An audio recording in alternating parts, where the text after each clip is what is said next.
ever heard or received? Believe in yourself. Second question, what is the worst advice you've ever heard or received? It can't be done. The consistency of work. Monday, get better. Tuesday, get better. Wednesday, get better, right? And you do that over a period of time, not like 1 month or 2 months. I mean, it's 3, 4, 5, 6, 7, 8, 9, 10 years. And then you can get to where you want to go. I don't stay with your rules. Dream. I was poor because I didn't have anything. I had no money, I had no things, we had no TV, we had no refrigerator, we had nothing as kids. But I was rich because I had a dream. I had a dream of becoming the greatest bodybuilder. And I had a dream to use bodybuilding as a means to get into films. But I had no idea that it would go as far as it did. That it would go beyond the body rolls, beyond the muscles, and then do movies like Terminator, Predator, End of Days and stuff like that. That was like, I had to kind of reinvent my dream after I achieved that. My philosophy is, why be normal when you can be the best? I don't want to be normal. I want to make the difference. So everything I do, I want to make the difference. Because when I make the difference, I'm the best. And that is not arrogance, that is confidence. I hate Plan B. And I tell you why. Because we have so many doubters, as I've said earlier, the no-sayers. We have so many of those people that say no and you can't do it, that's impossible. But when you start doubting yourself, that's very dangerous. Because now what you're basically saying is that if my plan doesn't work,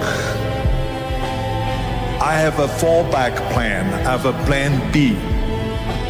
And that means that you start thinking about plan B, and every thought that you put into plan B, you're taking away now that thought and that energy from plan A. What is if I fail, then I don't have anything else? You have to fail in order to climb that ladder. If I fail, then I don't have to fail in order to fail. You have to fail.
If you fail, if you get up again, the more you struggle, the further you're gonna go and the stronger you're gonna get. I truly believe we are all equal as human beings. If we are obsessed with something and we truly pursue our passion with everything we have, regardless of anything else, if you are obsessed, work hard, put in the time, you will succeed. And that is a philosophy that I carry, my coaches carry, and this is hard work. This is an obsession. Nothing can beat hard work. There's something to choosing gratefulness. Is so true. Not just feeling grateful, choosing it. Because sometimes we don't feel like it. But I'm so grateful we don't have to live always by our feelings. Because feelings are really fickle. And they come and go. Man, do you know how many days, when the alarm goes off at 5, you're like, I don't want to wake up. I don't want to go do this. But we don't have to live by our emotions. We get to choose our convictions of what we believe, of what we want to live for. One of the reasons why I was so successful friends, great family. You know, hard work is something that I've always been about, and never giving up. Staying on the topic of art, I wanted to read your quote from 2013 that you said. I've lost my mind on this game, like Vincent van Gogh dedicated his life to his art, and he lost his mind in the process. That's happened to me, but fuck it. When that gold belt is around my waist, and my mother has a big mansion, my girlfriend has a car for every day of the week, and my kids get everything they ever wanted, then it will pay. Then I'll be happy. I lost my mind.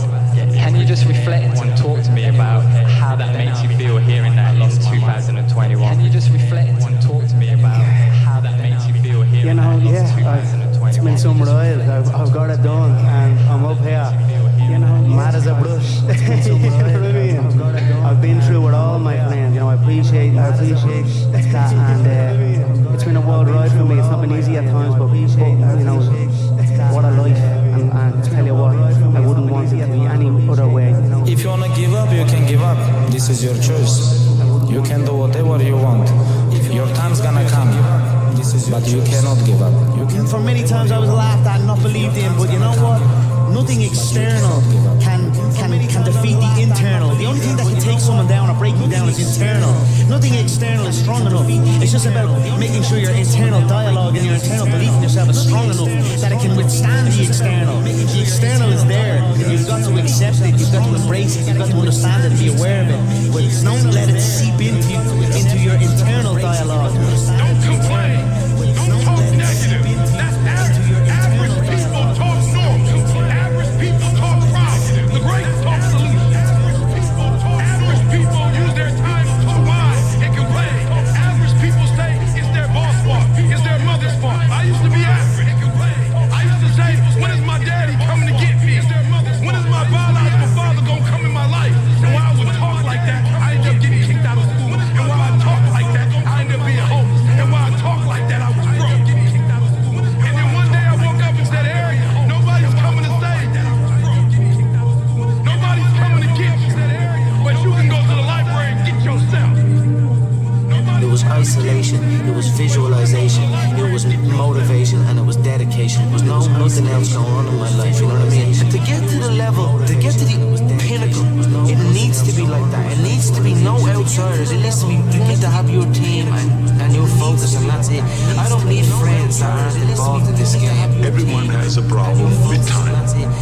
But the day is 24 hours, and we sleep 6. Now, I know there's some out there that say, whoa, I need 8. Well, I say just sleep a little faster. Because the bottom line is we have 6 hours of sleep, 24 hours are available, so 18 hours now available to your work, your family, your hobbies, and also to learn something new. Everyone's unique. You know what I mean? You take, like Bruce Lee said, you take from everyone. And you use what is useful and you discard what is not, and you add what is uniquely your own. That's a famous Bruce Lee quote. And I suppose that's what I'm doing, without even realizing, unconsciously. Our PR guy steps in front of me, he says, Timmy, did you realize what happened? And I was like, yeah, we just beat the Steelers, we're going to play the Patriots. Like, let me do this. He was like, Timmy, did you realize what happened? I could tell he was being serious, so I was like, Patrick, what's up, man? He looks at me and says, Timmy, this is exactly 3 years from the time you put John 3:16 into your eyes. I was like, oh, really? That's awesome. That's really cool. He says, no, you don't realize. During the game, you threw for 316 yards. Your yards per rush were 3.16. Your yards per completion were 31.6. The time of possession was 31.06. And the ratings for the night were 31.6. And during the game, 90 million people Google John 3:16, and it's the #1 thing on all social media right now. I will never stay in there longer than I should. Social media. I'm a smart man. I'm smarter than I look. I will not stay in the fight. It's a dangerous business. I'm smarter than get in, get rich, get out. If my team isn't doing what I want them to do, my instinct isn't to blame the team. My instinct is to look at myself and say, wait a second, how am I not leading them correctly where they will do what they need to do? What mistakes mistakes am I making correctly that I can adjust and change so that I improve my ability to bring people into the organization? When it comes to discipline, it's like you have to sacrifice loved ones for a long period of time if you want to be great, because they don't understand. And that's okay. They don't understand what it means to, like, I am getting up every single day at 5 or 6 a.m. They don't understand what it means. And when I get home, I want to take a nap. So now you're sacrificing your loved ones because you're not spending time with them. And when I wake up, I'm probably going to train again. And then I'm going to have dinner. And then I'll wake up. And I'm going to do that every single day. And I'm going to have dinner for a long period of time. And then I'll wake up. And I'm going to do that. I've lost in kickboxing. I've lost in boxing. I've lost in life. I've lost in love. I've lost in family. Like, life is, you don't just win all the time. It's wins and losses. So you just lost in family. You roll with the punches. You don't just win all the time. But, it is what it is. You know how many times in my entire military career I said, hey, I'm the boss, you better do what I tell you to do? You know how many times I said that? 0. 0 times. No one thinks like that. So in a leadership position, what you have to do is say, hey, I'm going to come, I'm going to find out what's going on, I'm going to talk to people, and we're going to put together a plan to figure out how we're going to get this solved. The easiest thing in life is to give up on whatever you're focused on or whatever you're hopeful for. The hardest thing is to keep going, but we have to. We have to continue to hold on. And I would imagine for so many people out there, that is probably the most difficult thing. I don't care who you are, how much money you have, what you have going on. When you get out of bed every day, life is standing right there to punch you in the mouth. And, you have to overcome all these different struggles in life every day. I actually love when adversity is thrown at me, and I have to deal with this stuff. Do you actually want to do this or not? Your excuses will take everything that you ever wanted from you. Go try and accomplish something that's hard. You may win, you may lose. I'll tell you what, you'll be better. Go try and accomplish something that's hard. If you're a fucking savage, I'll tell you what, you'll be better. And you want to accomplish something that's hard. If you're a fucking savage, and this whole COVID thing, people don't want to go back to work. They want to stay home and all this bullshit, man. This next generation is just such a fucking, group of pussies, man. This next generation, for the small group of savages out there, pussies, man. Run these fucking kids right now. Not them all. The best way to contend with problems, with issues, with adversity, is action. Is by taking actions.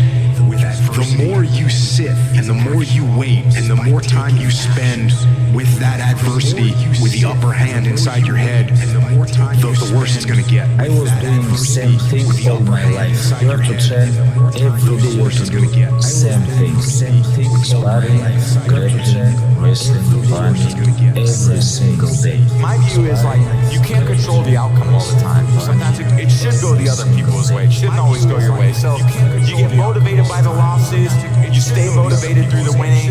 What you can control is your process. You can control those intangibles. You can control the work ethic, the consistent discipline, your attitude, your culture, how much you care. All those things are in you. They just need to be drawn out of you too. When you have success, it's so short-lived. It's it really is really short-lived. You win a race, and you go back home, it's you have a big car. As a racing driver, the weekend's so intense, you've seen it. There's so much energy, so much. It's really a stressful environment for everyone that's working with so much energy. Then you go home and there's a huge come down 1 or 2 days later, and you're trying to balance those emotions. And that emotional roller coaster 1 or 2 days. You step up and let one thing define you. That's your effort. That's how much you care. But let me tell you one thing that they better not be better at you than. And that's called heart. It's called courage. It's called how much you care. Everybody wants to talk about discipline and hard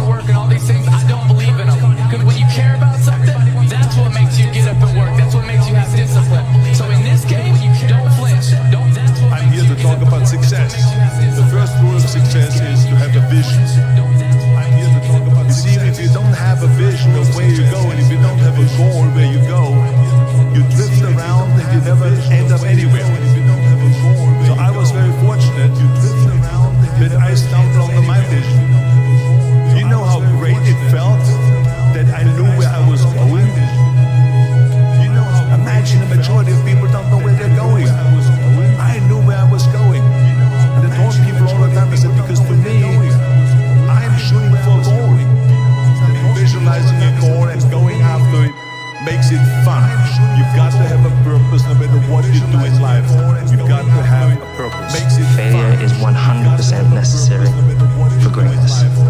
To achieve greatness, to have that success, you've got to fail as many times as possible. So don't shy away from it. Don't take it as a negative. Every single successful person achieves great things. Don't take it. Whether it's climbing Mount Everest, whether it's getting to the top of a company, whether it's being the best athlete possible, they've all failed more times than they'll be able to remember.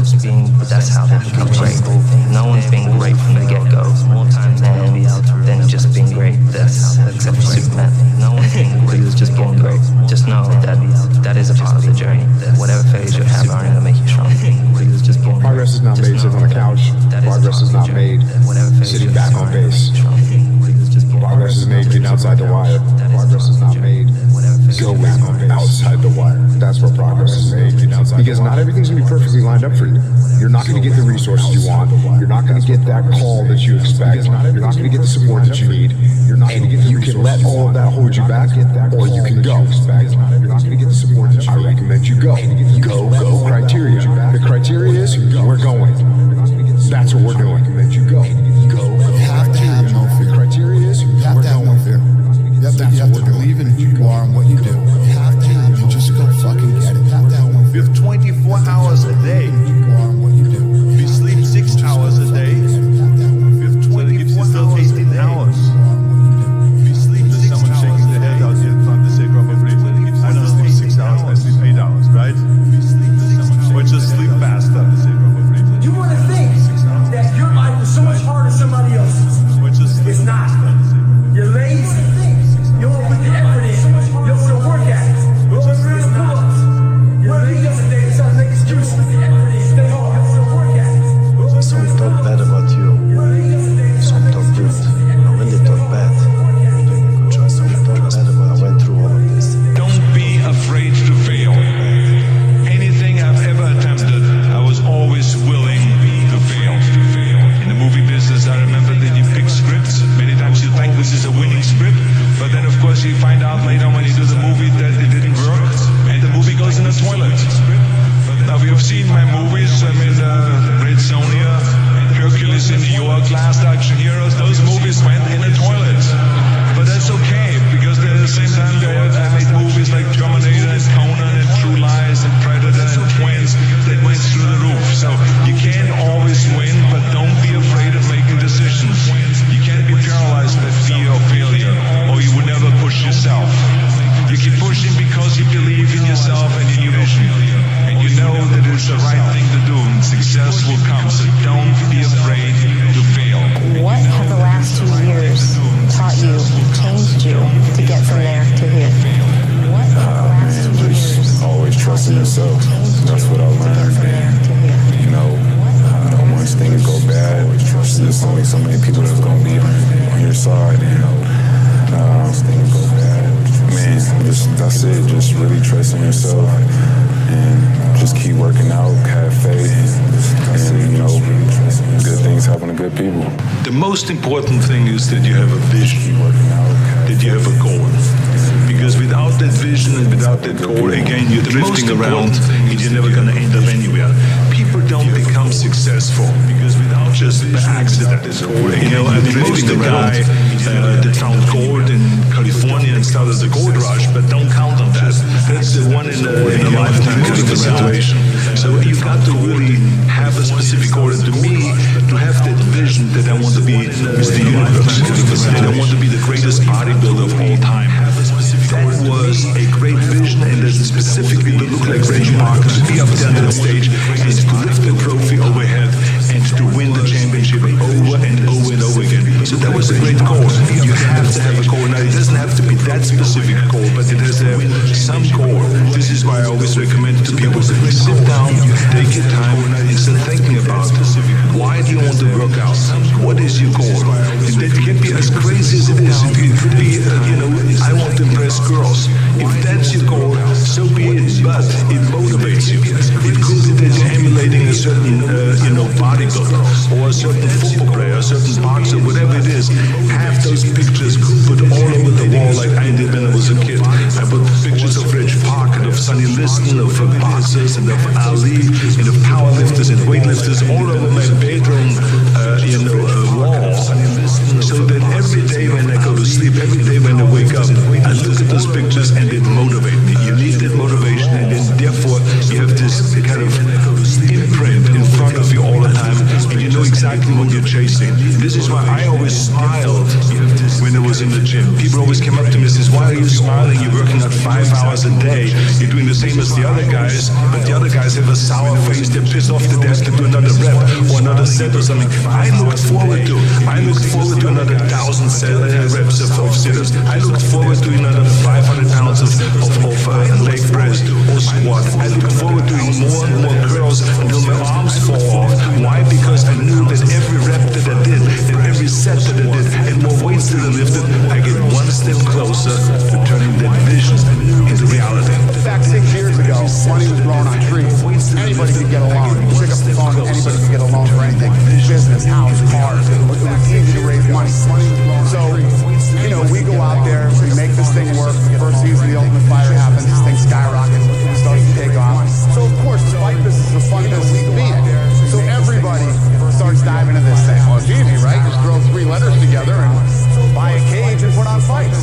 Anybody could do that. So these guys go out, and the biggest mistake that everybody makes when they try to compete with us is they try to compete with us. First of all, we didn't come out yesterday and put together an organization, and now we're on Fox and now we're on pay-per-view. Anything you do, nothing happens overnight. It seems that way, but it's all hard work. I have been on planes, trains, and automobiles for the last 13 years, out selling the sport, getting deals done, getting doors slammed on my face. You name it, it's all happened. And these guys come out and they just start throwing money around and start trying to be the UFC. Don't try to be the UFC. The first thing you have to do when you start a business is know exactly who you are and what is your game plan. You know, what are we going to do? The first year is where you're looking. What are we going to do first year? You make it through that first year and you're still alive? All right, what's our 3-year plan? You get into your 3-year plan. And that's how you start to build your company. The last thing on this is how stupid it is, okay? Feel like we're all sitting around. This is my living room. We're all here. We're hanging out in my living room. And we're watching NASCAR. Okay? Feel like we're all sitting around. Look at all the people at NASCAR. These guys must be making tons of money. You know what we should do? We should go get a couple of their drivers and let's start our own race league. And we'll compete with NASCAR. Anybody want to jump in with me? Hell no, you don't. It sounds like the stupidest idea ever. But people think they can do it with the UFC. UFC's been around for 20 years. Hell no, you don't. 20 years. And this November will be 13 years for us. And you think you're going to just dive right in and start throwing money around? You will go out of business so fast. I've always been driven, you know, even at a young age. All I ever wanted to do was become a footballer, a soccer star. And that was my only ambition, you know. I know it's different these days with kids, you know, there's fame, there's fortune, and it might be easy for me to say that because obviously I've done very well out of the game, but, you know, I'd still be playing this game even if I wasn't being paid for it. Not that I don't want to be paid for it, but I still would be playing this sport. Everyone has a problem with time, but the day is 24 hours and we sleep 6. Now I know there's some out there that say, whoa, I need 8. But I say just sleep a little faster. Because the bottom line is we have 6 hours of sleep, 24 hours are available, so you have 18 hours now available to your work, your family, your hobbies, and also to learn something new or to do something new, which could easily be that you want to learn a new language or that you want to read as a New Year's resolution, I have to read a book every week, or you say, I'm going to go reshape my body. So you're going to go and take this hour out of your schedule and say, I'm going to train an hour every day.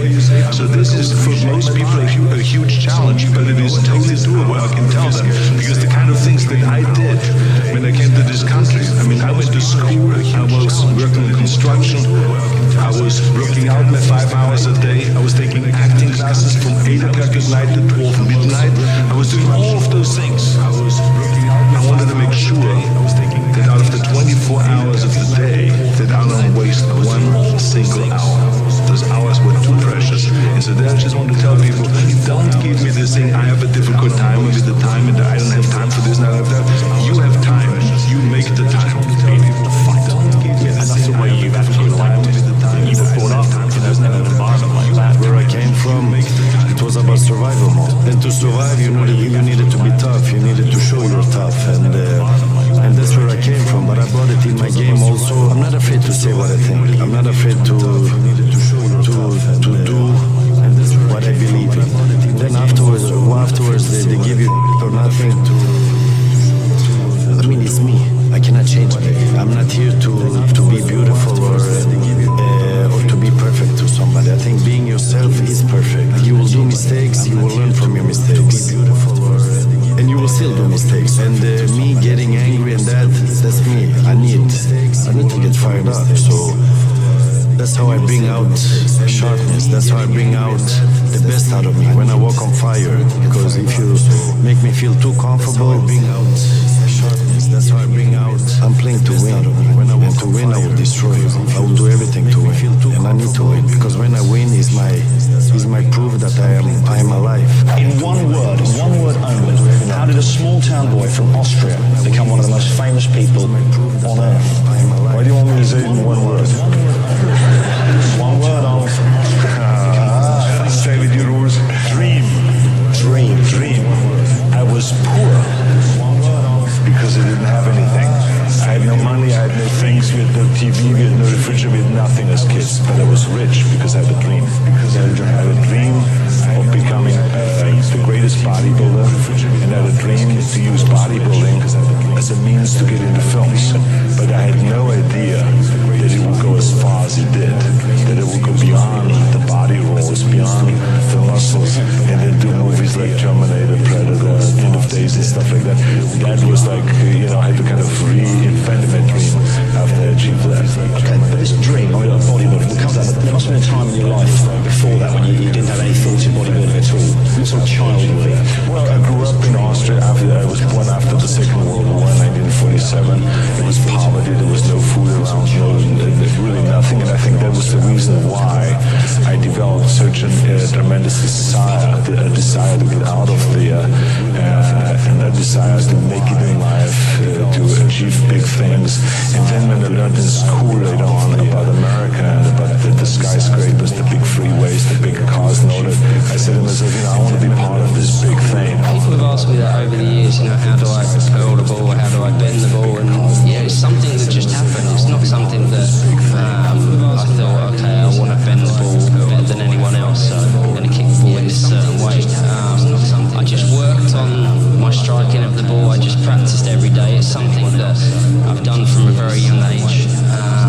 Even after every training session, I'd take balls on my own and just curl and kick and try and find new ways of getting the ball in the net without anyone touching it. And I've been lucky enough to have done that over the years with the way I kick the ball. And I know that it's a unique style, and I know it's a unique style just because my back hurts a little bit more than it did when I was 15 years old. But it's something that I practice. Of course, it's one thing I tell kids. Unless you practice, you're never gonna get better at something. Small details in the end of the day will make the difference. Unless you practice, you never. As we say, and I will keep repeating, the constant details in the end of the day will make the difference. Just doing it every day.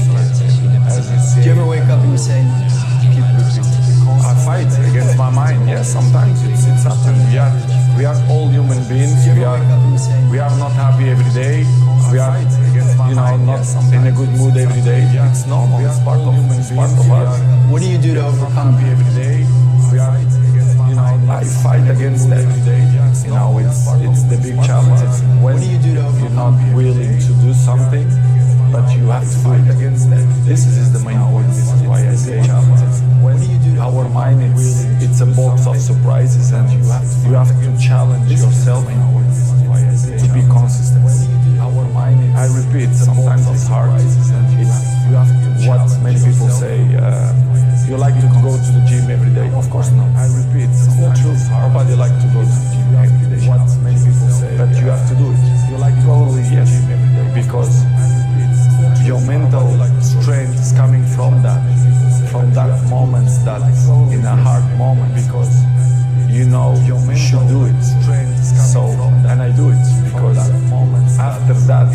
beginning you feel hard to start, but after when you finish the gym or cold plunge or after that, even the training, you feel hard, you feel better to start. What would you say to a young person today who felt that they were predetermined to be a certain way? What would you say to a young person today?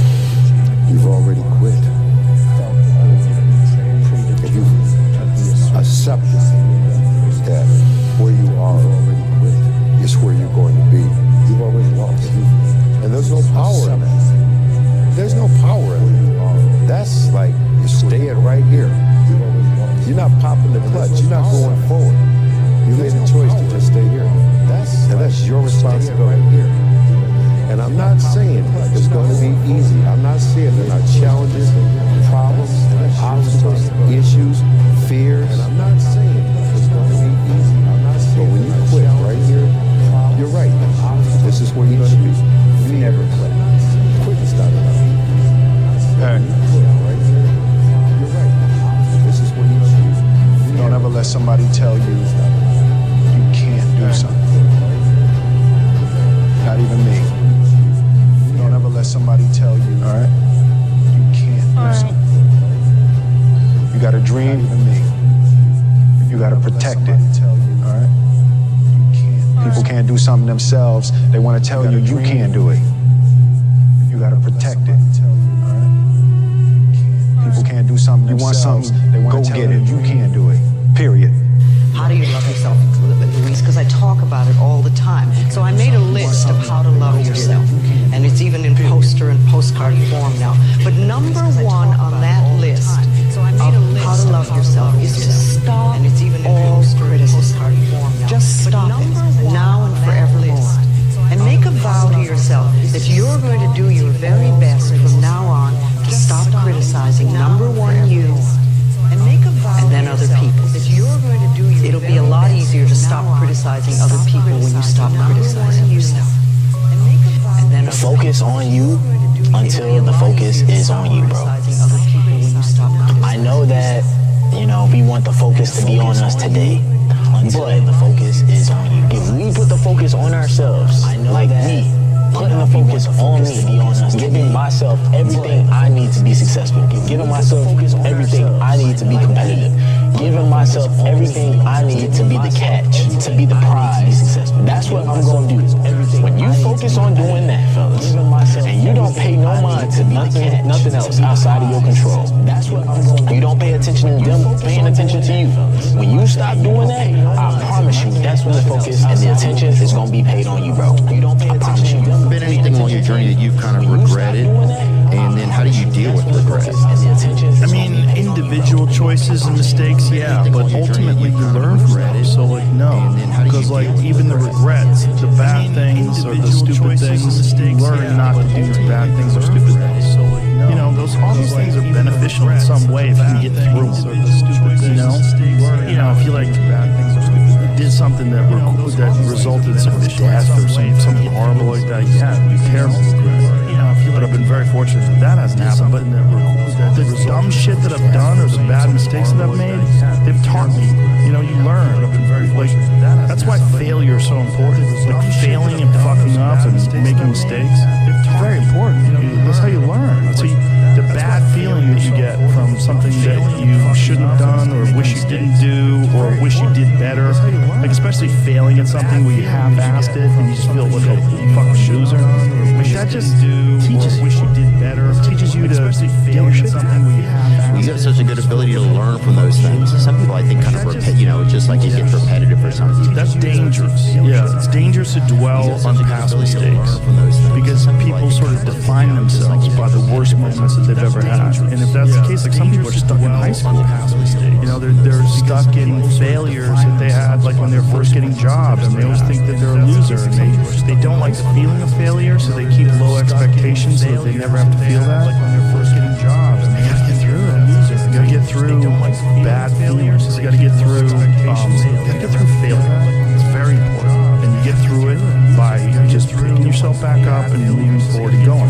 But it's hard for a lot of people because that sting, they never get over it, the feeling of failure, and they don't have a good support system, good friends. Having a good community of friends is very you could feel like you're down. Like if you've been a girl broke up with you, and you feel like you're the worst, you're a fucking loser, like you're a piece of shit. But then you go out with your friends and you have a few laughs, and next thing you know, you're laughing, and you're like, I'm alright. And you feel like you're the worst, you're a fucking loser, like you're a piece of shit. Look at you today, man.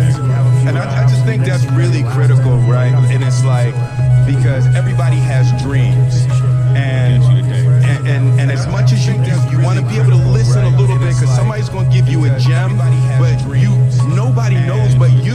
You can't get advice on what you should do with your life, right? Nobody knows what you are.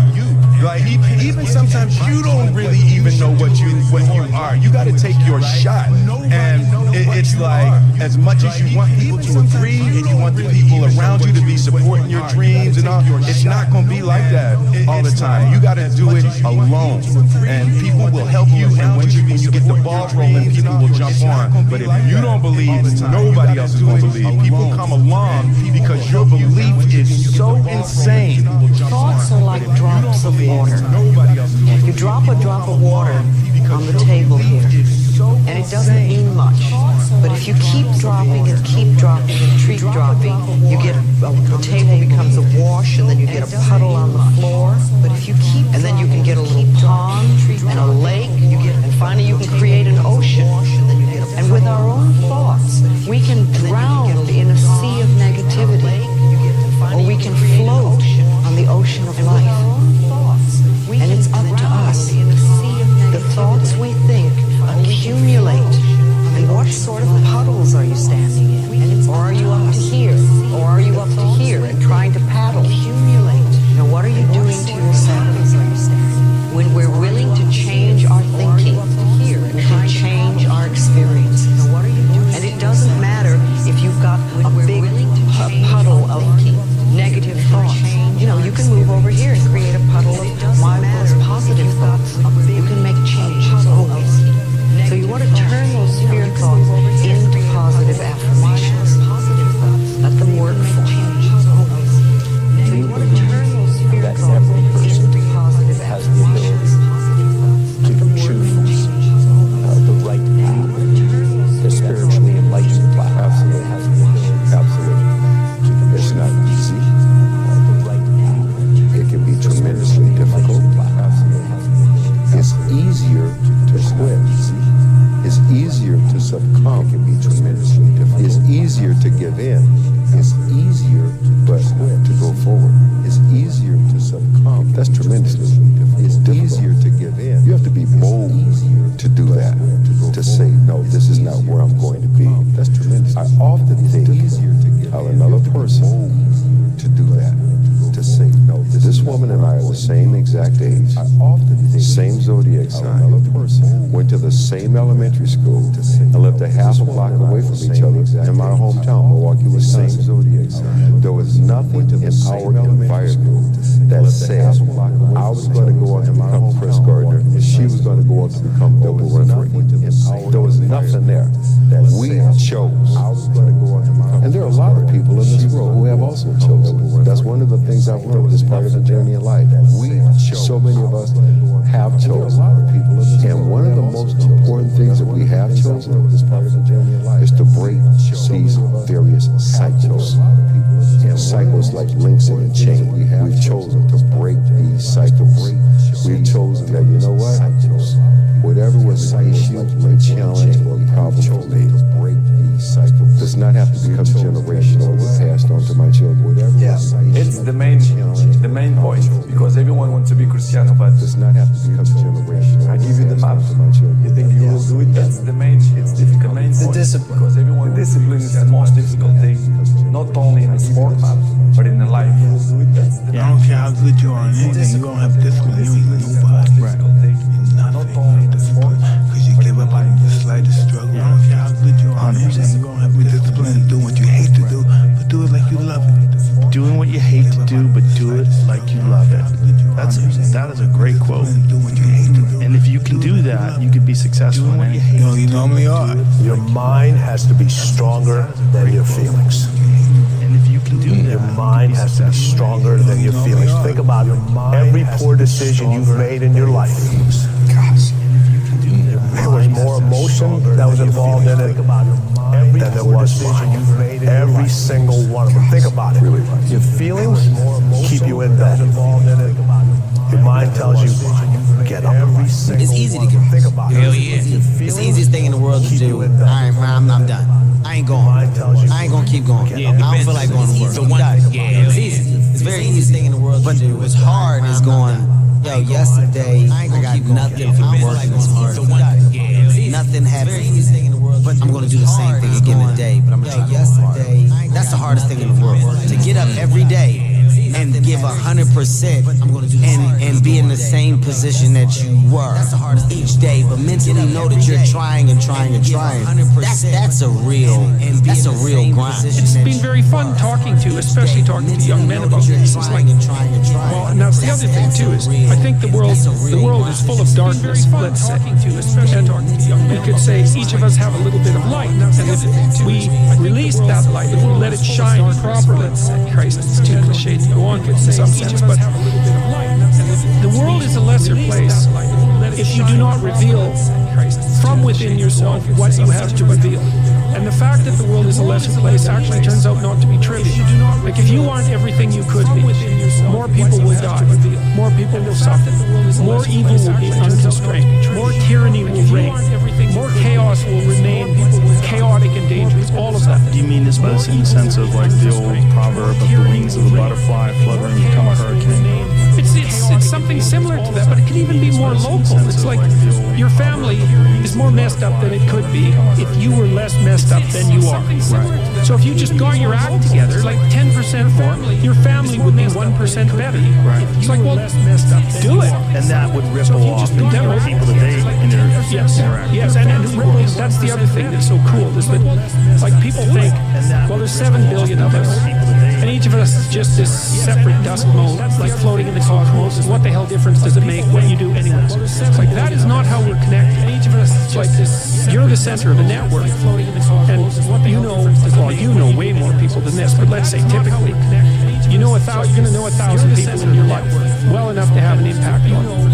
Okay, and each of those 1,000 people is going to know 1,000 people. So you're one step from a million, and 2 steps from a billion. And we are networked. Technically, that's how human interactions work. And so when you do something that you shouldn't do, it's worse than you think. And when you do something that you should do, it's better than you think. And so you think, well, this is why I've been telling people, well, clean up your room. It's like, well, your room is actually networked too. It's not that easy to clean up your room. To set it, so you want your room to be set up so that when you walk in there, it tells you to be better than you generally are. It's organized, it's got direction, everything's in its place. You try to do that in a chaotic household. Now, I've watched people do this because I had students do these sorts of things as assignments. I'd say, look, pick a small moral goal, clean up your room, and just write down what happens as a consequence. So maybe these are students in a chaotic household. The whole place is a bloody mess. No one's taking any responsibility for anything. And so they decide they're going to start to clean up their room. And then the people in the household notice. Well, the first thing they do is get pissed off. It's like, who do you think you are? Like, you think you're better than us? Like, why do you think this is worthwhile? Who died and made you God?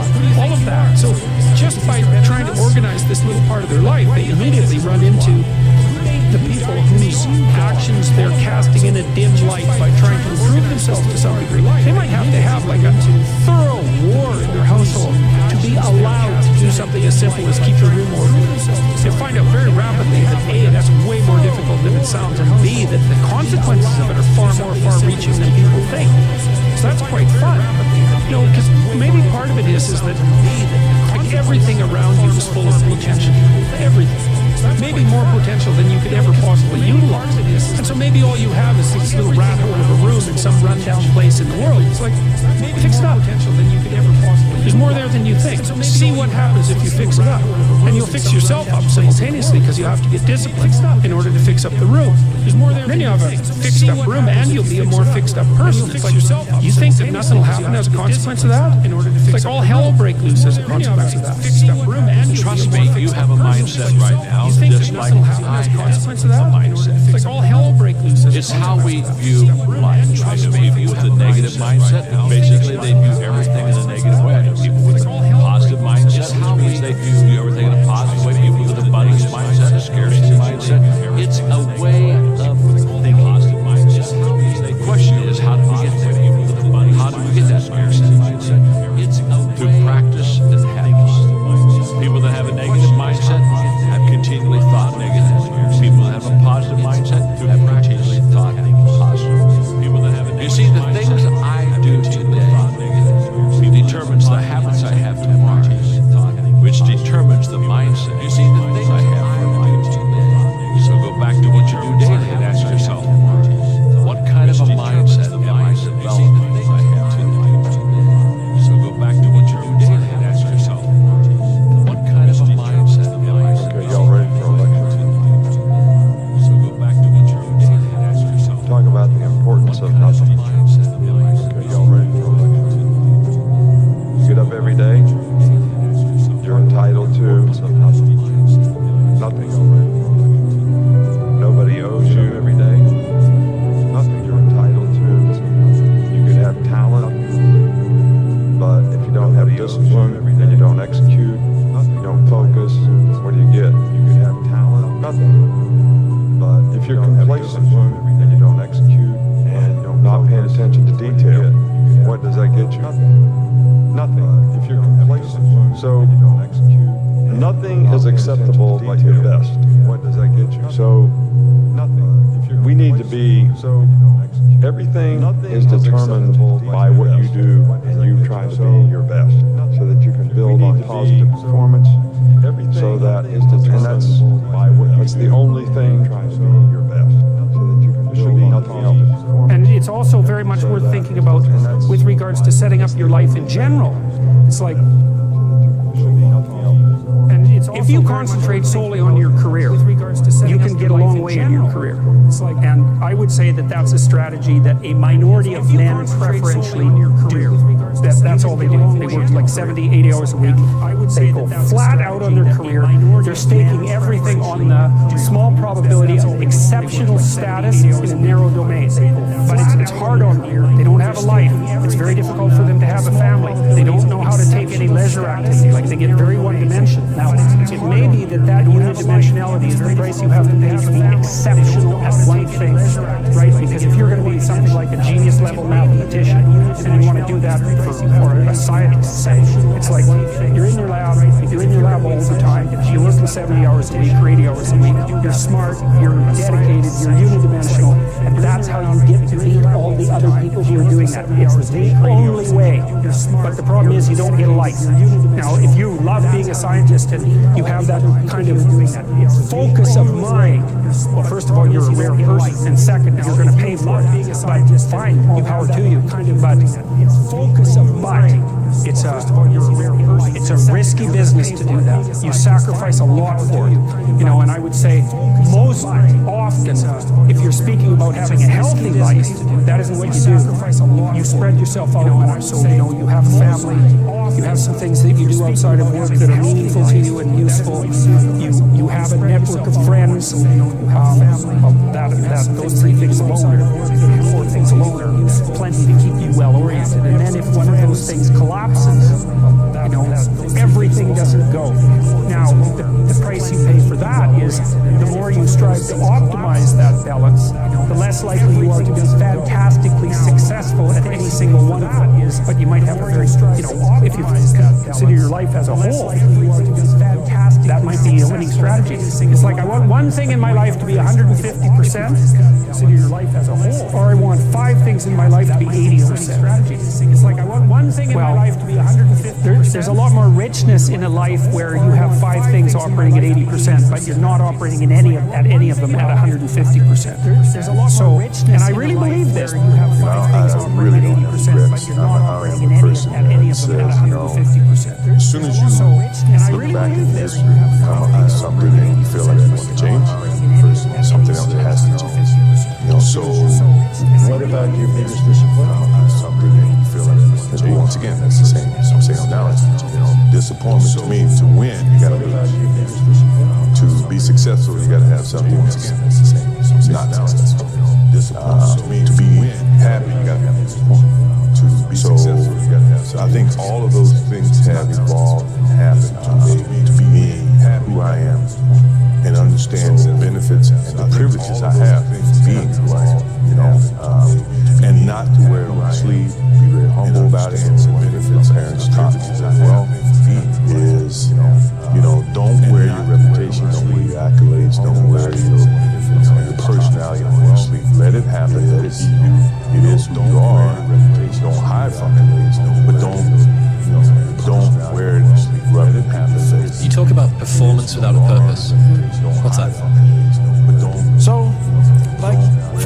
let's say you have no races. Let's say you have no classes, no nothing. There's no purpose in life. People need to have purpose to get up. They need purpose to say you have no classes. You need to get to a point in your life where there's nothing on the docket. There's no 5K. There's no I'm going to get into school to be this or that, and still perform to the highest level. Because what people don't get is one day that thing's going to come up. And if you're not constantly performing without purpose, you're not going to be ready when the time comes. It's this magical thing, purpose, that we're all looking for. But what's funny about it all is that we need these things to perform. But we don't take a second to realize the purpose is always there. The purpose never leaves us. Because the very purpose is you to realize you are always there. There may be another purpose, like being a CEO, going to college, whatever, but the main purpose in life is you. So if you wake up in the morning and you don't want to do something, you don't care enough about yourself. And that's what you need to really research is, man, why am I not doing this for myself? Because that is the number one purpose in life, really research, is to better oneself. Why am I not doing so?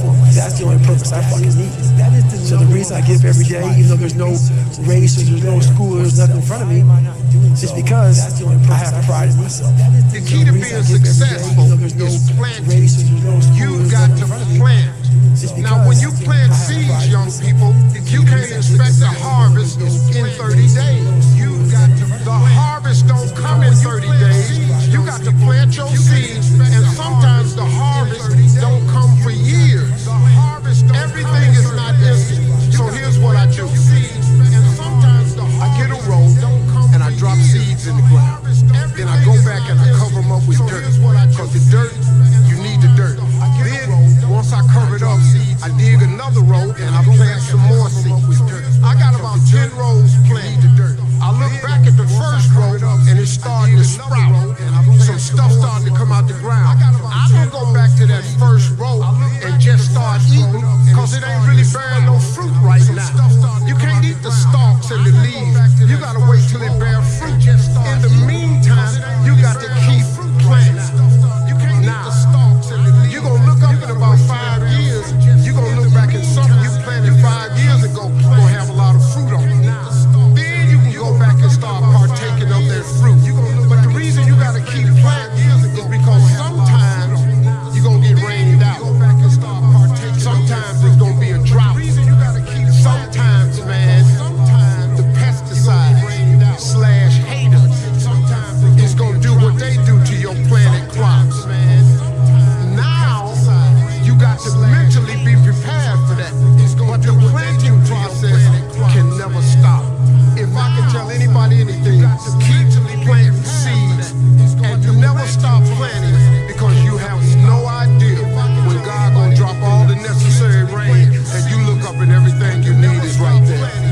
The hardest part of all of it is being vulnerable enough to admit the abuse, admit the past.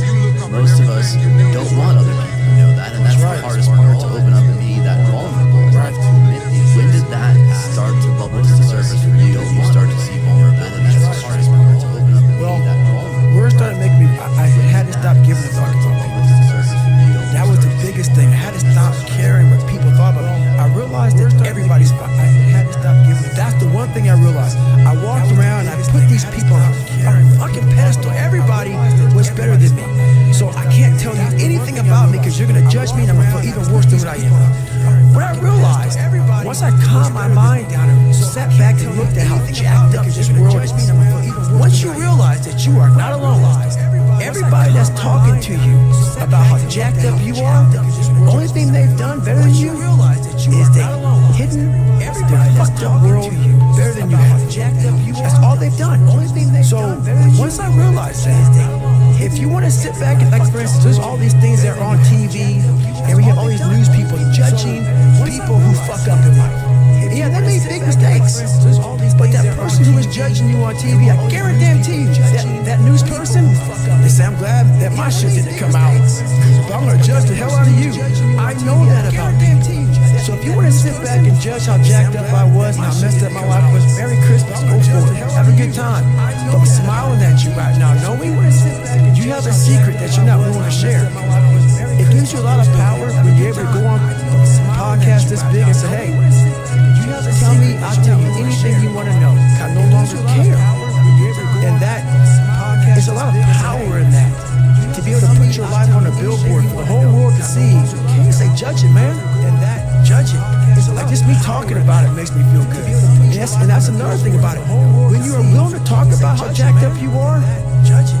The strength, that big rock that you carry, it just starts to come off. It just starts to come off. That's why I do it so often. I'm like, hey man, I'll tell you anything you want to know. I'm tired of being afraid. I'm tired of not telling you shit. I'm tired of lying about how good I'm not. I found that nothing in life is worthwhile unless you take risks. I'm tired of lying about how good I'm not. Nelson Mandela said, there is no passion to be found in playing small and settling for a life that's less than the one you're capable of living.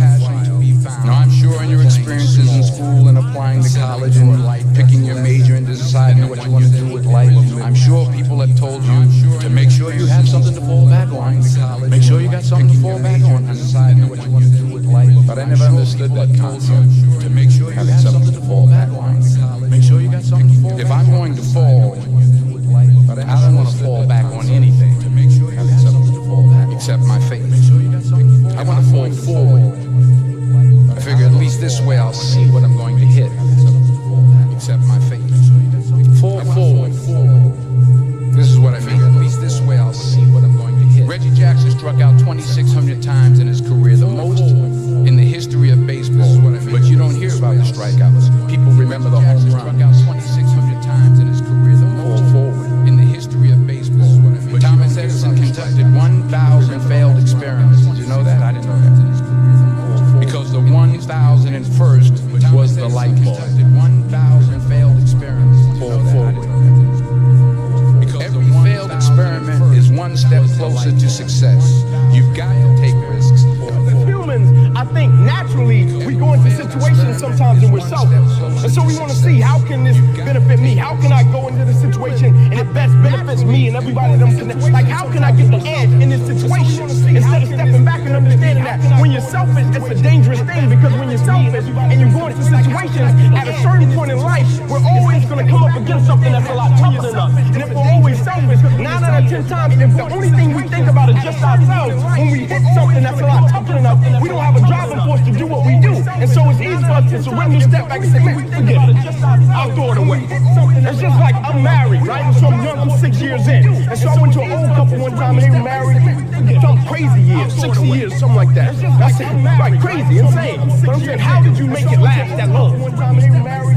And they said, the reason we made it last this long is because we come from an era when something is broken, we don't throw it away, we fix it. And they said, the reason we made it last this long. And so as people, the way I approach situations, how can when something is broken, I don't throw it away and I don't let the circumstance or the situation define my life, but I try to figure out how can I fix it. And fixing it may not be my arm working, but fixing it may be me using it every day to be a blessing in somebody else's life. But I try to figure out how can I fix it, and fixing it may not be my arm working, but fixing it may be me using it every day to be a blessing in somebody else's life. Focus wrong. I like to look at it more differently. So the human brain operates by pleasure and pain.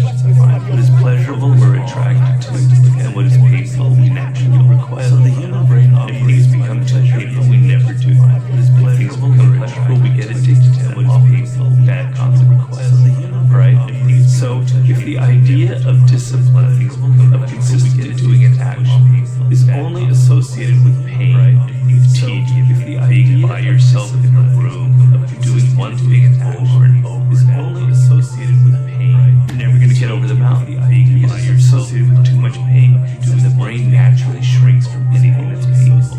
Okay? So there has to be pleasure in it. Discipline has to have an element of pleasure. Consistently doing your work has to have reward. So there has reward is the key word here. Discipline, right? So if you never feel direct pleasurable sensation from what discipline is giving you, then it's never going to work, right? Well, what are the rewards? When you were young, when you were a child, if you learned a sport, you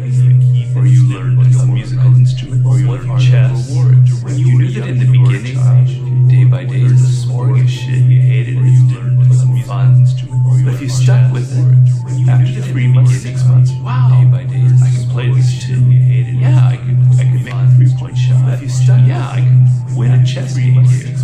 All right? There's a reward. Then you push through and you go further and further and further. Yeah, okay. If you never had that experience in your childhood, it's pretty rough. I think most of us have had that in some kind of endeavor. If you've never experienced a reward for this, pretty rough. It's going to be very different. Most of us have had that. But you have to know that after the 3 months, 6 months of sitting in your office and writing every single day, over and over and over again, and you tried to write a book or a novel or whatever, sitting and boring as hell, writing every single day, I'm going to reach that moment in 3 months. There's going to be a reward, and I'm going to feel it, and I'm going to get addicted, I'm going to get hooked to that.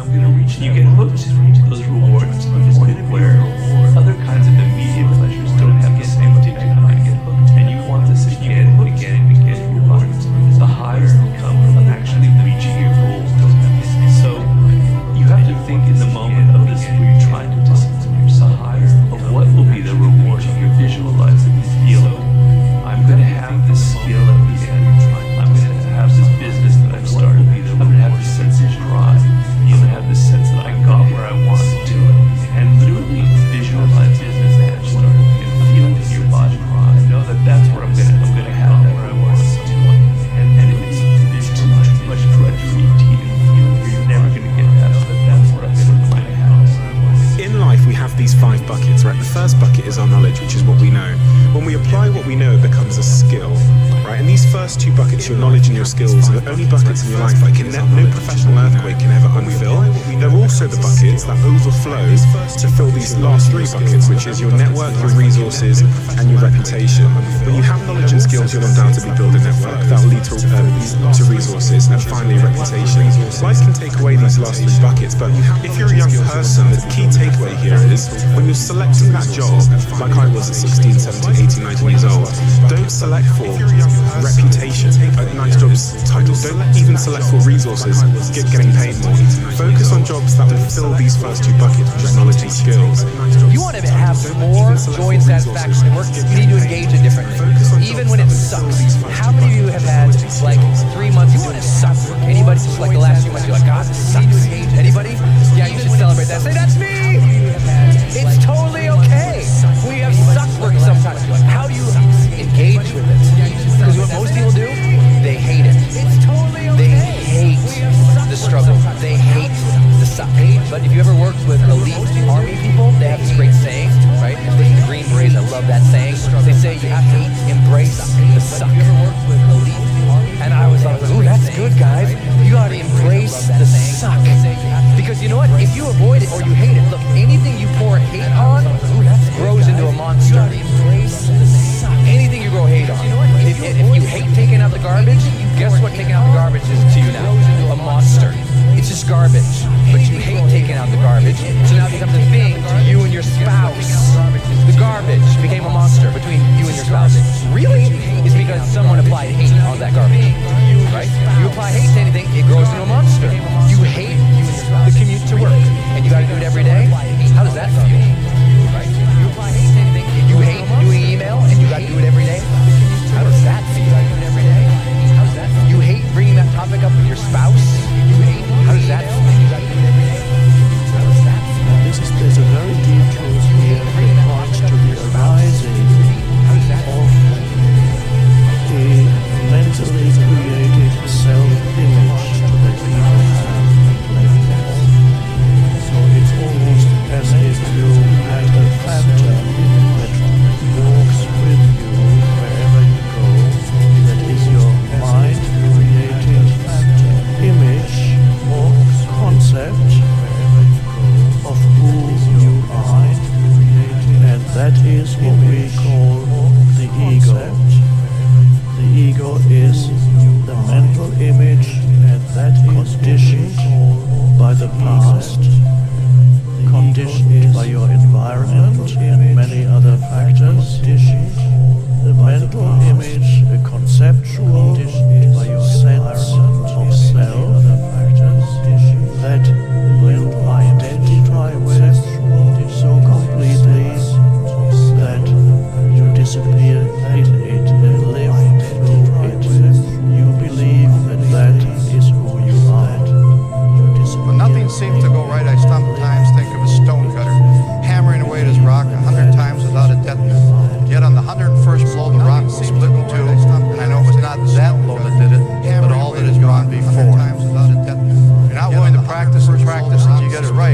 You'll never make the 100 blows that makes the breakthrough on the 100 and Personal question to you is why not you? You've got the brains. You can make decisions. You can study the plan. You can change your life. You can grow immensely in the next few years. You can make your dreams come true. You can build a financial wall around your family nothing can get through. You can become healthy. You can become powerful. Why not you? And I'm here to say that I'm ready to pledge my support to make your personal dreams come true. I asked the question, why not you? But I'm not going to ask it and just walk away. I'm going to ask it and walk with you in this journey as we take Herbalife around the world. And now here's my last question. I'm going to ask it and walk my very last question on the questions to ponder is why not now? Here's my last question. There never was a better time. Mark has brought Herbalife to an incredible mountaintop. He's brought Herbalife with the help of others who have brought it here. It has been brought to a special moment. Barcelona was special, and Orlando was outrageous. But I'm telling you, this extravaganza has been the most awesome thing I have ever seen. All of your cooperation, the way you have learned and listened and worked hard to get it all, I congratulate you for that. But Mark brought us here, and what a time now for us to take this dream and not let it die. Take this dream and give it life. Take this dream and breathe into it your own personal spirit until finally it becomes a flame that burns around the whole world. Let's go do it now until finally it becomes a flame that burns. Life took me somewhere unexpected, unprepared. It's about 6 degrees out here, and I'm underdressed. But guess what? No one gives a fuck. You gotta get your motherfucker in. Sometimes life can really hijack your fucking mind. When that happens to you, you're all fucked up. Your goals, your ambitions, everything is out the fucking window. In life, we all go through different things. Sometimes your girlfriend or boyfriend breaks up with you. Guess what? Get the fuck over it. They no longer want you. Maybe you failed a test in school. You worked your ass off. Guess what? You failed the fucking test. Get over it. Move past it. Learn to not let life hijack your brain. At work, you're working your ass off for a new promotion. You don't fucking get it, someone else does. Maybe they kiss better ass than you do. Guess what? Get over it.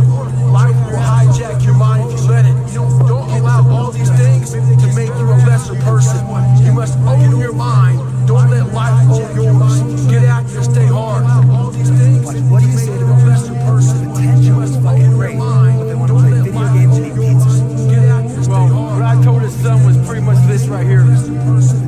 He asked me a question about he wants to be really good at tennis. But what happens is after I play tennis for a while, I want to go play video games. He asked me a question about you obviously don't fucking want it bad enough. Really good at tennis. Because the person that you want to, I became obsessed. I became obsessed with being the baddest motherfucker that God ever created. Am I that? I don't care. I believe it. And I was trying to tell him, once you become obsessed with something, obsessed, it's okay to be unbalanced for a while. It's okay. Don't be all this stuff people say. You gotta be balanced. To be the best in the world at what you do. It's not about being a Navy SEAL, people. The best at what you do, you have to be unbalanced to find every bit of fucking energy and strength that you have to pull it off. Then you get balanced once you become great. And then you help other people become better from you being the best in the world. So if your family doesn't understand, why are you so daggone crazy? Because I'm trying to be the best I can to give you the best that I am. And it takes being fucking obsessed to where people think you're crazy. People look at me and say, oh my God, you're a masochist, you're this and that. I'm not gonna get to how bad I was in all these races and still training. I had 21 stretch fractures going through hell. 21 stretch fractures. You know what I did? I taped my ankles up. Roger that. I want to be a SEAL. So I did it. Become obsessed with being great. It changes everything. There's no fucking passion. No fucking motivation. There's no, oh my God, man, this is nothing. It's every day of your life just doing fucking motivation. There's no, oh my God, passion. No discipline, no motivation. All these words, I hate people. I hate that so many people fucking use these words because it's water. It's someone sitting in the room by themselves and figure themselves out. Hey, God, this fucking sucks. It's water. Where's passion when you're 300 pounds? Where's the motivation when you can't read and write? Where is it? So how did this happen? I just fucking did. I just did. I said maybe at the end of this journey there'll be something there for me. If not, I can read. I just fucking did. If not, I'm on 85 bucks. I said maybe at the end of this journey there's no magic potion. There's no, oh, let me wake up and look at some shit. No. All those words are overused. They're bullshit. There's all bullshit. Just do. You're living. How do you want to live? How do you want to die? How do you want to fucking be remembered? Bullshit. That's it. That's it. How do you want to live? Period. How do you want to die? So for me, failure is it's something that you should be afraid of. So for me, failure, it should be afraid of. But that's why you should go out there and challenge yourself to fail. Because if you're not failing at something, that means you've set your goals to pass, that's why you should succeed at everything you do. Which means you're not setting your goals high enough. So for me, okay, I'm gonna go out and break the Guinness World Record for pull-ups. Lofty goals, which is why I failed it twice before I finally got it. Okay, I knew going in that everything I've ever done in my life, Navy SEAL training, 3 times before I got it. Everything I've ever done in my life took me 3 times before I got it. I knew that there was a huge possibility of failure before I got it. But what I gained from failure is this. When you see a movie, and you watch a movie about a person who keeps failing, and at the end, they succeed. When you see a movie, how do you feel as you watch this? And you watch a movie about a person who keeps failing. Amazing, right? And at the end, I become a movie. How do you feel? I want to feel how I feel watching someone else in the movie. When I watched Rocky get his ass kicked, and I watched all these different things of failure, I want to feel how I feel. I was able to put myself there and say, God, man, how much do you feel that you finally got there? That's what failure has done to me. I watched so many things and watched someone succeed at the end of it. It's like, God, I want to feel like that. But failure causes so many that one feeling. Watch someone succeed. Without that failure involved, you don't have that feeling. If you just pass and succeed and you're great, that feeling, yeah, okay, you're good. Involved, you don't have that. It takes you years, months, years to accomplish because you just can't get over the hump. But you continue going back to the drawing board. You're looking for those 3 seconds actually to finally figure out the equation. Whatever the equation may be to get you to finally pass, to succeed. I live for that feeling, but I can't get that feeling without going through to succeed. I felt this equation. I felt this one. I felt this one. I felt this one. I'm figuring it out. So you start to feel it before you even pass, before you even get to the success part. And then once you succeed, the feeling's unbelievable. Before you take that feeling of success and failure, and you put it in your cookie jar, and you say, I'll come back and get you again. I will need you again down the road in my life. I'm a big believer in doing things that make you uncomfortable. So we live in a world that we want to be as comfortable as we can. And we wonder why we have no growth. We wonder why when the smallest thing in our life gets difficult, we wonder why we cower and we run away. Because we are kind of living our whole life is set that way. Our whole life is set up in the path of least resistance. We don't want to suffer. We don't want to feel discomfort. So the whole time we're living our lives in a very comfortable area. There's no growth in that. So for me, I realized that. The reason I became 297 pounds is because that was comfortable. What was very uncomfortable was running. What was very uncomfortable was being on a diet. What was very uncomfortable was trying to face things that I didn't want to face. And I also realized when I was big, I had no growth. Why? Because I was living comfortable. So I realized for me to find growth, I had to face all these different things that made me very, very uncomfortable.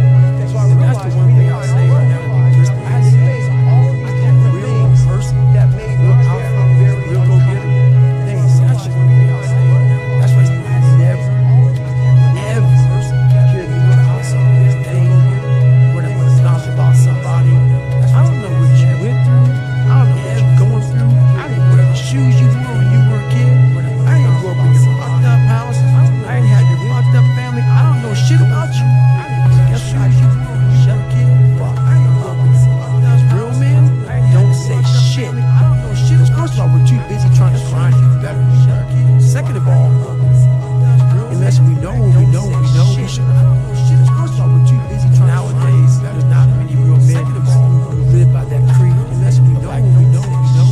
social media running your fucking mouth and shit, you're just a bitch. You're honestly, that's not me trying to be some after school special shit. You really are a bitch. Real men ain't doing it. Real men don't care about that gossip bullshit. Get to work, man. The best way to get the optimum results out of your day is to plan your day the night before. Two reasons for this. Too often during the day, we're just responding to everyone else's needs instead of doing our intended plan. So if you don't have a plan, you're guaranteed constantly during the day to just responding to other people's needs. The second reason for planning your day the night before is you can rationally decide what you're going to do at what time of the day. Too often people just work from planning to day the night before. What you want is to schedule exactly what you're going to do at what time, schedule how long you think it's going to take. Too often by doing it the night before, here's the payoff. All night long, your unconscious and subconscious mind is going to be working on how to make that happen. It's going to be coming up with creative ideas, pulling information from your past memory into the present so you can utilize it, and literally planning your perfect day. It's like having an employee working for you all night long. You do it in the morning, you don't get that benefit. And then you start planning your plan. Plan your life and employ your plan for all night to be very, very successful. You don't get that benefit. Find something. Find a thing that you genuinely enjoy, because getting good at things you genuinely enjoy is extremely beneficial for young people, because it lets you know that, like, everybody thinks they're a loser. Every young person thinks they're official. At least a young person in the situation I was in. Like, I didn't know I wasn't a loser until I started winning. Until I started doing martial arts. Martial arts taught me that, like, I could get better at stuff. That I wasn't really a loser. I just was someone who was, like, in a fucked up situation. But you could channel all that energy that you have in a young person into something and get better at it. And then also people admired me. I was like, this is crazy. So I went from being someone who was incredibly insecure and basically a failure to someone who was really successful at this one thing that was very dangerous. I fell in love with an essay by Strangest Loop, and it is a list of things that are not doing the thing. So here is a list of things that are not doing the thing. With an essay, preparing to do the thing isn't doing the thing. Scheduling time to do the thing isn't doing the thing. Making a to-do list for the thing isn't doing the thing. Telling people you're going to do the thing isn't doing the thing. Messaging friends who may or may not be doing the thing isn't doing the thing. Writing a banger tweet about how you're going to do the thing isn't doing the thing. Hating on yourself for not doing the thing isn't doing the thing. Hating on other people who have done the thing isn't doing the thing. Hating on the obstacles in the way of you doing the thing isn't doing the thing. Fantasizing about all of the adoration you'll receive once you do the thing isn't doing the thing. Reading about how to do the thing isn't doing the thing. Reading about how other people did the thing isn't doing the thing. Reading this essay isn't doing the thing. The only thing that is doing the thing, reading about how other people did the thing. I would like to know when you're in that moment failing. The only thing that is doing the thing. And you have to keep going. What do you say to yourself? Failing. What if? And you have to keep going. A lot of times I'll be in a tourism mile run or something like that, and I'm all jacked up.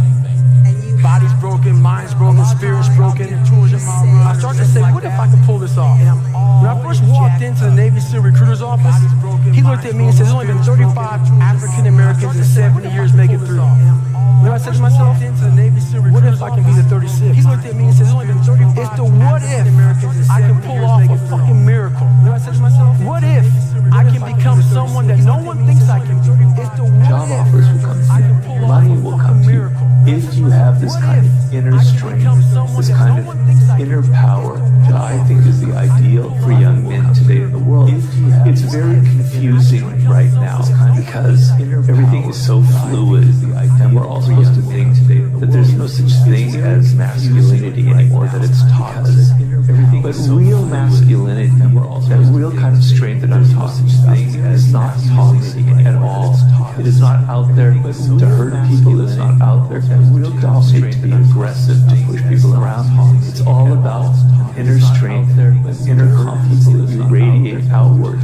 And that's a beautiful, beautiful thing. And I advocate making that your ideal and making that the kind of the radar that guides radiate through these very difficult times. Getting over failure and finding success begins with taking 100% responsibility for your life. You have to give up your excuses and victim stories. Getting over failure, you have to drop all the reasons you can't succeed or haven't succeeded so far in life. I know it's a challenge, but if you want to get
I'm always competitive player. Not just in the games, I'm in the training, I'm like that. In the home, with my sisters, with my mom, with my nephews, I'm always try to competitive hard and try to win. I'm like that. You know, I never change because I like this. I like what I do. I like my life. I'm a happy person. So competitive is part of my life. So in Madeira, in Madrid, in England, I always want to win. I always competitive person. So it's part of me. What I do love is when I do a race and on the edge, the whole, the last race, for example, I was dead at the end. I was pushing so hard. Is when I do a race and I really enjoy it. That's what racing's all about. I'm generally pretty hardcore, you know. I want a hard race. I want to be destroyed afterwards. It doesn't matter if, you know, of course I want to win, but as long as you put up a good battle and you've given 110%, you've left with zero, you know, it's not like, oh, I had a couple percent left, but I finished the race. I'm like, I want to be completely depleted after the race, knowing that I gave it my all and I didn't make, you know, very many mistakes, and then I can go home proud. We live in a world now that's so kind. We find the kind way around everything. Like, if you don't look good, I can find a kind way of saying I don't like your shirt. That's not the approach. If that's the approach you're looking for, that book is not for you. Can't hurt me, it's not for you. The approach you have to take, at least I took, you take whatever approach you want. The conversation had to be a real, honest conversation. In the accountability mirror, guess what? I was fat. Don't find a kind word to say that, you know what, I gained some weight. No, you're fat. When I couldn't read, not like, hey, you know, even learning disability. No, I cannot read. At a fourth grade reading level, I'm struggling, and sometimes I call myself stupid. Not in a way to put myself down. So don't take it like, my God, those are so hurtful. Yeah, they're hurtful, and sometimes I call dishonest. The conversation has to become an honest conversation of where you're at mentally. Where am I at mentally? I look like I feel like I'm not the same. I'm falling behind in school. I'm lazy. My house is a mess. You have to look at what it is and call it what it is. Don't find words to make yourself feel better, because that's what. So we hang around people that make us feel better, that tell us what we want to hear, not what we need to hear. And so we stay away from those people, and we stay away from those people. Like, our internal dialogue becomes that kind. It's okay. It's not okay. So that's where it starts. It starts with that accountability of, it's not okay anymore. This can no longer be okay. And calling yourself out for exactly what you are and exactly how you need to fix it. I wanted to excel my game and isolate my game from everybody else. And I was more than just, you know, a few dimensional. Even when it came to Magic Johnson, Magic Johnson was a crowd pleaser. He was a good offensive player. He was a great motivator. You know, average defensive player. You know, I wanted to change that. I wanted to take another step. I wanted to do all those things, you know, that could separate me from Magic Johnson. You know, I'm not saying he wasn't great. He still is great. He was great in our own different way. You know, and that was motivational for me. You know, and to this day, still is. I never feel that I'm, you know, at my best. I feel I still have room to improve. You know, and I still set goals for myself to strive for. I'm never complacent with what I've achieved, even though it's been very successful for me. I still feel I have a lot to prove, not just as a player, but as a person, as a father, even though it's been to some extent as a role model in all aspects. So I'm never really, to some extent, too complacent with myself or with what I've achieved. When I get to a point where I feel I can improve as a player, I walk away from the game. I still feel that I have a plateau that, you know, I hadn't reached yet in terms of my skills or my expectations of myself. You know, I'm always going to expect myself to do, you know, I hadn't reached yet in terms of certain things or surpass certain things. As long as I believe that, then, you know, my road to success is going to continue to expand. Your whole life has been a fight. Yes. And that's the way you've actually liked it.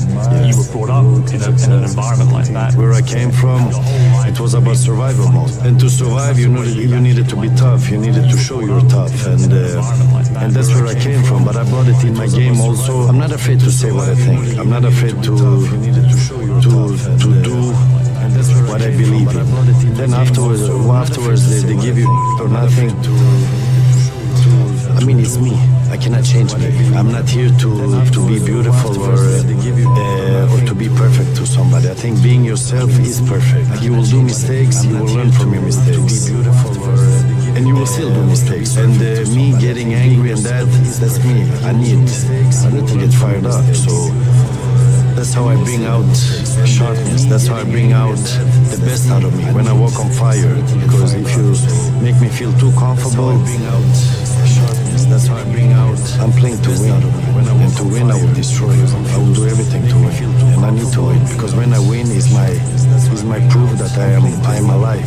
Me as a driver, I change. I improve over time through experiences, not race by race, not just race by race, but in life. I'm always taking all these different experiences, positive or negative, extracting the best bits out of them, learning, becoming older and wiser.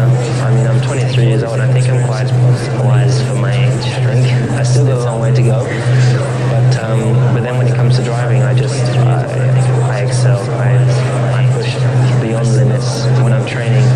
So I go beyond the pain barriers. I just do everything I can to make sure that when I arrive at the racetrack, I've already got 2-3 tenths of the other guys. You described yourself in the pictures believing you were a lion. Is that right? You are a lion. Are there enough lions around you in this team? You described yourself in the pictures believing you were a lion. Listen, I will be honest to myself. The table is not lying. I think the team is where it is because it is what it is. If we would be number one, we would be number one. Top 4 for me, it is what it is. Last time I came second, I don't even remember that, was in Milan. AC Milan. AC Milan. And you didn't like that? For me, No. You said it was something you weren't used to. That was the first position of the last one, so that I don't really like. And you described that season as a failure. It is a failure. So whatever happens, whatever comes after the first one is a failure. You stare at your past and you'll end up staying there. It's okay to look back and admire it, but you carry on. I'm not in the business of staring back at it. You know what I mean? And getting lost back there. People say a loss can make or break a fighter, but trust me, a win can also make or break a fighter because they get comfortable with a win. People can get comfortable with a win, but trust me, a win can also make and slack off then. Slack off on the training, slack off on the diet. They've won one. They're winners now. That's not me, you sleep on a win and you'll wake up with a loss. So I just carry on. Keep doing what I'm doing. And that's why this turnaround is so good for me. Vegas straight away. The Fighting Irish head to the fighting capital. It's perfect.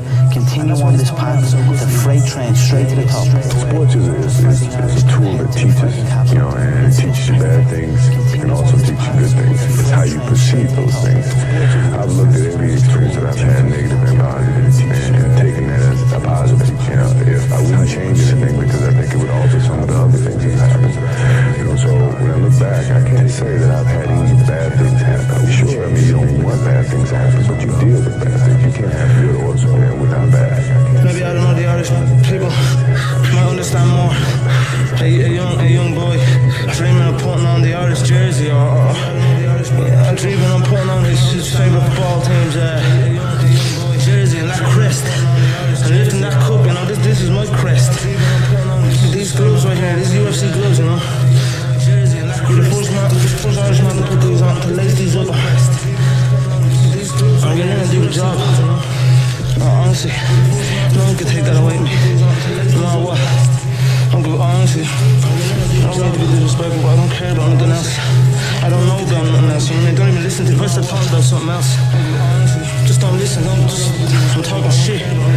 But if I talk about this, if I talk about honor and combat, if I talk about the human anatomy, the way the human body moves, then listen. My thinking is so superior, and my knowledge is so positive, and my logic is so wise until it clashes with mentality, which is down here, and I'm before. By me being so high, I can see grace is power in you. And you're looking at me saying, Ali, don't do it. Ali, please stop the way it hurts. And you're on a job making 6 to 7 pounds a week, or whatever this does. Never been out of the country, not known in his own neighborhood. Ali, don't do it. I'm just such a high level until I don't think like you. I'm not like you. I'm not saying you don't mean nothing to person. But you know why they say that. I mean, it's for the best possible reasons. Though. They fear and they aware it looks dangerous to them. That's right. It's not really that dangerous to me. Have you ever met any of the people that bullied you? Yeah, many of them. I think I was more bullied by the media than people around. Really? If I'm honest. But the ones who bullied you when you were young, you've met them since you were successful? I've seen them, but I haven't really, if I'm honest, really talked to them because friends, I've seen them, friends come and go because, if I'm honest, you have friends when you're young, but you will understand who your real friends come is when money come in the picture. What do you feel though about those bullies? Do you feel I showed you, but you will understand or do you feel anything? Friends come is when money come in the picture. You know what? Everybody has a dream to become something. If we share the same dream, I don't have any hate for that person because if we share the same dream, if we believe in the same thing, and then I make it, you don't make it, and you treat me bad when you were young, I cannot dislike you. It's the same thing now on the field. If I fight with somebody, if I don't like somebody on the field, I cannot hate that person because we share the same dream. It is the best revenge success. In some moments, yes, because like I describe my anger when I do things, let's say the media attack me. They call me, they say stupid things about me. They say things, because remember I played when you didn't have digital platforms. So I could not react like the way we can react today, because you can do whatever, you just use digital platform, you get your say. On my time, I had to wait. I had to wait until I see next time that person, and I would say it in his face, or I would catch him and I would do something there, and there was no limits there. And I don't say have you hit Germans? No, but I've been close by to have that anger to hit them, but I didn't come so far because I was always like, it will come back to me. You are pretty good about celebrating the victories along the way and celebrating yourself. I talk about it with my fiance every single day. I talked about with her 2 hours today. I said we are grinding so hard that we are losing the vantage point of what we have accomplished today. We got podcast, interview, flying, do this, do that. I'm like, stop. The vantage point, stop. What we have accomplished today. It's just me and you and this mama pop thing that we're doing. Look at where this book is at right now. It's crazy. Look how many people we're touching. Shut up. And just think for a second. Let's stop. Because all we did was talk about this and this. I don't know. Enjoy this for a second. We have to take time and realize what we've accomplished here. That's an evolution for you, Matt. Huge. That's a very different David Goggins than even from a couple years ago. Huge. Because you have to. What is it all about? Huge. I'm gonna keep on grinding. Very different David Goggins. That's not what I'm saying. What I'm saying though is you have to respect what you've done. Take a second, not live in it. Not sit around and say I'm good. Sit back and say let me look at the vantage point now that I'm at. That's why you reset the vantage point. Get the tactical advantage. If you get the tactical advantage too quick and start fighting, you gotta take a second to reset the vantage point. Take observation of where I'm at. What have I done? Am I in the right spot? I'm obviously in the right spot right now. Now we can go back to fighting. You know, I'm sure Henry will tell you, any fighter that knows what's happening, you really can't plan a fight when you meet a man you've never met before, right? You just have to get your tools ready. Here's a car stops on the highway. They call the AAA or whatever and say, my car's broke down. What it is, the lady, she don't know. Well, the man comes with all the tools and he comes equipped to handle whatever the problem is. An astronaut goes into space and he pretends that something happens to the ship before he takes off. He gets out and he works on it. He's not looking for something to happen, but it might happen. So I just had everything ready. Now, after the first round, being here with a top professional, man is so great, has so many knockouts, never been defeated, never been even scratched. I didn't know really how good he was, so I had to come in, after a little nervous, and with everything ready. After one round of dancing, I found out that this would tire me out, so I would have to resort to ropes. I figured that out after the first round. So I said, I'm going to go to these ropes, and I'm going to let this man throw everything he can, let him tire himself out. He might look like he's winning, and if he don't hurt me, I'm going to stay here. But if he should be as great as they say he is, if he hits as hard as they say he hit, when he hits you, breaks your arm, he knocked out Joe Frazier, I couldn't do it, knocked out Ken Norton, he was a big bad jab before the fight, you remember. Now you remember that, don't you? Yeah, big bad he was. They don't say that now, but you remember he was a real bad cat the other day, right? Don't forget that. Now, after I found out he didn't have it, I stayed there. But if he had had what I thought he had or what they said he had, I'd have kept running, hoping I wouldn't get tired. The first year was the first year I met McLaren. I've got the two-time world champion. He just won the championship 2006. 2007 he's got number one in his car. I'm going to be number two because that's how it goes. And I remember sitting in 2006, testing, just studying. I've got to make sure that that's how it goes. Somehow I'm going to match this guy. I believe in myself that I'm somewhere in me there's the speed to keep up and beat this guy. So and then before the first race, Ron said in his office, he's like, you got to expect and don't be surprised if you're half a second behind Fernando at the first race. You don't know what that did to me inside. I was like, it just boiled me inside because he obviously not undervalued me because he obviously gave me the role, but he was not expecting me to be able to answer to his special new guy. And so he said, "Do you expect to be beaten?" Yeah. And so and your life has not been about expecting to be beaten. No. So I trained like crazy. I prepared. He did beat me in qualifying, and he did beat me in the first race. But I finished just behind him third. And after that, I think I beat him in the next race. No, I didn't beat him. I think maybe the third race I beat him, and then I beat him in the championship at the end of the year, my first year, my rookie year. The only thing we can do is take one day at a time. No, I didn't. That's all we can do. No one is perfect. Every day we strive to be perfectionists, but no one is perfect. I make mistakes. I've said things that I shouldn't have said. When I was younger, I done things that I shouldn't have done when I was younger. I'm not perfect, but we live and we learn. And that's a part of growing. Jealousy, people jealous of you, comes with success. So anytime you're successful, people gonna be jealous of you.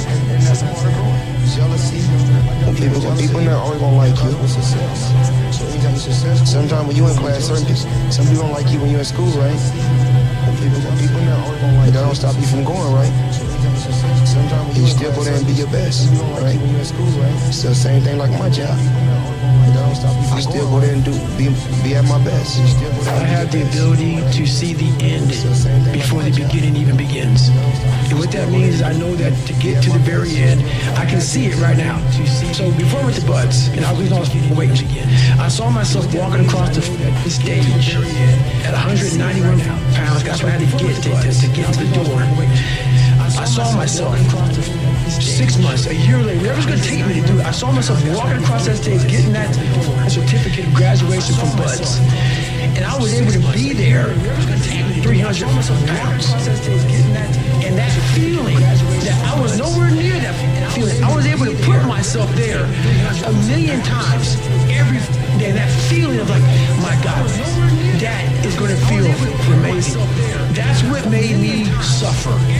That's what allowed the pain to be real and say, this is worth it. I want to feel it. For this next 18 months, it took me 18 months to finally come in there, to finally just get through Buds. 18 months, it's 6 months, it took me 18. That's what woke me up every morning, was I'm going to put myself through this much pain and suffering for a few seconds. That's all it is. A few seconds of joy. It's so worth it, man. That's what people don't get. So I'm able to put myself at the finish line, even though I have no finish line, but at the finish line of an event, before I even start them, and say, how are you going to feel at the end of this? Visualizing is my biggest tool of life. That's why I've been able to put myself in cold water, put myself in a 100-mile race millions of times before I've done it. And I'm able to go through the race and see how I'm going to feel about 50. almost to the exact feeling. Right. So when it comes up, it's no surprise. No surprise. I've already done this a million times. I mean, I think I just had a game plan. I had a brilliant game plan. The game plan was to be very outspoken.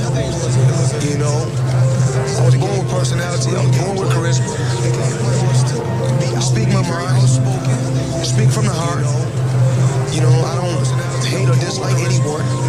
I want to go out there, you know, and just do what I have to do inside that square circle. Choose a tremendous team on the outside that's going to help me take things to the next level, and that's what I did. How do you apply that to business? So what you've learned in boxing, the lessons, being a champion, how? That's interesting because you have to know in business as a boxer, you have to know how to market yourself. You have to know what's going to allow people to fill up the seats. And my situation came about, I was the killer. I was the psycho tough guy, the anti-hero. And the good guy wasn't the bad guy, just, you know what I mean, what I was. This is a dangerous sport, boxing, and it's about making as much money as you can and taking the less risk as possible. Yeah, well, what do you view yourself as? Businessman all the way, all the way. Never think about I'm the champ of the world. I never think about that stuff because I won't be able to move forward. How do you think that sports and business can be similar or related? Sports and business are the same. It's two ways. Sports, like me, right? I'm the show. Now I'm the business. So that's show business. Exactly. I was just the show. Now we got the full story. That's it. Now we got the full story. Yeah, when I first met, because we didn't talk about punching and moving your head. We all talked about the psychology of boxing and the psychology of fear. And he had the psychology of fear down to a science. That was just, it was all psychological because when we boxing was 90% psychological and 10% physical. And I was pretty much a psychological fighter. You know, I would come across fears. That's all part of the psychological game. Intimidation, being a tough guy, and all these antics. And he was very successful towards me. You said, I read a quote that you said you love business as much as basketball. There's no way that's true. 100% true. There's no way.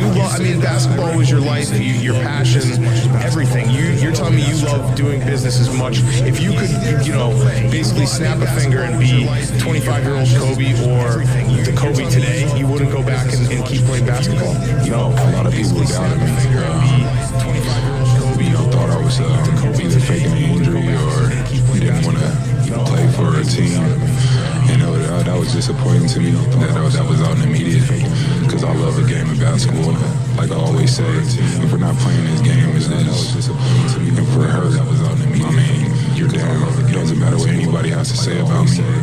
I know who I am as a person. I know how I feel. And always just trust yourself. And that was my goal and my focus. That's one of the things that I take on the floor. I don't care about what media has to say about me, or if they want me to score whatever 30 points because I did the game before. I'm gonna come out and play the right way. I'm not trying to make headlines. And that's just things that I pretty much learned just throughout this journey of being in the NBA. So, that's how I just keep growing up as a man. That's why I say I just think about my past life and try to learn from situations and be wise and learn from others. All the good fighters not fighting each other. It's a Dante Wilder. He's knocking out everybody, but all the good fighters not fighting each other. He had a fully-rated guy. He's the type of guy that should fight before he fights Klitschko or for this other guy. The gentleman from Haiti. What's his name again? He's the type of guy that should fight before he fights Klitschko or for this other guy. He should fight some contenders. I'm not saying he's a bad fighter. He can't fight. It looks like he was going to win. Before the fight even started, this guy's going to win. That's not what boxing is all about. Boxing is about being pushed, about being challenged, or challenging yourself. This guy's going to win. Muhammad Ali, they talk about Rocky Marciano 49-0. Rocky Marciano got his ass kicked. He fought for that O. He fought the best fighter. They beat his ass. He came back. He didn't have the undefeated record by osmosis. He fought for it. He fought for it. These guys not fighting for it. the undefeated record. If he lost a fight, look, Ali, the greatest fight ever lived, and he lost. No one's gonna ever be better than him. He's the greatest fight ever lived, and he lost. So being undefeated doesn't mean anything if you don't push yourself and go through the test. Was it a hard decision? Like, I'm going pro, or did you just know? Because A-Rod obviously did the same thing. You know, as a young kid, 17, 18, going to be a pro athlete. I'm going pro, or did you just know? It was a tough decision.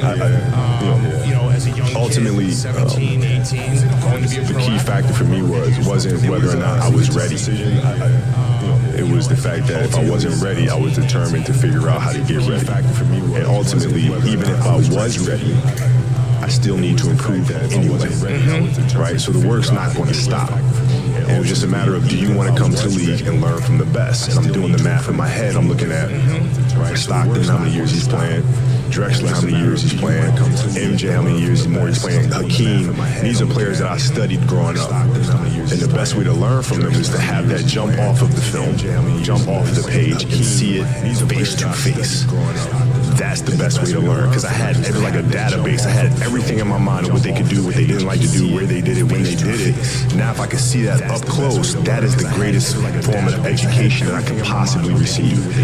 So that's when I was like, no, I'm going to go pro, because I've already done it. See, here's the thing. When I was playing, and my teammates would say, Kobe's not out on the road. What is he doing? See, here's the thing. What is it about investment and entrepreneurship that sort of has bitten you? I never look at it as investments, believe it or not. I just look at it as partnerships, changing the world, and just being part of something that's inspiring. My business people all the time, whenever they talk about money, you can ask them about it. I don't want to hear it, but if they bring an idea to me, then I think it's going to go to the next level. Most of the time, if I follow my heart, and everything else will fall in place. I've never ever done a deal. Hey, we got this suit company, we throw some pinstripes in the suit, you give me 100,000, we sell 20 of them, we make it. I've never did a deal where it was always based on money. I've always did my business deals based on how I felt it was going to go in the future, how I felt it was going to help and inspire somebody. Investments not going to always go how you want them to go. Business plan is not going to go how you want them to go. So you just have to regroup. You know, you can never. You say regroup. What does that mean? What does that look like? My theory, my thought process is to never focus on the problem, focus on the solution. I invested in this water company, it didn't go well, that money's gone. Now I got to regroup. Now I got to do something else. So I'll be upset for about 20 minutes, go to that cabinet, get them frosted flakes, get some of that cold milk, slice them bananas up, watch some ESPN, and then the next day I'm back on track. Y'all got that? That's pretty good. But the key thing he said, focus on the solution, not on the problem, because where your energy goes, that's where your focus and concentration goes. I think focus on the solution, not on the problem, because as a competitor, if you're trying to do something meaningful, if you don't have the mindset that you're the best ever, you've failed already. So if you don't have the mindset that you are the best reporter ever, then you already failed already. And that's been my mindset since I can remember. That will be my mindset as long as I can remember anything. That I am the best ever at what I do. And every day that I step on the basketball floor, I will strive to be that. But my mindset will always be as such, as I am the best to do what I do. And that'll give me a shot at being the best. But before you can ever reach anything, you have to believe it. You don't just mistakenly become great at something. You probably at one time or another, believe that you can be great at that. And then you work to get great at that, and you reach that greatness. But you don't mistakenly become great. And then you start to believe, oh man, I'm great at that. No, you believed that before, and you work to get that. So I always believe that, and I'll work every day to reach that. What have the last 2 years taught you, changed you to get from there to here? Man, just always trusting yourself. That's what I learned. And, you know, once things go bad, there's only so many people that's going to be on your side. And, man, that's it. Just really trust in yourself and just keep working out, have faith, and, you know, good things happen to good people. You know, a lot of our games this year came down to this last stretch. Fortunately, I didn't able to help us every time, but with me, it's just my mindset. Just being able to still take the last shot, or, you know, take the shots that are big down the stretch. It doesn't bother me if I miss or make it. So I'll just keep going, and, you know, I think the next one always going to go in. What did you know and learn at the end of your career that you wish you knew at the beginning? Understanding empathy and compassion. Because as a young kid, when I came in the league, it was like, I'm driving this way, and either you're going to be on the train or be on the track. As a young kid, there was no such thing as understanding that people have lives outside of the game, where either you're on the train or I did not. But like, if I understood at an early age, it helps me as a leader to communicate better. I came to understand that later. And getting to know people on a personal level, what are their fears, what are their insecurities, what are their dreams and ambitions, desires, those sorts of things. You come to understand that about a person, and you can help them reach the best version of themselves. So I wish I'd known that earlier. You come to understand. There's 200 people or 150 people that start the class. Those are 100 helmets of people that quit. Grown men whose dream it was to be a SEAL, that get there, that did all this physical training and all this preparation and signed that dotted line and committed to 6 years, and they show up there and they get to that training and they ring that bell. No one knows who's going to make it through that program. The only way to know what's in the core of a human being is to rip that thing apart and see what's in there. And until you rip it apart and see what's in there, you don't know. What does it take to not ring the bell? Don't quit. People always ask me, what should I concentrate on? What's your advice for me going to buds? Don't quit. To not ring the bell. Don't quit. Like, train hard, don't quit. Well, if you want to be a good leader, you have to understand human nature. And the places where human nature reveals itself most clearly are times of extreme suffering and inhumanity. I had a bunch of hard-headed, very determined, thick-skulled guys that, you know, I had to get them to do what I wanted them to do. I had to get them to want to do. Trust is built on relationships. Relationships are built on trust. If you don't trust me, we don't really have a relationship. My first platoon, we were doing a training operation. We get into this tactical situation. Everyone in my platoon is focused on one area. Everyone's looking down their weapons, waiting for a threat to expose itself. Which means you got 16 guys looking down their weapons, and I'm waiting for someone to make a call. I was a new guy. I'm waiting for someone above me in the chain of command to say, hey, move here, or hey, move forward, or make some kind of decision for someone to make a call. And as I'm waiting, no one's doing it. So I'm a new guy. I'm scared to say anything, and I know I shouldn't say anything, so I'm just waiting, and no one's giving an order, no one's giving any direction. So I wait longer. And this goes on for probably 30 seconds or a minute, which is a really long time when you're trying to take down a target. And finally, I said to myself, all right, I'm going to see what's going on. So I actually point my weapon at the ceiling, and I take a step back, and I just look around. And I see that every single person in my platoon, including my platoon commander, including the assistant platoon commander, including the platoon leading petty officer, everyone is just focused on their weapons, and no one's making a decision. And I can see this. And because I'm looking around, and I'm detached from the scenario, just by 8 inches, I step back. And I can step back to look around. I can see what decision needs to be made. And so I summoned up as much courage as I could as a new guy, because new guys don't make decisions. And I said, hold left, clear right. Just this basic command that we had rehearsed and we would practice. And I expected someone to say, you know, shut up, Jocko. But instead, they repeated the command. They all said, hold left, clear right, which means we were going to execute. And sure enough, the guys on the left held, the guys on the right cleared. We got done, and instead of someone saying, hey, you need to keep your mouth shut, like one of the more senior guys said, hey, good job up there. Way to make a call. So I looked at it and I said, wait a second, how could I have, as a new guy, have made a decision in that situation that was better than what the more senior, more experienced guys were making. And I realized it's because I took a step back and detached from it.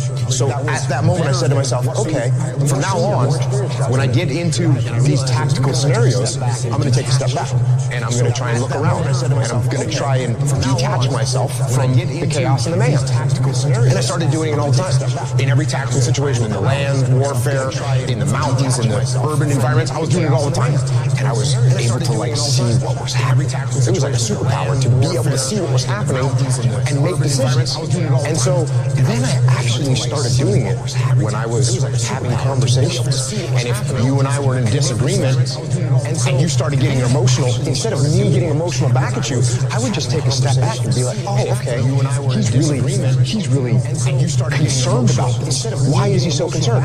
What does he see that I don't see? And I started actually just detaching all the time. And that became a very powerful tool in leadership that I use to this day. And I started actually just detaching my second platoon. Our platoon commander, the guy actually in charge of the whole platoon, he's not very experienced. He didn't listen. He didn't take advice. He didn't take guidance. Everything was like his way or the highway. And we had a mute inside of our platoon.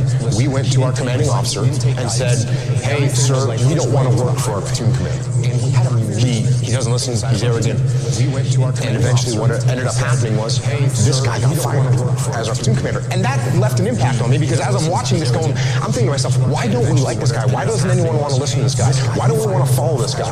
And the reason because he was arrogant and he didn't listen and he didn't give us any ownership of everything. Everything was about him. And that would have made an impression on me. That would have left a mark. But the mark got left even more clearly because when that guy got fired, the guy that came in and took over for him was like, I hate to use the word legendary, but he was a pretty legendary SEAL, had a ton of experience, he'd come up through the ranks, and he had been stationed at every different kind of SEAL team, and he took over as our platoon commander. And I kind of thought to myself, well, he's going to take over because we're a bunch of mutineers, and they need to put someone really strong that's going to whip us back into shape.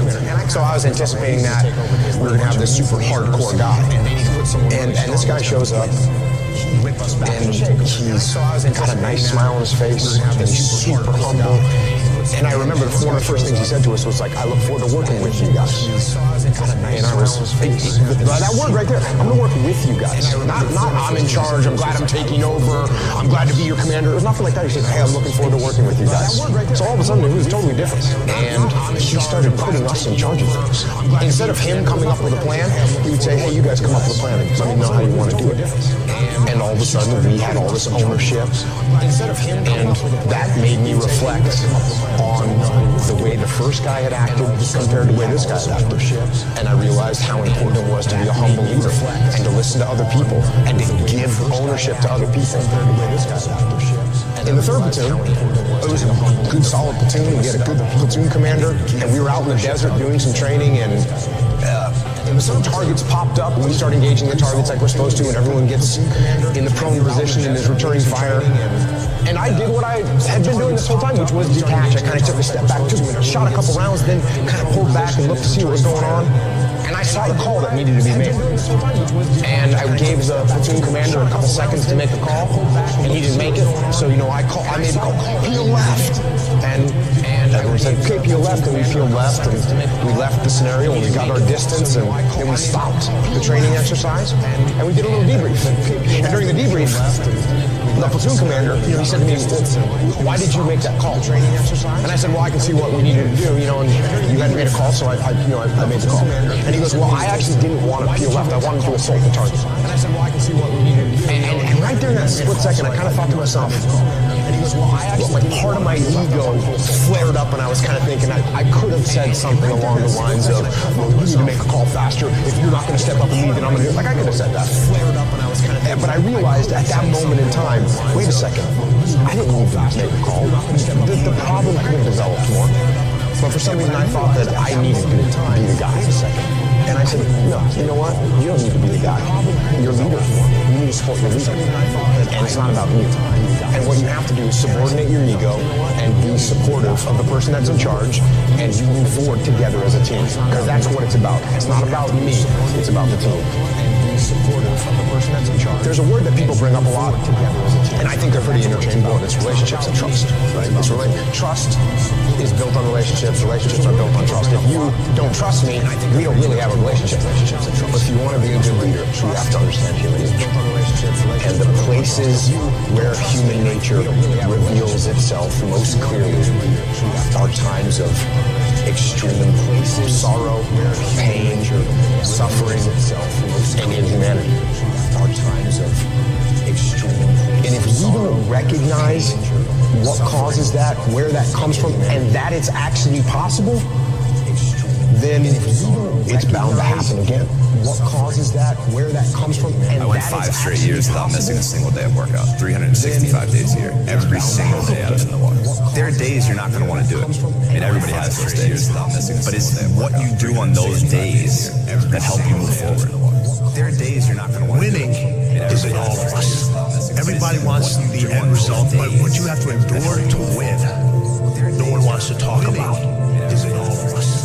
If you know that you were destined for something, then you can withstand the setbacks, the difficulties, the bullshit, the criticism, and all the others. Everybody can compete when they're feeling good, happy, excited, but it's the best people who can overcome when they're tired and sore. Everybody can mental power that the greatest athletes have can push all the pain aside and overcome. The first time I met Stephen Curry back in 2007, and it was after his freshman year at Davidson, which is before he blew up. No one knew who Stephen Curry was after his freshman year. But I remember there was a few things really remarkable about him. The most impressive thing was at the end of the first workout, he came over to me and Steph said, "Will you rebound for me? Because I don't leave the gym until I swish 5 free throws in a row." I mean, he was conditioning himself to be in that state. He was conditioning himself to do that and to not accept anything less. And one of the reasons I think he'll go down in history as the best shooter we've ever seen is his ability just to move on to the next shot. Anything less. At the root of it is you want to be the best, you love to beat, and you want to dominate. The greatest athletes in the world don't make excuses. I wanted to do something that nobody had ever done before. And that started with a dream and a goal. I wanted to be the greatest of all time. Nobody had ever done it. And I think I always felt like I wanted to be good at everything I did and be great at what I did. I wanted to be the greatest. I never expected to be as good as I was. I think I always No matter what you do in life, where you're at, be great at what I did. this is what winning takes. And it's in all of us. What you do in life, We all have fear, but if you harness it, it takes you to places that you couldn't even imagine. We all have fear. There's mistakes, there's regrets, there's sadness, there's joy, there's frustration, there's sorrow, there's heartbreak, there's elation. It's all part of it. It's all part of life. I said to myself, I'm going to do this and no one's going to stop me. And I think that's the biggest thing. In order to win, I said you have to be seen. Winning is everything. It's everything. In order to win. People are champions when they really see themselves with no limits, when they really see themselves great. Because when you see yourself there, you are much more willing to do the work. You are much more willing to break barriers that others don't break because they don't really see themselves breaking those barriers. And this young guy, Djokovic, was 19 years old and he plays Roger for the first time in a Grand Slam. He's nobody. When Novak Djokovic started, Rafael Roger winning everything, it's impossible to win a Grand Slam with those two guys. You can't beat them. They're just way better than everyone. And he's interviewed before the match and he says, I'm going to beat this guy. And I remember the press went really bad against him. Who does he think he is? But he was seeing him there. He was seeing himself there. He was seeing himself better than them. Which maybe people saw that as being cocky, but he was just very confident about his abilities. And he ended up being the best of the three. He beat all the records. He beat them on every level because his self-belief was extremely high. His self-esteem, the way he was seeing himself. He beat all the records. That's how I know if someone is a champion. And a lot of people fake it, which is better than not faking it, but it's not as good as really believing it deeply inside. Someone is a champion. And a lot of the young players, they will say, I want to be number one. I mean, they wish. Yeah. The ones who really want to, because they're not only saying it, but they're putting on the work. And this is a big difference, because when you really believe you can get there, it's much easier. It's never easy to work hard, but in a way, you are willing to do everything to get there. When you wish it, you do things halfway or you don't do it fully. So that's a big difference. You are willing to do everything to get there. But when you look at the road to winning, people look at you and they're like, you're a success. But your road has so many more steps. Those steps are infinite. People look at you. Sometimes you get to see them. Sometimes you don't. Sometimes they're there. Other times they're wobbly. Sometimes you get to see them. Sometimes you don't know if that next step is going to be there, but you have enough belief in yourself to say, I know it's there. I'm going to take that step. I may miss the step. I may fall. I may get scraped. That step may go into quicksand, but I know there's another step. I know it. I believe inside me that there's another step that I have to take, that somebody else isn't making me take. Those steps are infinite. Winning is infinite. Those steps are infinite. Somebody else isn't making me take. Of course, if your self-esteem is big, like huge champions, I mean, legends like Serena or Venus, and I had this discussion with Richard Williams, their father, and he told me my main focus was to create two young ladies that were believing in themselves, my main focus in general. And he said to me this, and I believe it, whatever they would have done, they would have been successful.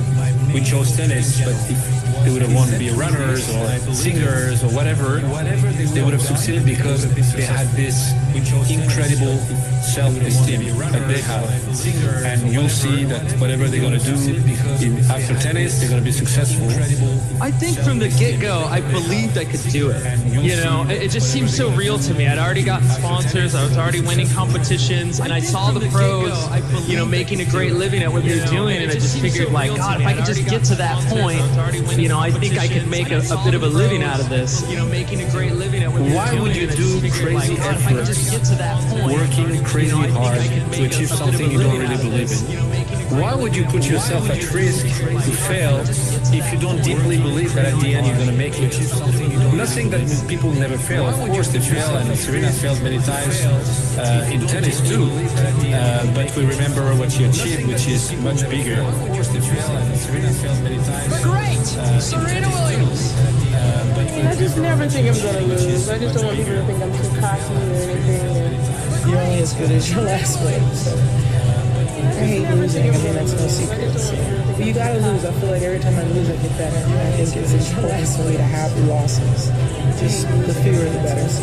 I think a lot of people, they see you run, they say, oh, it looks so easy, it looks effortless. But before you get to that point, it's like hard work, day in, day out, sacrifice, day in, day out. The confidence comes from preparation. You know, so when the game's on the line, I'm not asking myself to do something that I haven't done thousands of times before. When I prepare, I know what I'm capable of doing, I know what I'm comfortable doing, and I know what I'm not comfortable doing. Right? And so in those moments, if it looks like I'm ice cold or not nervous, it's because I've done it thousands of times before. So it's one more time. No, I've never been afraid. I mean, obviously you're nervous, but afraid means you're not confident in your skills. I have total confidence in my skills, so I'm not afraid. So if you put your mind to doing whatever you want to do, good things can happen. That shot gave me the idea that I could be better than what people think, and I can surpass any expectations that I may have for myself. The start is just every day do something you didn't do the day before. Surpass any expectations that I may have for myself. If you just pay attention to the details, pay attention to the details, those distinctions are easy to see. Everybody talks about working hard, showing up early, showing up late, doing all. Everybody can do that. Everybody can do that. It's the mannerisms, the way they carry themselves, it's the way they compete, it's the way they listen, it's the way they absorb information, how coachable they are. The one thing all my athletes in business, in sports, the best of the best are so coachable. They listen. They listen, they absorb the information, they pay attention, they're there. Of course you want to win, but winning is not a goal, winning is a result. goal is, what do I focus on? I focus only on things that I can control. Winning, you cannot control everything. There are a lot of things you can control. The goal is, a lot of things happen. A lot of emotions come in. A lot of thoughts come in. You have to take them away, and the only way to take them away is to talk to yourself in a way that makes you better. You also have to make efforts every day, and you do, to have those small victories and build yourself as a person that is able to achieve his dreams. By no means, I've never made a mistake. I made lots of mistakes, both in and out of school. And, you know, I've been able to learn from every one of those mistakes, and I've been able to, you know, help people not make the same mistakes that I've been able to learn from every one of those mistakes. Keep going. You're doing the right thing. Now go out there and show me how you do things. Show me how you live. Keep going. Show me how you fight. Let me show you how I fight. Now go out there and show me how you do things. Show me how you live. Show me how you fight. That's why you're afraid. Let me show you how I'm not afraid. I'm angry. Now I am become death, the destroyer of worries. Get back to work. I'm angry. It's time to get back to work. You're gonna fucking hate yourself in the morning. Why are you pulling back? No, don't tell me yes. Why? Where are you supposed to be? Why are you pulling back? Darkness is your ally. Why? Where are you supposed to be? I was born in it. Molded by it. I didn't see the light until I was already blinded by it. It was nothing to me but light. Shadows betray you because they belong to me. I'm old. Shadows betray you. Don't complain about the pay. Don't say, why me?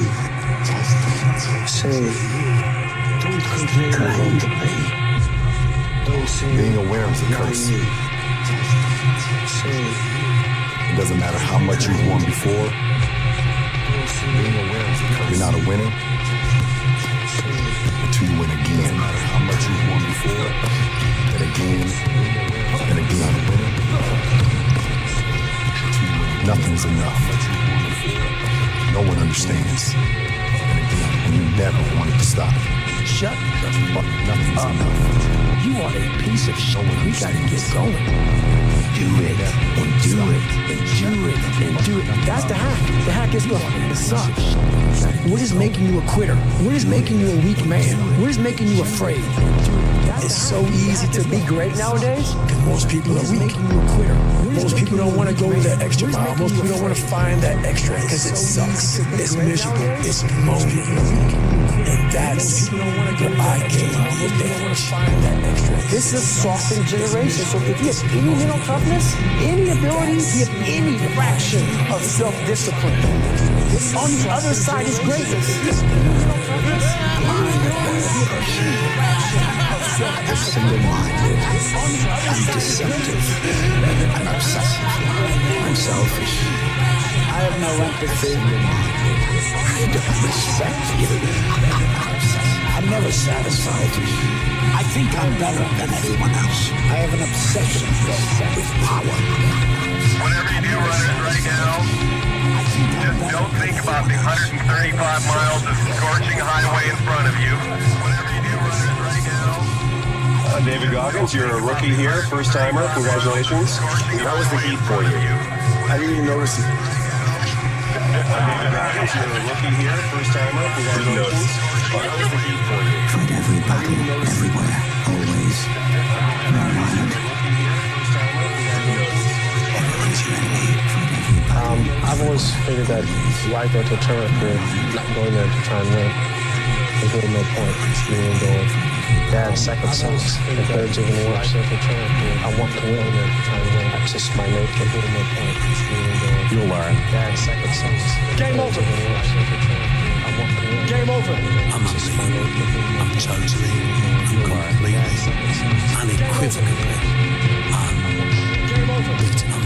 So what's your excuse? It might be April where you are, and you're expecting nice weather, but it's 20 degrees. So you might have sore legs, sore back, sore shoulder.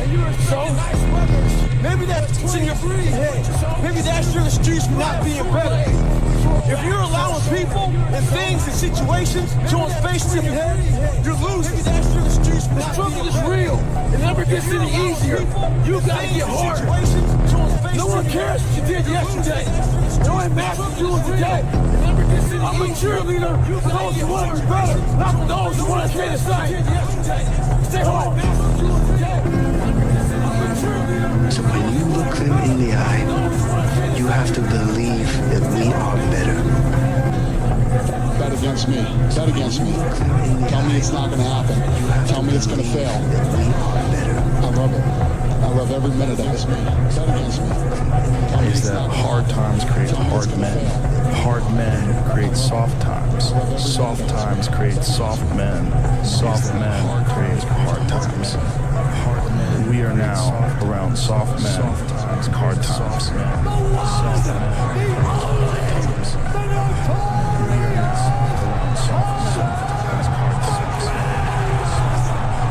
Well, I don't understand this world today. Why is success a bad thing? Why, if you're a millionaire, you're evil. If you're a billionaire, you're the Antichrist. Why is success? If everybody doesn't hate you, then you are not living up to your full potential. You get one shot at life. One shot. One go around in this world. You take life and you grab it by the throat and you make it give you everything you want. I was dealing with body punching. I heard him actually he was crying in there, making woman gestures like, Homelander, he's a human. He's just like the rest of us. We all make mistakes, right? I'm not just like the rest of you. I'm stronger. I'm smarter. I'm better. I am better. I'm not some weak need and crybaby that goes around apologizing all the time. I am better. I'm not some weak need and crybaby that You want to be that one mother that every day, whether it's raining, snowing, sleeting, you lost every dime. Your mom died, your dad died. You come and you bring the energy that it takes to make a team function at the highest level every day. And that's the person you want to be every day of your life. This is not his option, this is God's option. I'm gonna keep going. If I'm not stopping, you have to kill me.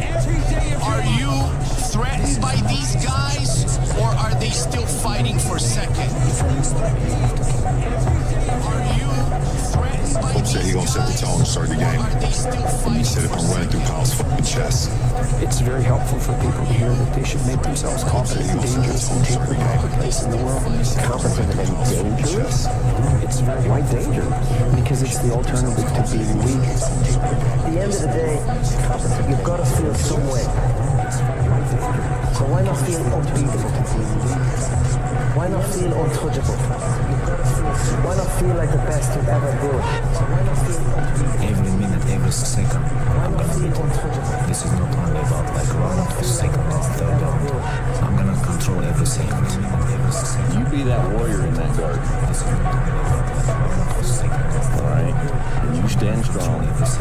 You be a strong man. You be a good man. And you just let the world rage around you. All I know is that I will be there, like I always am there. People are always saying about the talk, and I talk, and I talk, and I talk, but guess fucking what? I back it up. I back it up. I always am there. Irish, only 6 million. Russian, 150 million. I want to fight for your chicken, because this is number one Egypt in lightweight division. Like, you know, I haven't seen what I've seen. I'm on game for that. I've been to Valhalla. I've seen the most vicious and most cruel, the coldest people in the world. They accept me. You can't stop me. I'm on game for that. I've been to Valhalla. After this fight, where do you see your place in boxing history? I'll be in the morning, the top of the top. There'll be none better. Talk about something big without I'm the greatest ever and will always be the greatest ever. Top of the top. There'll be none better. victorious, destructively, Mike Tyson fashion. I say it's what anyone says about me. It doesn't matter what anyone says about me. I mean, I'm a totally different entity what other people think. Michael and Tyson are two different people. I'm Tyson here. When I haven't tasted blood in a while, some situation will unfold, and I'll go into war mode. It makes me feel so good to be in that mode, to feel that focus. That's when I love the taste of blood. So good. He's a little 5'2" twerp. He should have kept his mouth shut. I'm gonna slap the face off him, and that's it. It's better to be a warrior in a garden than a gardener in a war. When I'm in that cage, bro, don't touch me, don't talk to me. Nothing to do with camaraderie is stone cold killer. With all due respect to everyone, don't talk to me. I'm just here for my own stuff. This is something in me that I'm just itching to get in there and compete and do what I do best. I've never feared any man in my life. There is nothing to save myself for or give myself to. I fight because I know nothing else. Are you a good guy trying to be bad, or are you a bad guy trying to be good? I think I am a bad guy that's trying to be good. It's your dream. If you wanted to have it, beat your butt up and make it happen. If you wanted to have it, ride and ride. I'll fight to the death. It's your dream. I would rather die than do that when you die. If you wanted to have it, Sunday I'm gonna kill your dreams. I wanna kill your dreams. No one knows me. No one has any kind of consideration for my feelings, my pain, everything I've ever been through in my life. Yeah, Conor McGregor, you're taking everything I work for. I'm a fight, sure. You know what's the real fight? What's the real money fight? Me, not these clowns that you already punked at the press conference. You're up 2-0. What's the story? Are you not happy, or you're only half happy, or? Still to be happy about. You're up 2-0. Job's not finished. Job finished? No, I don't think so. This is my time. This is my moment. Tomorrow. Ain't no such thing as tomorrow. We only got today. You ain't no boy no more. This ain't no base. This ain't no, I want to go party. Now it's time to create a legacy now. You had your fun. Now get to work. Don't make excuses. Don't blame any other person or any other thing. Now get to work. Don't make excuses. I want your life to be better. I can't help it. Your road can't help it. God can't help it. Only you can help it. Grab your get a notebook and write down what the fuck you're gonna do this. And this is it. You're not gonna have these problems. The drugs, the cigarettes, that gumbo. It all starts with today, all right? No more excuses. You're not gonna have the year of the soldier. The struggle is real. It never gets any easier. You gotta get harder. Stay hard. As we said where I grew up, today, you see him fighting a bear, you help the bear. And no one's gonna die before we in champ. My whole objective is just total surrender and total domination. I'm gonna destroy you. Remember, I told you an angry mind is a narrow mind. Whenever you're angry, you're only thinking about what you can do to somebody. You're not thinking about what can happen to you. Isn't anger good for fighting? No. Whenever you're angry, it's about emotional content, not anger. You're not thinking about what can happen to you. Doesn't that anger make you work harder? No, it just makes you feel like you're working hard. You're actually burning out your mind. Where your mind goes, your body follows. It's better to make your opponent so you can control the fight. The real test for you is to calm your mind. Nobody's coming to save you, big dog. Don't you get that? Your whole life has led to this point because of you. Your decisions, your habits, your poor choices have caused you to end up at this point. And why chase this thing called winning? Because the only thing that's guaranteed in life, if you don't chase it, is losing. The only person, big dog, that's going to get you out of this spot is you. Because the only thing that's guaranteed in life, if you don't chase it, is losing. Reasons why you can. Grab them, keep gears, get focused, get ferocious, level up, let's go. He who fights by a sword, he f***ing dies by it. I'm invincible, I'm a savage, I'm ferocious, I'm smart and savage. I respect the person who needs to die for what he truly wants. I want everything you got. Come on, keep going. I respect quit him. You're very bad. Keep driving. He's helping me. I know you said. Then you negotiate with your body to find more strength, but don't you give up on me, Brock. You keep going, you hear me? You keep going, you're doing good, you keep going. I know it hurts. You keep going. You keep going. Don't you give up on me, Brock. You keep going, you hear me? You keep going, you do good. You keep going, Brock. Come on. Come on. Keep going. Don't quit. No. Keep going. Keep going. Keep going, Brock. Don't quit. Don't quit. Don't quit. Brock Kelly, you don't quit. Keep going.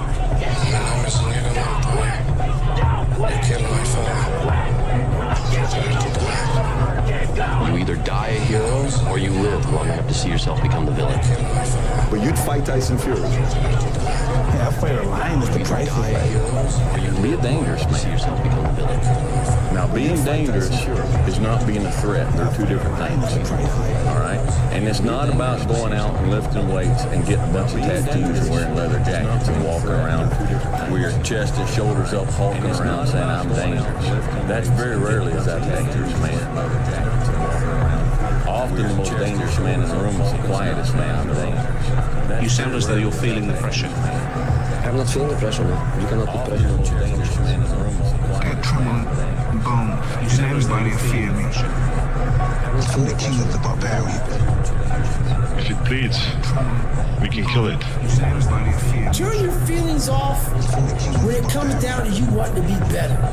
What that means is when that alarm clock goes off, your feelings gotta go away. When it comes down to you wanting to be better. Inevitable. What that means is when that alarm clock No one failed more than I did. I deserved all the credit I received.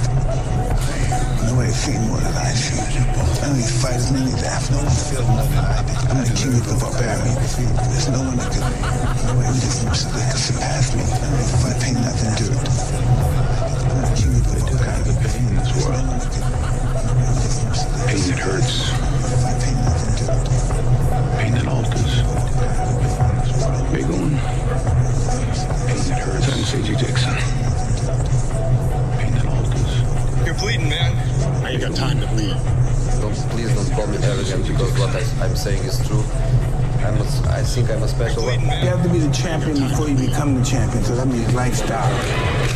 I'm saying is true. You have to be him before you become him. I think I'm a special one. You gotta be him before you become the champion, so that means lifestyle. I'm gonna make him an offer he can't refuse. You have to be him before you become Lying to me, I have a vicious warrior inside me.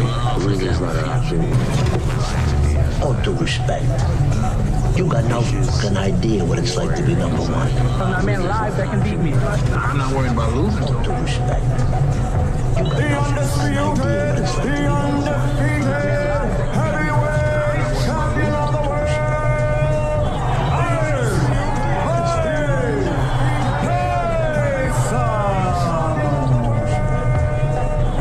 I mean, for me, it's simply this is something that is important to get done, and we should just keep doing it or die trying.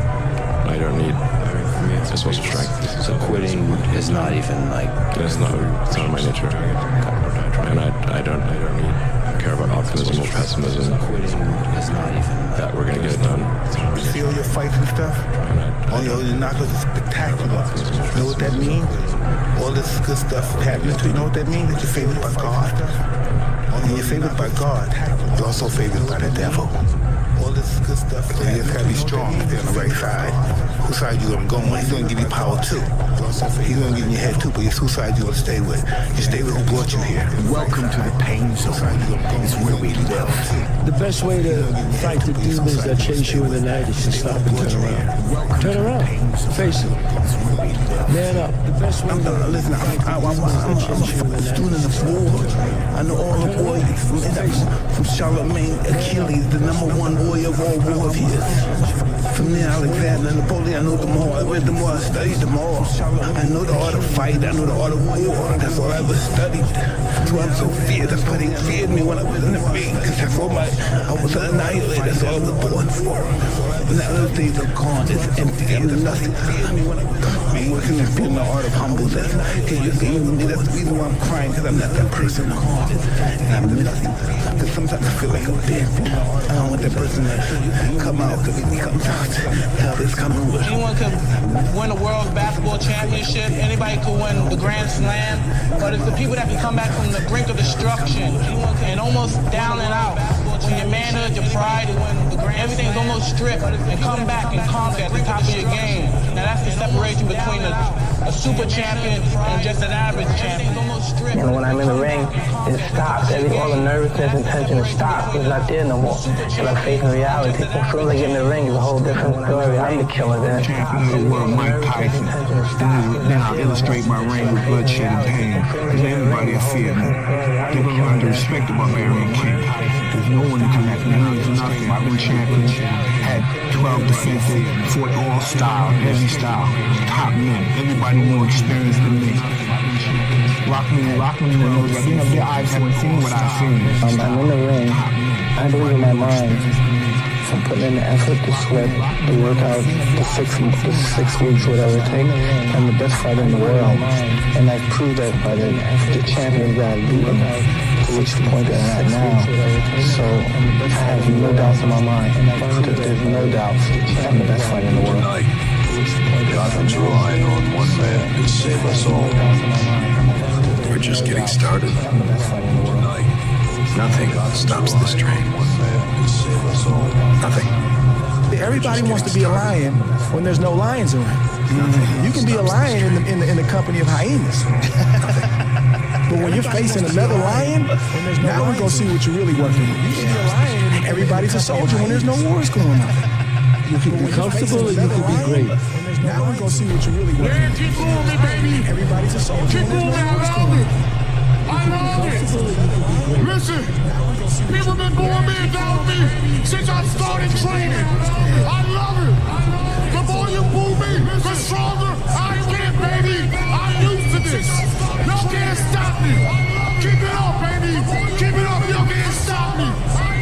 We gon' dominate this thing. Respect is not giving it his own goddamn. See, I'm not a monster. I'm just ahead of the curve. Spartans! Prepare for glory! There's only one rule in this fucking jungle. When the lion's hungry, we eat.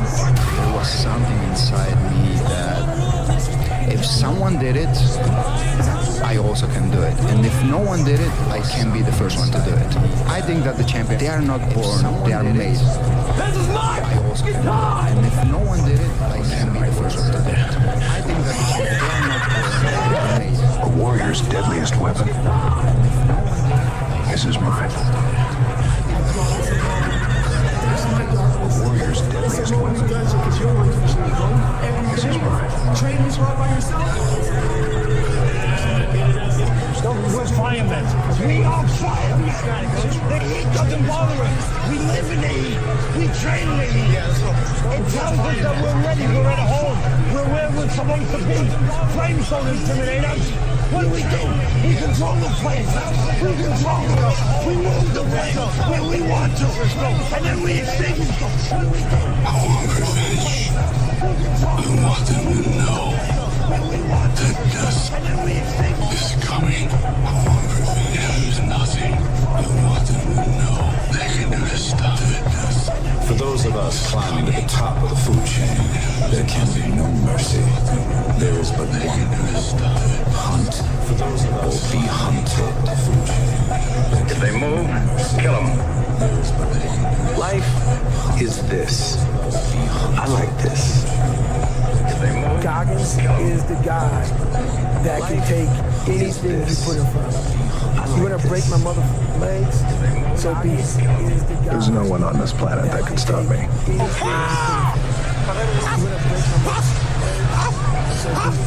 I just cracked one day, and I was happy. Sit down. You better get angry out there. Listen, stop feeling sorry for yourself. Come on, man. What's wrong with you? You're too. You got a phone on the fire. Come on, Leon, man. You got it, man. Come on. I am not like everybody else. I don't want to be like everybody else. I have something inside which is burning. And I look around and this is life and everything I see is not for me. I don't want. Am I supposed to be something different? You seem to understand. not locked in here with you. You're locked in here with me. So the question is, you seem to understand. Are you ready? I'm locked in here with you. You're locked in here with me.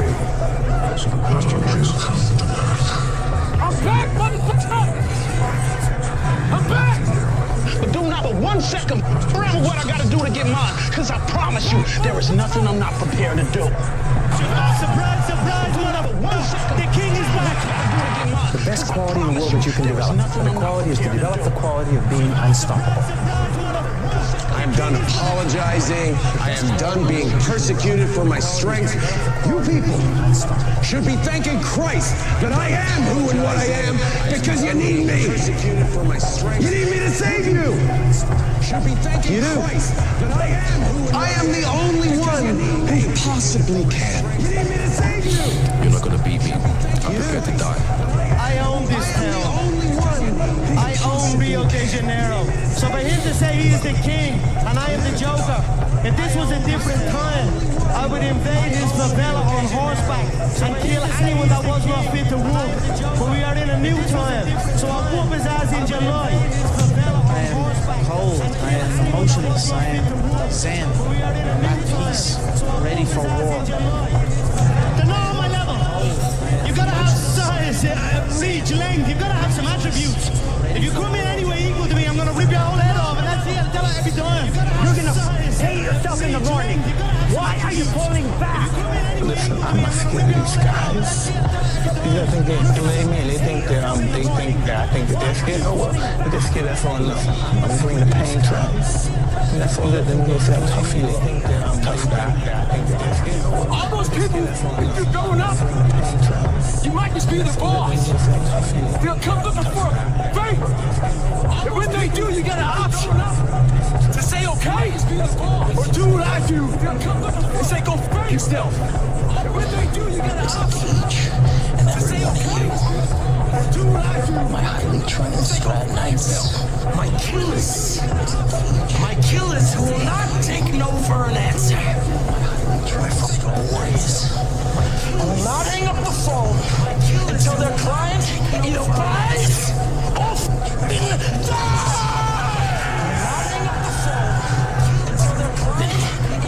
We started this in the basement. Basement. Play, I said dominate. 1, 2, 3. 1, 2, 3. 1, 2, 3. That's the only way you're going to get your doggone name up there. You're going to change the number. I said dominate. Between the champion and the loser is a mindset. 1, 2, 3. Once you put your mindset, you're going to get your doggone name up there. You're going to change the number. once you put your mindset where a killer mindset is, ain't nobody going to stop you. Because I'm going to tell you now, this game is not for nice people. And y'all know that this game is not for nice people. Ain't nobody going to stop you. This game is for young men running around neighborhoods knowing if they don't make a play, if they don't get a scholarship, they gon' die in that neighborhood. This game is for young men. They're gonna end up another statistic. Knowing if they don't make a play. See, some people play the game for the Gatorade and the cheerleaders. And some people play the game because they know they gotta save their family life. See, some people play the game. Where I go, stuff happens. I dominate. If you gon' win, if they gon' put your name and the number up there, you just can't play this game because there are other teams that want to do exactly what you gotta do. So what you gotta do in practice is 1, 2, 3. In practice. Not in the field. Some of y'all, that's your problem. You think that you can dominate when the lights come on. If you can't dominate in practice, you can't dominate when the lights come on. I get up every morning at 3 o'clock. I dominate at 3 o'clock in the morning. I dominate when everybody sleeps. I dominate at 4 in the morning, 6 in the morning. At 8, I go back to bed. Why? Because y'all just getting up. I dominate in the dark. I dominate when nobody sees me. So I dominate in the light because I dominate in the dark. Don't go to the playoffs. Then we gonna win the playoffs. Then we gonna go to the. You can't win it if you can't see it. They gotta make a way. They family tree is rotten, so they gotta replant more. And what football gives you the ability to do, it gives you the ability to leave the slums, go to one of the nicest colleges in the world, build your own name, build your own legacy, it gives you the ability to get drafted, and tell your mama and your daddy and your sister, we leaving the hood today.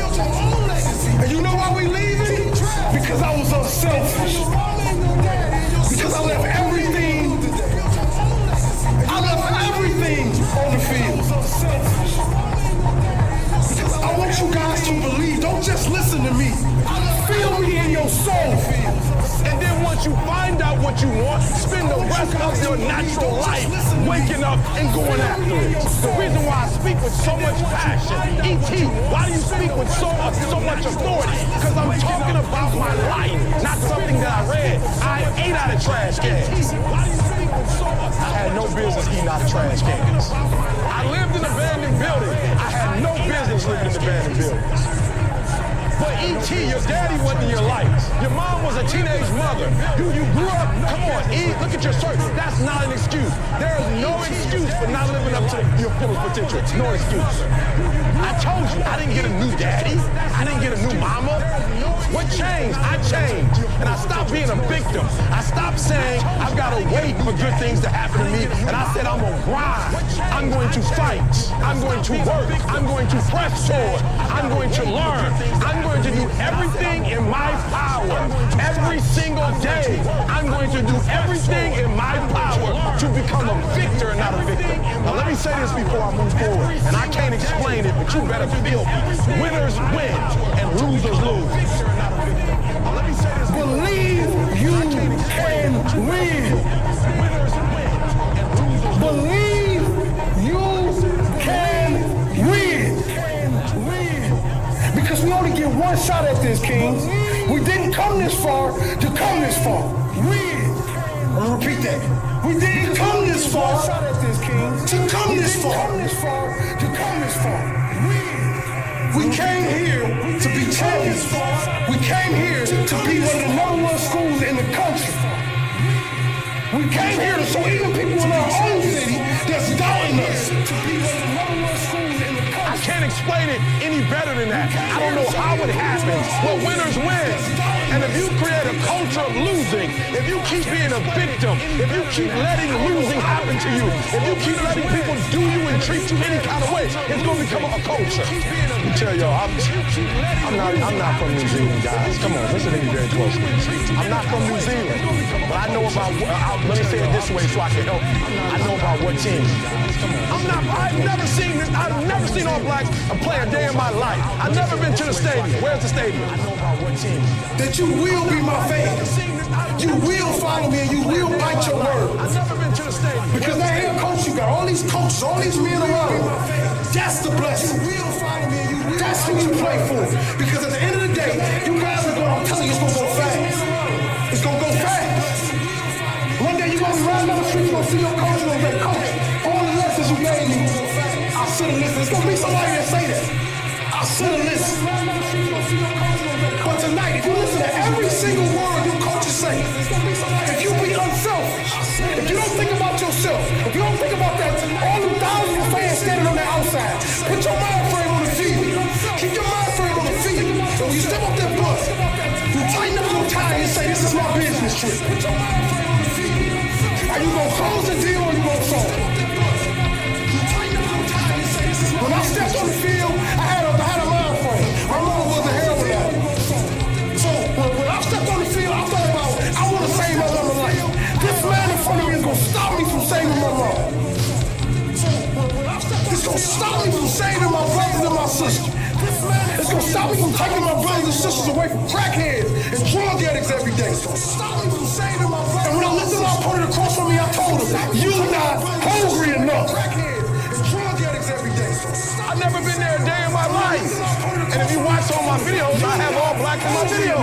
Why? Because they're what? They're winners. And when you're a winner, you don't even stay in your own little town.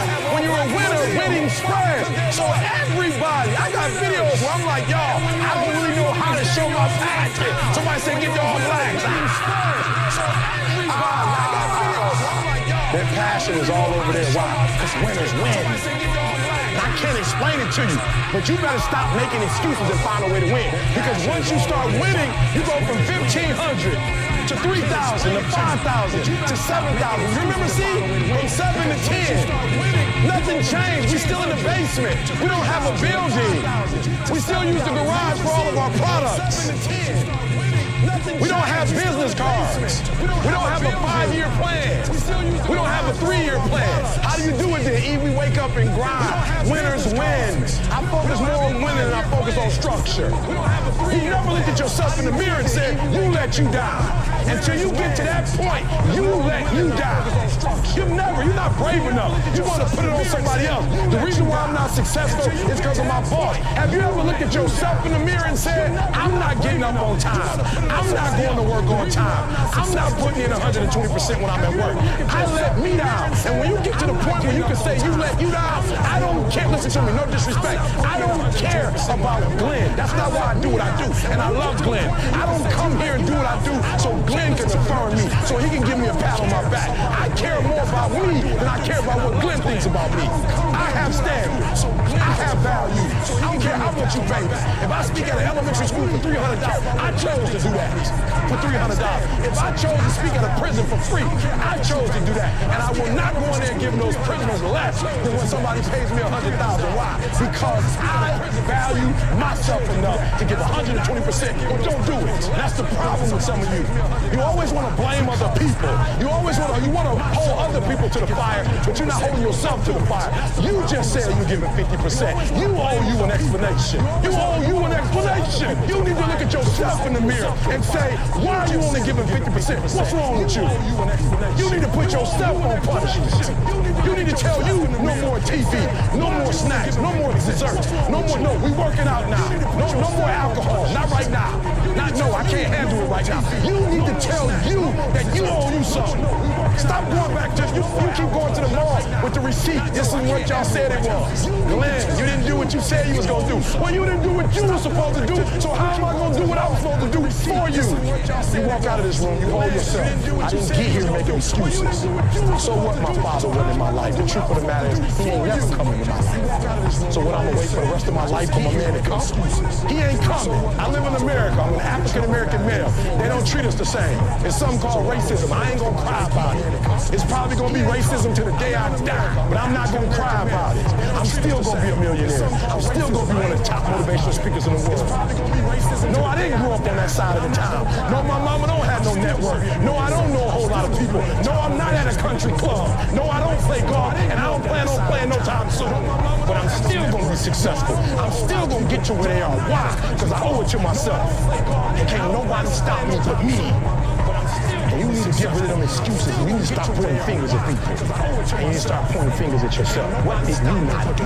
Pattern. I've dominated my laziness. I've dominated procrastination. I've dominated so much that when I get up at 3 o'clock in the morning, CJ said it don't matter if we are in Russia. It don't matter if we are in Germany. It don't matter if we're in Australia. It don't matter if we're in Dubai. My body just clicked at 3 o'clock in the morning. Discipline. I don't even gotta hit an alarm clock. My body like, yo, eat, 2:30, get up, eat, 2:45, 1, 2, 3, discipline, 1, 2, 3, 1, 2, 3. Discipline is you do it so long and so hard and you're so passionate about it that even when you don't feel like it, you still operate at the highest level. Michael Jordan, they call it the flu game. He still scored more than the average dude with the flu. Because your body will get so accustomed to being great that even when you got the flu, you what? I'll say it one more time.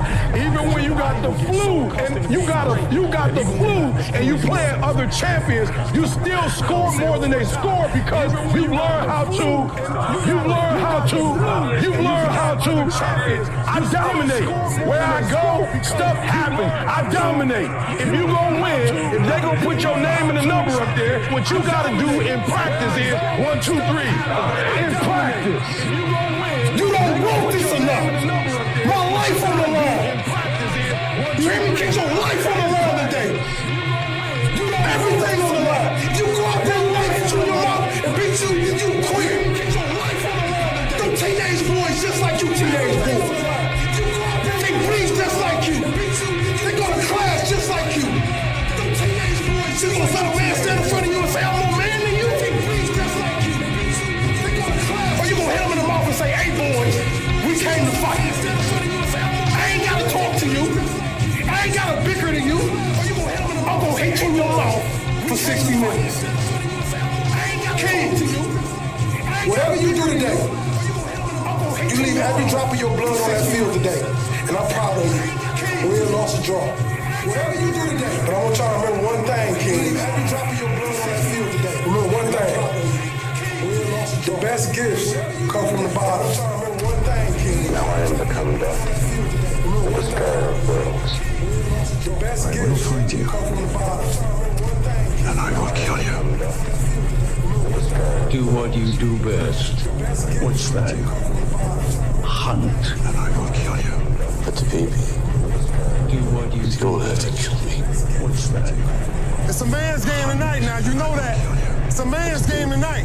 This moment, this hour, it ain't no doggone tomorrow. It's a man's game tonight now, you know that. It's a man's game tonight. People keep asking if I'm back, and I haven't really had an answer.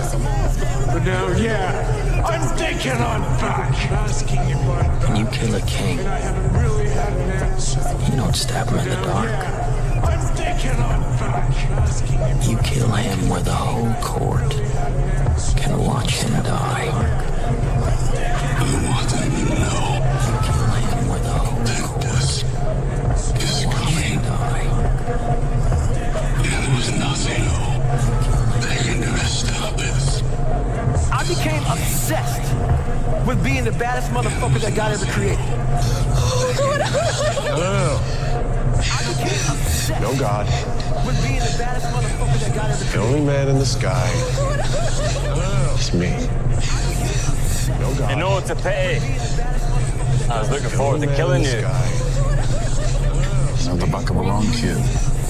You know it's a pity. Tell I was looking forward to killing you. them all.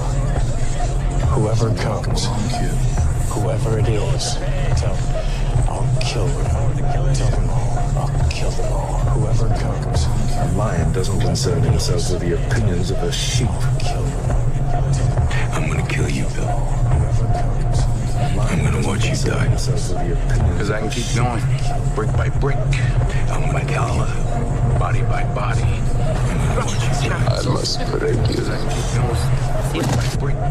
Don't let yourself get attached to anything you are not willing to walk out on in 30 seconds flat if you feel the heat around the corner. The truth of the matter is, I am the alpha. He really wants to be the alpha, and that's why there's a hatred there. Don't push it. Don't push it. I'll give you a war you won't believe. And that's why I want to take you to the bank, Senator. Try to push it to the blood bank. I'll give you a war you won't believe. if you're good at something, never do it. Take you to the bank, Senator. Try to push it. Revenge is a meal best served cold. If you're good at something, I'm not gonna kill you.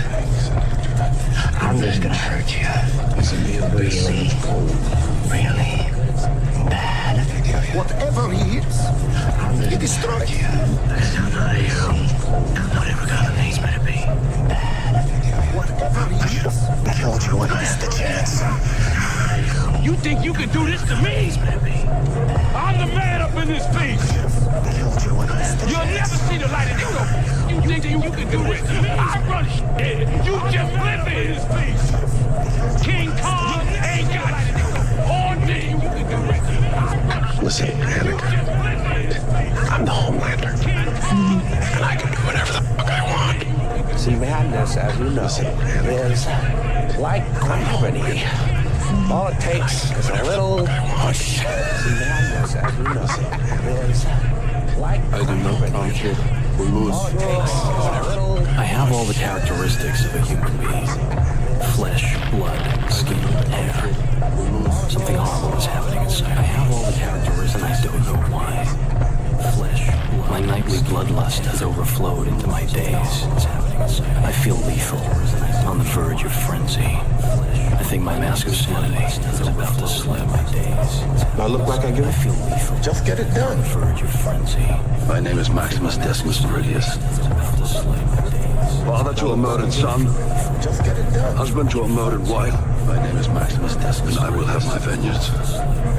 In this life or the next. We call him Baba Yaga. The boogeyman will have my Well, John wasn't exactly the boogeyman. He was the one you sent to kill the fucking boogeyman. John wasn't exactly the boogeyman. He He was the one you said to kill. What did you say? What did you say to me? I'm sorry. Shit. Was the one you said to kill. Say it. I'm sorry. What did you say to me? This is your last chance.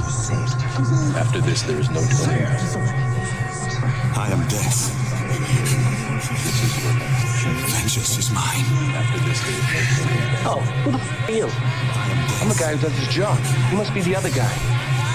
The hell are you supposed to be? I'm the guy who does his job. You must be the other guy. I'm vengeance. Use your anger intelligently. And I promise you, my son, that one day the whole world will know and fear intelligently. I father promise you, my son. You wanna play rough? Say hello to my little friend! Darkness is your ally.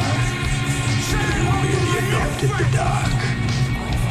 I was born in it. Darkness is molded by it. You merely adopted the dark. I didn't see the light until I was already a man. But then it was nothing to me but the light. Shadows betray you because they belong to me. Anakin's gods betray you because they belong to me. I am what remains. You didn't kill Anakin Skywalker. I did.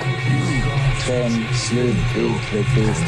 I don't care about living or dying. I'm a dysfunctional motherfucker. But I'm in pain. I want them to see pain. I want their kids to see pain. So I don't want that. I want to strip them of that. Help. Protect the sheep. You gotta catch the wolf. And it takes a wolf to catch you. You understand? You know, my mind is absolutely bulletproof, solid as a rock. I am number one. So if you are number one, who gives a shit if number two steps out in place of number three? At the end of the day, I'm number one. To be honest, I don't like excuses, explanations. You know, my philosophy is to be perfect. I really want this guy. Make him humble, give him a teaching, and make him kind. Not only smash, like change his face. I want to change his face. Two types of champions. There are champions who prepare themselves to win, and there are the other ones who prepare themselves to dominate. I prepare myself not to win because I know that I'm going to win. I want to win in fashion. I want to dominate. I want to morph to dominate. If you don't handle self-doubt, insecurities, imperfections, jealousy, all these things, allow people to bully you, fuck you around, your nuts start to retract back up. If you got man to fuck up, you're the coldest man in the world. You're too cold. Because I think that emotions most of the time doesn't help us to deal with something. There's people out there that are just working harder than everybody else, and they're gonna keep doing it. Yeah, and that's their grind. This isn't a mythical person. This is a real human being. My name is David Goggins. I created Goggins. Goggins is the guy that can take anything you put in front of him. You're gonna break my motherfucking legs, so be it. I will reverse that pain and suffering, and I will take your soul. Right now in life, your family's looking for that one guy right now. You're looking for that one guy who's strong, who's that pillar for the family in hard times. Make sure they look around and find you. These are the times right now for you to step up. Be that guy that can take anything. The best way to fight the demons that chase you in the night is to stop and turn around. Turn around. Face the best way to fight the demons that chase you. A hero dies once, a coward dies 1,000 times. This is your moment, big dog. This is your opportunity. There is a hook in me. This is your moment, big dog. This is your opportunity. One that you cannot see. There is a hook in me, but it is there. served in the Boer War, First World War, and Second World War. He was shot in the face, head, stomach, ankle, leg, hip, and ear. Was blinded in his left eye. Survived 2 plane crashes, tunneled out of a prisoner of war camp, and tore off his own fingers when a doctor declined to amputate them. Describing his experiences in the First World War, he wrote, "Frankly, I had enjoyed the war." War. That's what I feel. War. That's what's on my mind. I've been feeling the faith. I've been starving to doubt. So there's no doubt in my mind that I can win this fight. So I asked you one time, they thought, what's it gonna be? Are you a gardener in a war, or are you a fucking warrior in a garden? Tell me. Do you bleed? Tell me. You will. I woke up. Everybody else is fucked. Because I woke up. You all had a chance until I woke up. Kill the enemy! Kill the enemy! Kill the enemy! Here we go! Tonight they will fight.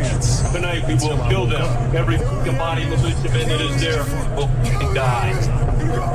Tonight they will fight. Tonight we will kill them. Every body militia. Give that motherfucker everything you got. Everything you got right here, right now. Do you really want to be a champion? Why? Because you just want to be cool? You want to be the coolest guy on the block? You're not going to win. You're going to find some psychopath who just lives it. It's their whole life. And if it's not your whole life, get out. There was part of me that was a psychopath out there. Because I was extremely hyper-competitive every day. Okay? I didn't feel like, okay, let's get to Sunday, and then now it's the time. Like, every day was the time. I was extremely hyper-competitive every day. Okay? But tonight, we died in hell! You kind of shy. You just don't want to talk really. I'm just about that action, boss. I'm kind of tired of all this talking and everything. I'm just going to tell you this. I'm going to knock him out. That's all it is to it, and that's the bottom line. I'm going to knock him out, and he will not be the beast no more. I will end his career for him. What do you believe in, sir? What do you believe in? I'm going to knock him out, and he will not be the beast no more. I will end his career for him. What do you believe in, sir? What do you believe in? You gotta decide whether you're a wolf or a sheep. Every single one of you out there have exactly what you deserve. You might think that life is unfair. You might think that life dealt you a bad hand, but I'm here to tell you life will give you exactly what you tolerate. And if you've been tolerating mediocrity, you've been tolerating average, you've been tolerating this victim mentality that you're carrying, then guess what? You have exactly what you deserve. You've been tolerating average. You've been tolerating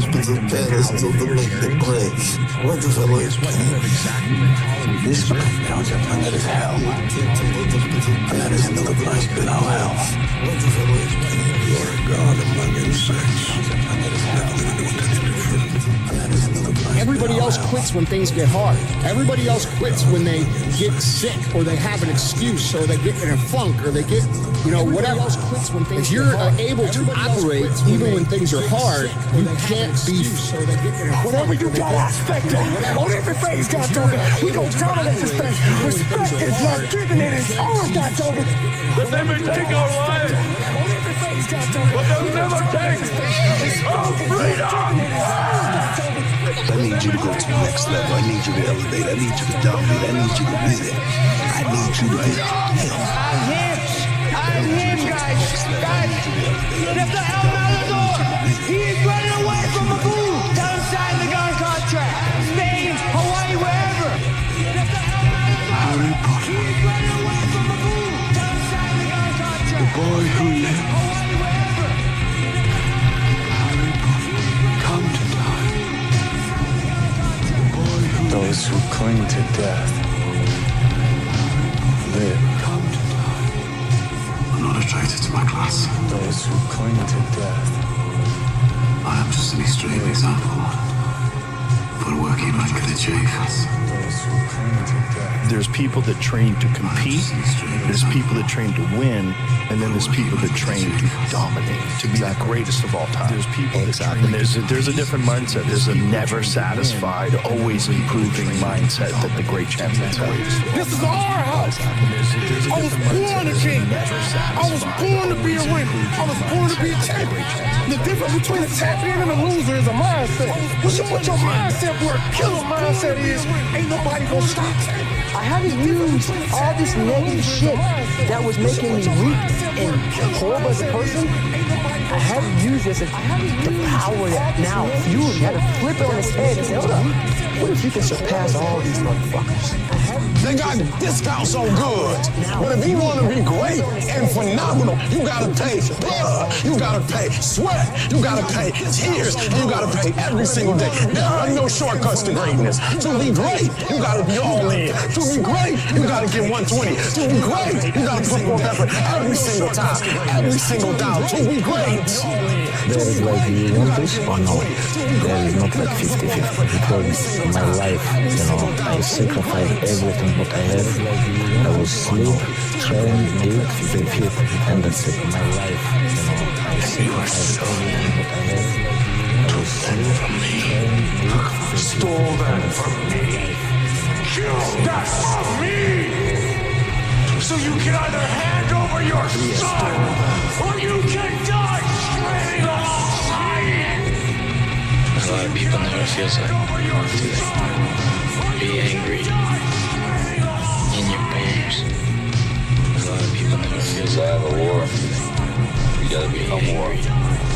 You have to eat the dream. You have to sleep the dream. You have to dream the dream. You have to see it when nobody else sees it. You have to feel it when it's not tangible. You have to believe it when you cannot see it. You gotta be possessed with the dream. You gotta be a little mental, I think, to do what I did. You can't be social. You can't be out doing a lot of other activities. So you put on the blinders and you have tunnel vision on what that meant. I was always on track with everything. Everything was structured. I lived in a 50s box in order to be the best. I was always on track. Ever notice how you come across somebody once in a while you shouldn't have fucked with? That's me. Come across somebody once in a while. Your best ain't good enough. Your best don't work. You need to go beyond your best. You need to go beyond the love. You need to let the world know that you exist. You need to let the world know that you made different. You're built different. You're stronger. You're more passionate. You believe in yourself. When the rest of the world shut you down, you woke up the next day and you said, I got this. I want to see what you do when you're tired. You believe in yourself. When the rest of the world shut you down, You stabbed the devil in the back and forced him back into the life that he had just left. If they move, kill them. And she knows you have to get what you want your own way. Get it done. It's not what you did to some that angers me. It's who you did it to. Who? Get it done. It's not Nobody? what you did to some that angers me. Nobody. It's who you did it to. Who? Get it done. It's John Wick. Nobody? I have to fight you. They said, Daniel, what do you want? I said, I want the easiest fight in the division. Váyanse en paz. O vengan a pelear conmigo. Y mueran. Look for the fucking reckoning. I don't want to be a product of my environment. I want my environment to be a product of me. I don't want to be a product of my Now I will kill you. You either die a hero or you live long enough to see yourself become a villain.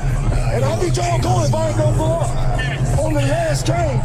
On the ring, I'm a doggone train. That's the type of mentality we gonna have here. You gotta forget about your past and act crazy today. Crazy on 3, 1, 2, 3. Please, you gotta forget about your past and act crazy today. Crazy on 3, 1, 2, 3. Let me clue you in on something. If you didn't know by now, this life is a test. Then how disciplined will you be? How committed will you be when life starts coming at you? Everybody wants to say, why you training so hard? Even professional athletes take rest days. Well, I'm not a professional athlete. I'm living this life the same as you. And if life doesn't stop, so watch it out. That's my signal. Unleash hell. You know, Whistler, there's an old saying. Keep your friends close. Keep your enemies closer. In order to succeed. There are two kinds of pain. Keep your friends close. Sort of pain that makes you strong, or useless pain. It's all the pain, it's only suffering. Two kinds of pain. I have no patience for useless things. There's no crowd cheering you on. That's what makes you powerful. Is when the only cheerleader is you. By yourself. That's what forces you. In the battle, you find peace. When you go to war with yourself, you find a lot of peace. Because you know exactly who you are. And then that is where the peace is really found. Never give up. Never in your life give up. Keep driving through the goddamn pain. Muscle through the pain. Muscle through the goddamn pain. You have to be willing to suffer to get to the other side. You know, the other side of suffering is a whole other world that people have no idea that even exists. How can you sleep better at night when you know that you've cheated the process or you didn't give everything that you had when you had all the opportunities to? That's the thing that I knew for sure that I did not want to be a part of that conversation because I knew I had to get. When people read about me, I was just a boy. I was just a little kid. I had no one to protect me. I had no publicity firm to protect me. I'm just a poor black, what they call American, up in the street. I'm just a poor black, what they call American, up in the street. It was game time, like a light switch turned on. He became something else. Two totally different personalities. He became something else. Two totally different personalities.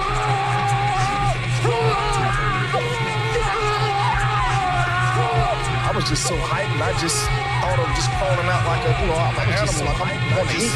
So I went out and did that. The crowd went crazy with it. Teammates like, what's wrong with him? Dude, crazy. I went crazy with it. I'm relentless in what I do. Whatever you do, I respect that. On everything, God dog it. We gonna dominate this thing. Respect is not given in its own, God dog it. I want to see a smile on that face after the game. All my disrespect is when somebody takes what's yours.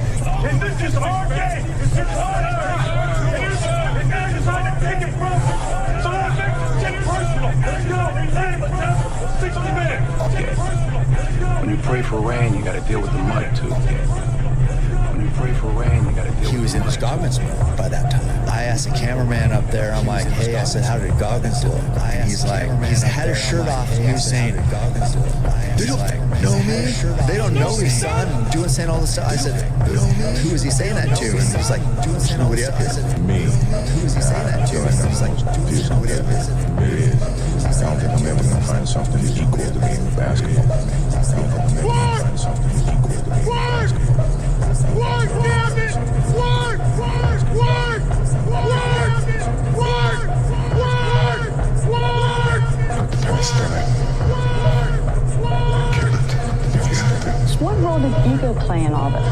Ego's everything. Ego's a part of determination. If you don't have ego, you can't have a sense of determination to achieve. That's all a part of success. I think you almost have to have it to be Michael Jordan, right? For instance, who had a tremendous ego. To be Michael Jordan, right? For instance, who had a tremendous ego. Use your aggressive feelings, boy. Let the heat flow through you. You know what the best advice I ever got? Came in 2 words. You know what the best advice I ever got? Came in 2 words. And you know what my response was? 2 words. You really think you have a chance against us, Mr. Cowboy? You really think you have a chance against us, Mr. Cowboy?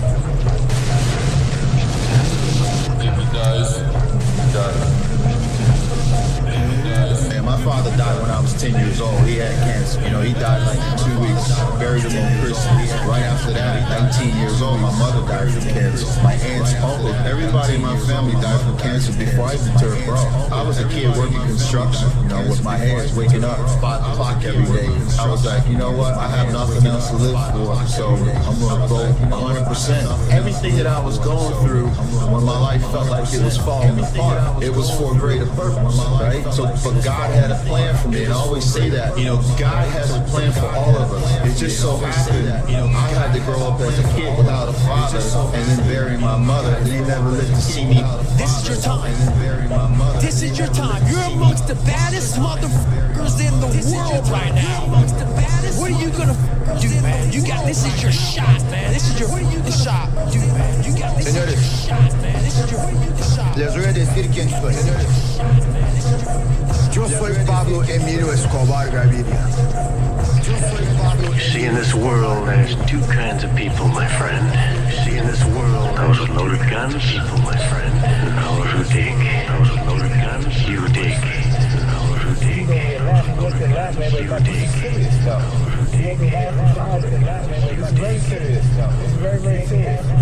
We are not ramping down. We're just getting started ramping down. Nothing which stops this train ramping down. Nothing which stops this train. There's a El Matador! He is running away from a booth! I feel like I fight from something a little bit different. You know, there's a dog inside me. Something a little bit you have that you don't.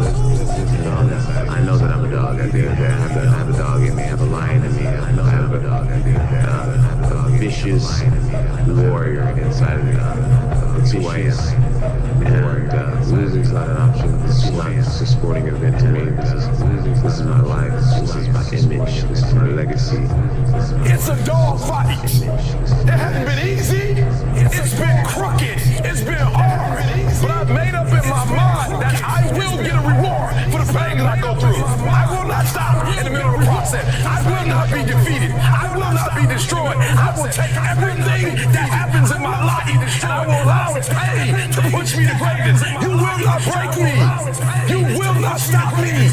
You will not defeat me. The only way I lose is if I quit. It's going to be a dog fight. Be a dangerous man. Now, being dangerous is not being a threat. They're two different things. Now, being dangerous, all right? And it's not about going out and lifting weights and getting a bunch of tattoos and wearing leather jackets and walking around with your chest and shoulders up, walking around saying, I'm dangerous. That's very rarely is that a dangerous man saying, I'm dangerous. That's very rarely. Those skills are no match for the power of the dark side. You talking to me? Kill a few people, they call you a murderer. Kill a million, and you're a conqueror. You're the best. You're amazing. You know, you're just better than that guy. You're better than this guy.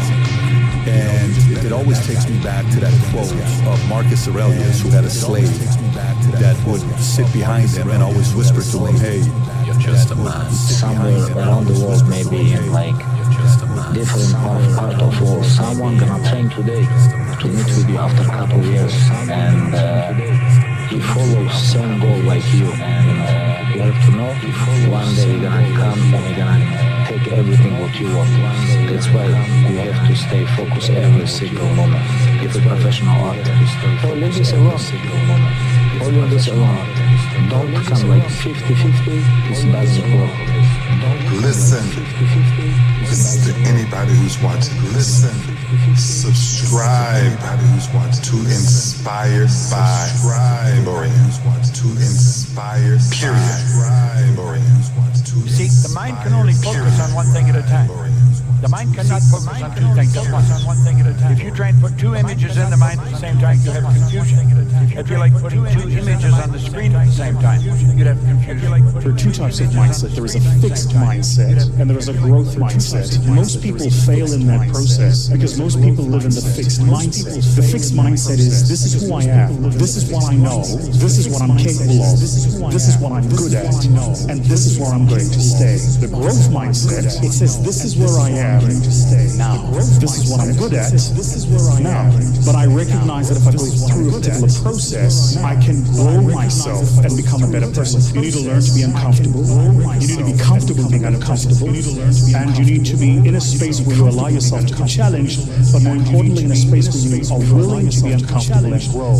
So how do you train your mind so that you have more positive, uplifting, and optimistic thoughts and less negative? Whatever the source is of that negative thought is, if you don't kill it, and replace it with positive incantation, with positive reinforcement, with reading books that build you, listening to podcasts and watching YouTube shows that are going to inspire you, that are going to move you to the 2.0 version of yourself. If those negative thoughts are not replaced with positive thoughts, then you are destined for failure. Or at least success is going to come at a very high price. Here's the thing about mindset.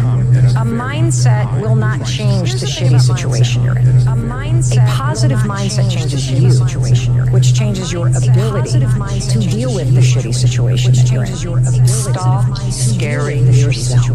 How often do you terrorize yourself with your own thoughts? Do you terrorize yourself with your own thoughts? You get into absolute terror, and it's only coming from your thoughts. Nobody out there is doing a thing. Sometimes it's an old family pattern. Sometimes we get new things. You know, we find so many ways to scare ourselves. I would like people, when you have time, to make a list of your fears. Make a list of your fears, and then give yourself the opportunity to turn each fear into a positive affirmation. Turn each one into something positive. And remember, always you are in charge. You are always in charge. How do you activate the superconscious mind? Here is the most powerful of all. We call this the master method of activation. It is called solitude. Master method of activation. How do you use solitude? We call this go into the silence.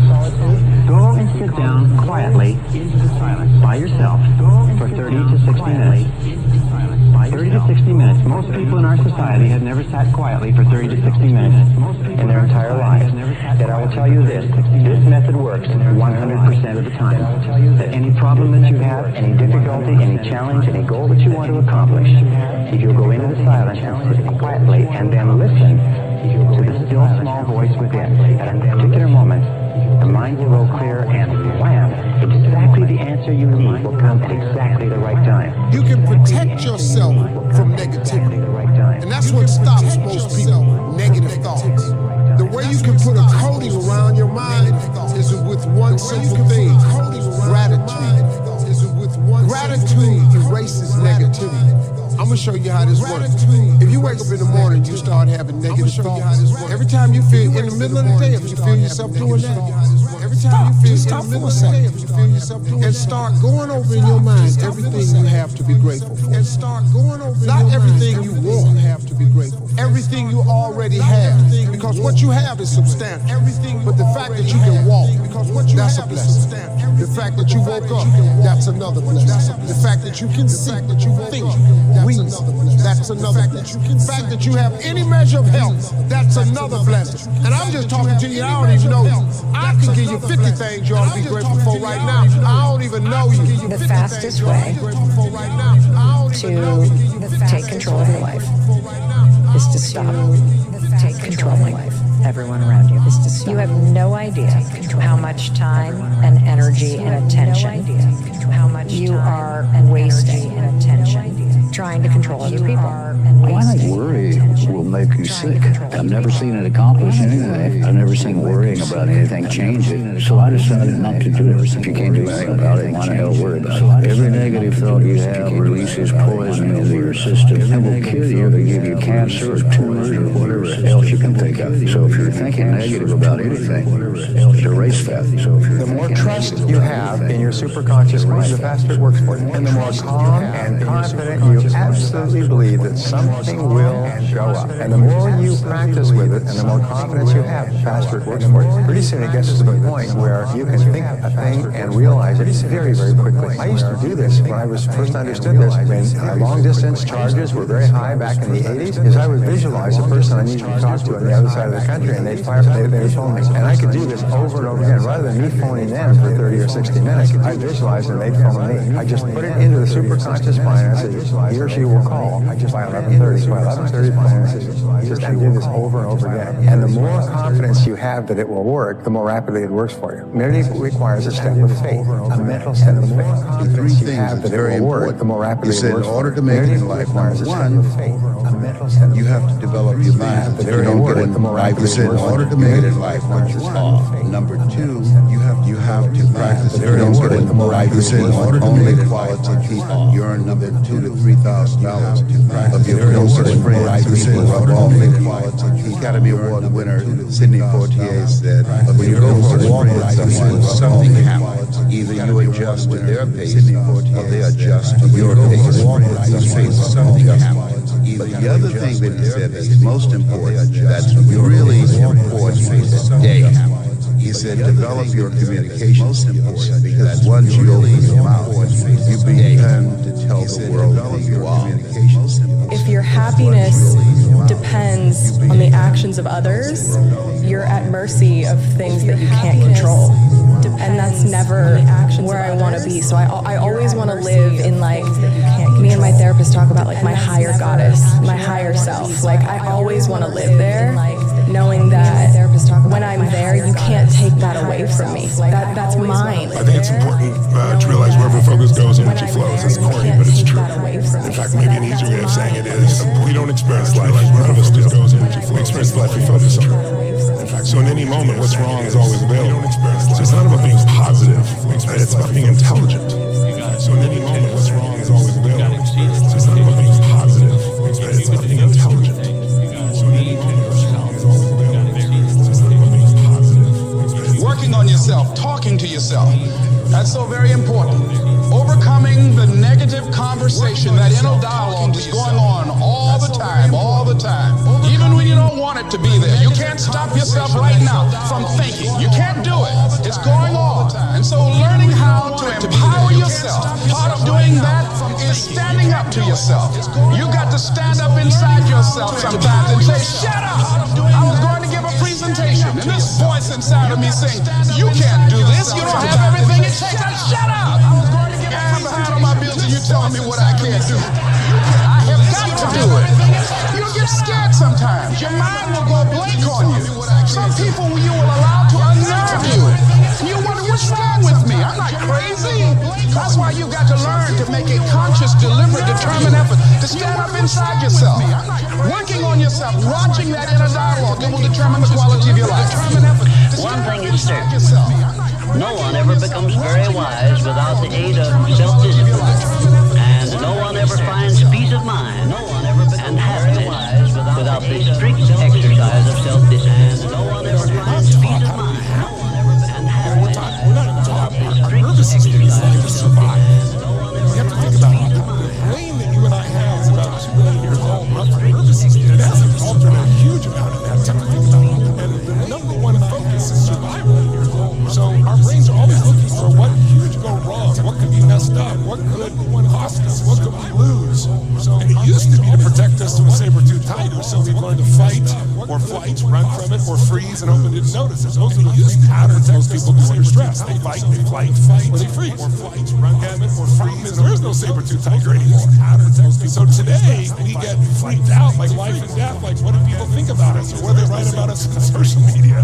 And so don't get me wrong, all those are challenging things, but they get into survival if we don't learn to run our brains. Our brain's going to make you survive. It's not going to make you happy. Your job is to make you happy. In order to do that, you have to wake up and not be on automatic pilot. People change in 4 different seasons. It's when they hurt enough they have to. When they see enough they're inspired to. When they learn enough that they want to. When they see and when they receive enough that they're able to. Those are the 4 times that people change. Short-term thinking says the donut tastes good, eat it. Short-term thinking says one workout doesn't matter. I can skip it. Short-term thinking encourages you to make short-term emotional decisions that hurt you in the long run. Think strategic. Think long-term. Act strategic. Take actions that improves your long-term position and moves you toward your long-term goals. You need to win battles in order to win the war. You need to get out of bed. You need to run. You need to work out. You need to read and study and practice. And you need to do things that you don't necessarily want to do. You need to know your strategic goals, and you need to know why they are important. And then you need to get up, get out of your damn bed, get off your phone, get out of the soft and addictive comfort zone, and go out there into the world. Get after the soft. Beliefs create and beliefs destroy. jotted down right in front of you, big letters that stands out for you.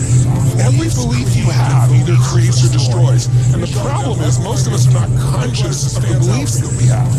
A belief is nothing but a feeling of absolute certainty about what something means. When you're absolutely certain about what something means, you have a belief.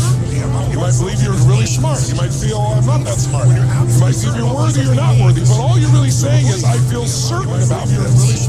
So we have to be so conscious about our beliefs because they literally change our life. Remember I said yesterday, we don't experience life. We experience the life we focus on. The fixed mindset is, this is who I am. This is what I know. This is what I'm capable of. This is what I'm good at. And this is where I'm going to stay. This is what I know. The growth mindset says the following. It says, this is where I am now. This is what I'm good at now. But I recognize that if I go through a particular process, I can grow myself and become a better person. Problems are a sign of life. I remember I met Norman Vincent Peale when he was 92 years old. He wrote the original minister. He wrote Power of Positive Thinking. I was 32. He invited me up to Canada. He was doing a seminar. My career was starting to take off. So I got a chance to go meet him. I went backstage with him. And I remember saying to him, I said, my career was starting to call me off. I said, Norman, I got a chance to go meet him. I just curious. I said, why are you still doing seminars at 92? There's still a few negative people out there. So okay, I got 60 more years of this going for it. But then I asked him, I said, when he started out was horse and buggy. He's seen rock, radio, television, cars. Imagine what he saw in his life started out century.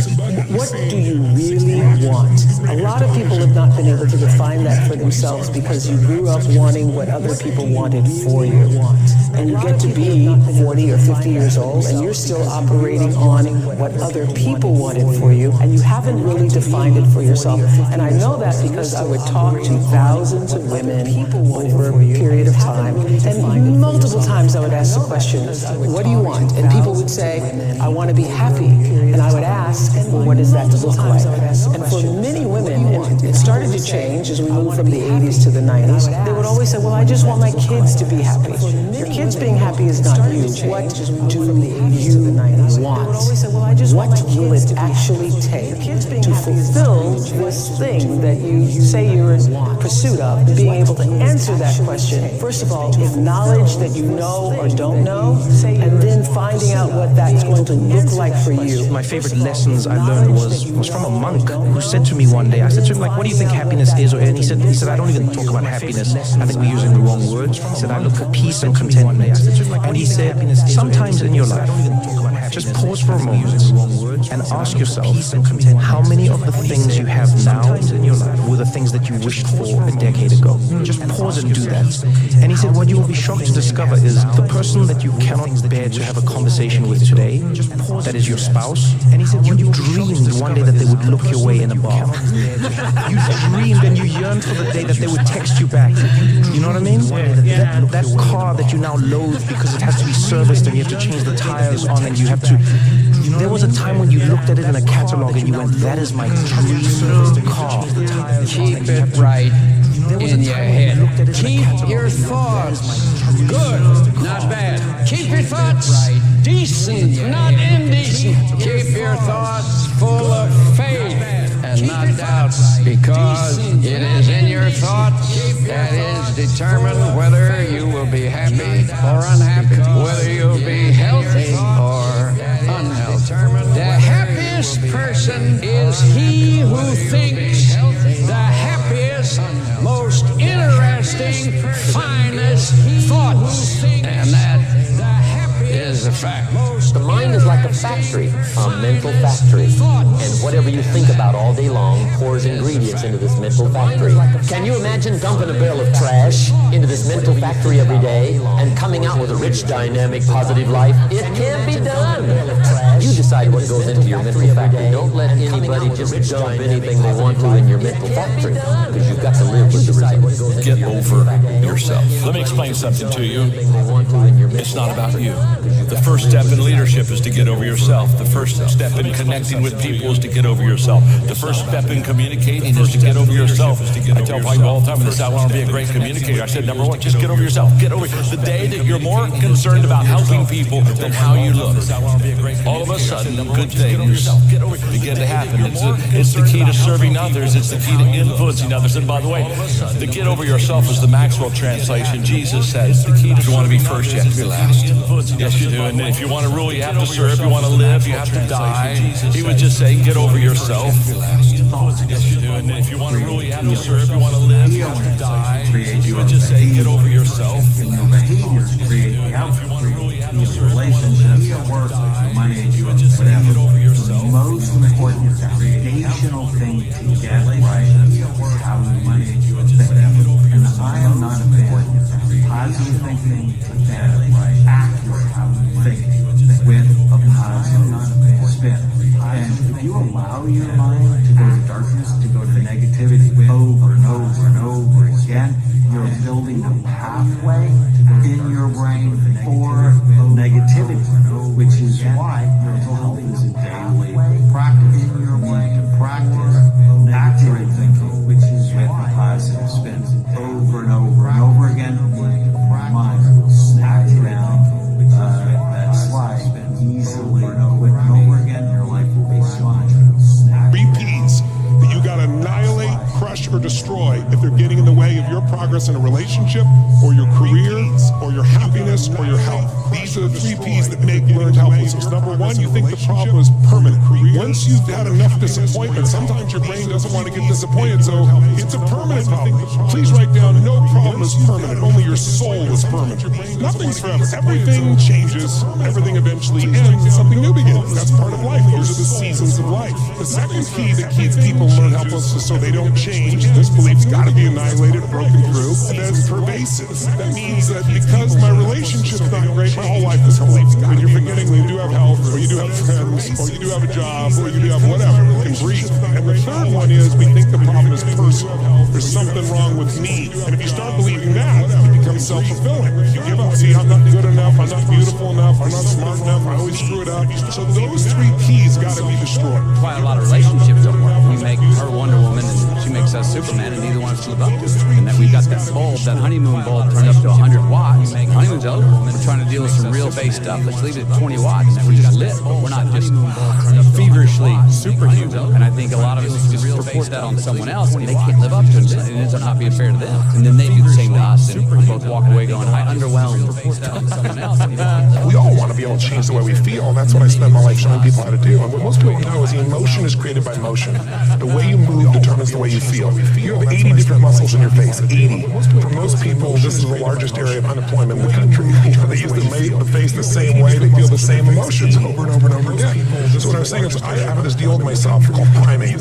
Every day, I say, look, you got to have 10 minutes for yourself. You don't have 10 minutes for yourself, you don't have a life. And I'm not going to hope I feel good. I just got back out of 6 countries in 12 days. I was in India 2 days ago. I woke up here morning like, I'm not feeling up like somebody ran me over with a truck. But you got yourself psyched up. But the way I do it is I do this process. It's 10 minutes, I put some music on, I do this massive change in my breathing so it radically changes the way I feel. And then I do this 3-step process. First, I do 3 minutes of gratitude where I think of 3 things I'm really grateful for, and I associate. I don't think of it up there, I feel it. And the reason is, when you're grateful, you can't be worried. You can't be fearful. When you're grateful, you can't be angry. And anger and fear are what screw people up most in their relationships, in their life, in their business. So I wire myself. I'm saying to you that most people want to be happy, but their habit is to be worried or pissed off or frustrated or stressed. And so they've got a highway to stress and they got a dirt road to happiness. So I wire myself. I've got a highway to gratitude, which changes all your emotions. And then I do this 3-minute process of kind of a prayer for my family and friends. And I do a 3-minute process of the top 3 things I want to accomplish. I see it as done. So I feel like I'm done in 10 minutes. So sometimes I go 20. But my deal is 10, so there's no excuse not to do it. Something happens no matter who you are, if you're average or if you're good. When you get around greatness and you stay around greatness, you start listening to great podcasts and reading great books, and you start hanging around great people, and you start becoming a part of great masterminds. God, you just evolve. And I don't know what happened, but every year I went from a high school dropout and homeless matters. So I started becoming every single day more of who I am. And I can't believe it. My next goal is to win the Nobel Prize. Why? I had to come up with something. Listen to me, you have to be careful when you hang around average people. All they're going to do is tell you what they can't do, and that's okay that they can't do it, but that has absolutely nothing to do with us. We can go from being homeless and high school dropouts to having PhDs, writing books, and becoming the voice of a generation. We can do whatever we believe we can do, and we don't need anybody's permission to do it but ours. Leadership is not a rank. Leadership is not a position. Leadership is a decision. Leadership is a choice. It has nothing to do with your position in the organization. If you decide to look after the person to the left of you and look after the person to the right of you, you have become a leader. When you really sit back at your life and you in that dark room and you're looking at where you started from, and you tell yourself, oh man, my mom is this way, my stepdad got murdered, my dad beat the shit out of me, I can't read and write to save my soul, I've lied about it to everybody, I've cheated on all these tests, my God, man. And then you put a goal in your mind.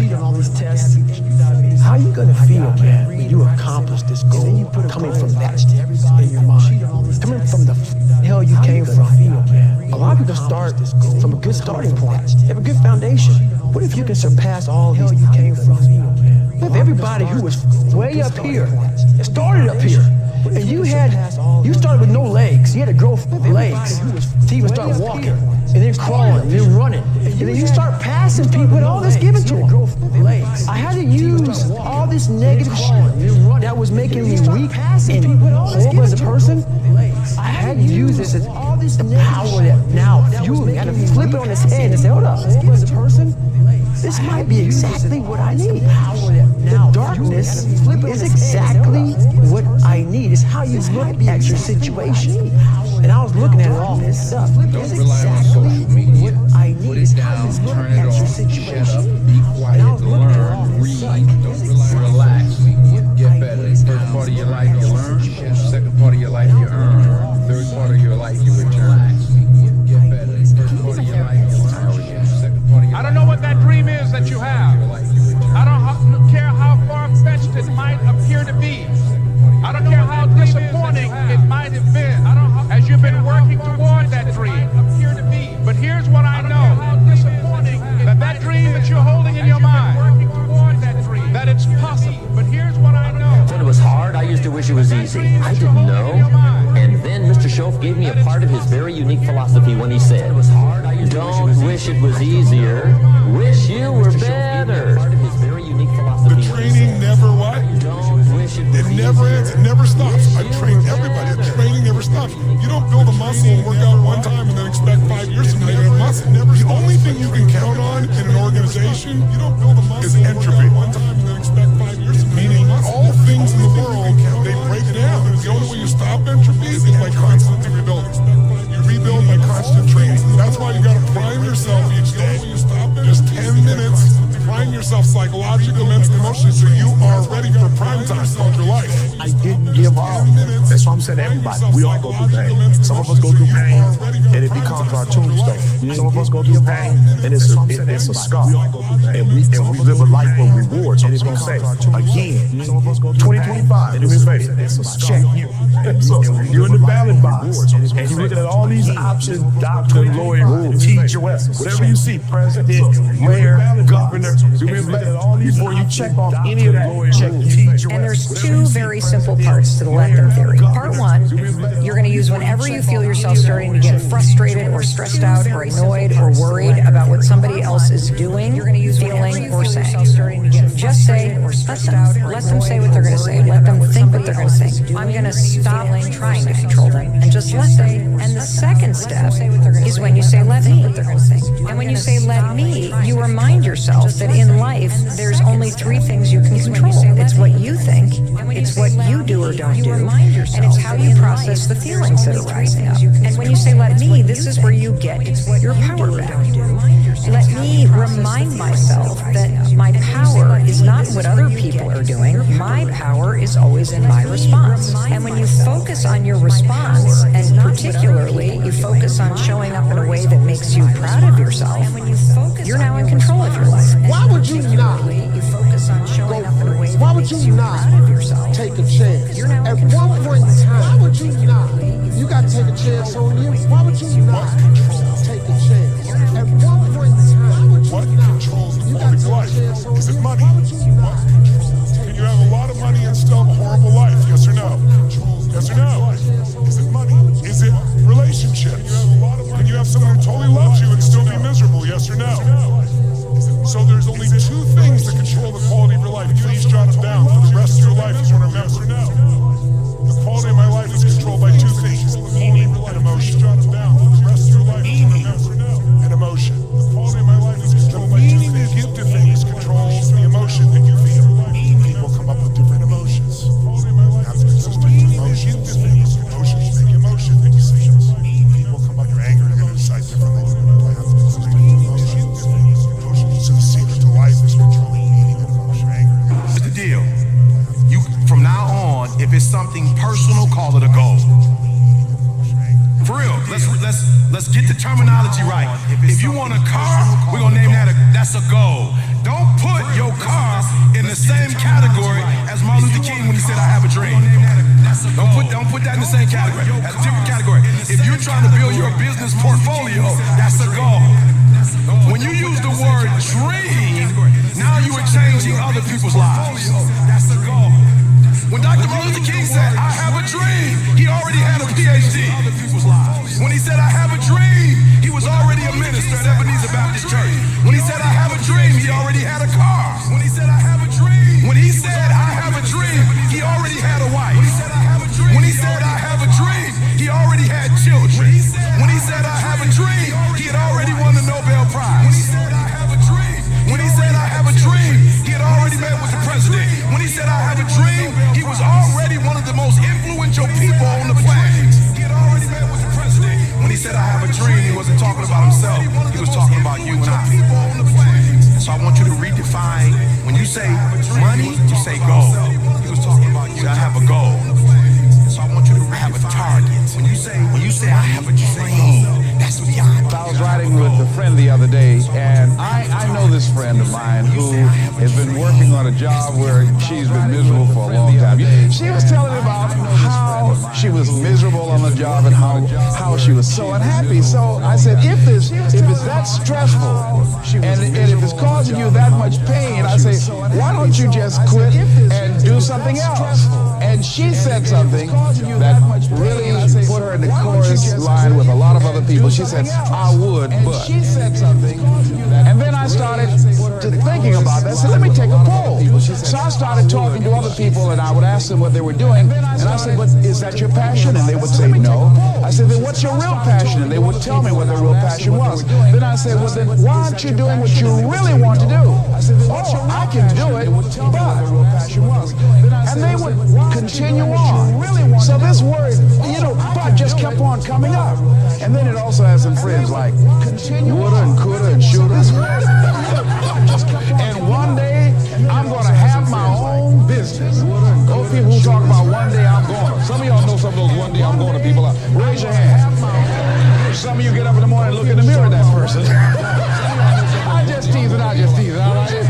So, how is it that many times we block ourselves and we use these words almost like we're in a trance, like we're sleepwalking through life, that we find ways to cancel out our dreams? And I think that but is a dream killer. That a lot of things that we want to do, a lot of places we would like to go, a lot of things we would like to experience, and we just stop at but. And we build a case. In fact, I was reading something the other day that talked about, but it says, but is an argument for our limitations. And when we argue for our limitations, we get to keep them. Broke people try to save money. Wealthy people stimulate the economy. We get to keep them. Just being real, broke people try to save money. I don't know what you think it's going to do in your pocket. Just being real, broke people try to press down, shaking together, not hide, not holding close. For real, y'all be quick to do the scripture, but then you don't want to do what it said. It said press down, shaking together, bro. The same measure that that you give, y'all be quick to do it shall be. You don't want to do what it says. You don't want to get nobody a tip. My wife like, how you give 20%? He ain't do nothing. I said, I ain't tipping because of what he did. I'm tipping because of what I want. I'm not tipping because of the service my man gave me. I'm tipping because of the return I want. Matter of fact, if he was whack, give him 25% so we can get more. God like, oh, you just hooked him up. He didn't deserve a tip, but you just, I saw y'all, you got a good heart. You have the power to do more than you could ever begin to imagine. Don't underestimate yourself. You don't know enough about yourself to become a cynic. And so you've got to challenge yourself to access that power that you have within you. You're more than a conqueror. See, you can do anything. You can get up any hour, read any book, take any class, make any change, develop any skill, do any discipline. I mean, you can do it all. You can get up any hour, read any book, and the why, make any change. When the why starts to go, the how gets simple. I mean, you can do it all. People think they want to get rich by doing this big hit. Look at all the actors, all the athletes, all the movie stars that you've seen that made more money than God and now they're bankrupt. Look at all them because they made money and income working. But they never figured out how to make money work for them while they slept. They never made money their slaves. So if you look at like 50 Cent, he made $100 million on vitamin water. Someone gave him a tip, and he went bankrupt. Well, right now, I don't know if it's really going to happen, but the newspapers are speculating now on, Johnny Depp is going through this divorce. He made $750 million. And they're saying he may go bankrupt now. He's going to have to give up half in his cash position. And he spends $30,000 a month on wine. And he took Hunter Thompson, the reporter, and burned his body and paid $3 million to blow his ashes into the atmosphere. So you can mess up no matter what you do, or you can take a small amount of money and just consistently invest it, and you'll get where you want to be financially. You need to be clear what it is you really want. I always tell people, know not only what you want, but why you want it. I know this is simplistic. Most people just don't do the blocking and tackling of their life. The one we were talking to earlier, a great lady, and you could just see she wants to have a new business, but she never sat down and even put a plan together and says, why aren't I taking action? When you're not sure what you're going to do, you're going to hesitate. And hesitation kills momentum. And momentum is what makes a sports team win. It's what makes an athlete, a business person win. When you get momentum, it's like it takes enormous energy to get a rocket out of our gravitational pull of the Earth. But out of the solar system is easy. Once it has momentum, it takes less fuel, less energy. Starting a relationship, starting a business, changing a body, it takes so much in the beginning. But once you get going, it's actually really easy. We live in a world now that's so kind. We find the kind way around everything. Like, if you don't look good, I define a kind way of saying I don't like your shirt. Right. That's not the approach. If that's the approach you're looking for, that book is not for you. Can't hurt me is not for you. The approach you have to take, at least I took, you take whatever approach you want. The conversation had to be a real, honest conversation. In the accountability mirror, guess what? I was fat. Don't find a kind word to say that, you know what, I gained some weight. No, you're fat. When I couldn't read, not like, hey, even learn disabilities. No, I cannot read. I have a 4th grade reading level, I'm struggling, and sometimes I call myself stupid. Not in a way to put myself down. So don't take it like, my God, those are so hurtful. Yeah, they're hurtful. Call myself stupid. It's honest. The conversation has to become an honest conversation of where you're at mentally. Where am I at mentally? I look like I feel like I'm not just, I'm falling behind in school. I'm lazy. My house is a mess. You have to look at what it is and call it what it is. Don't find words to make yourself feel better.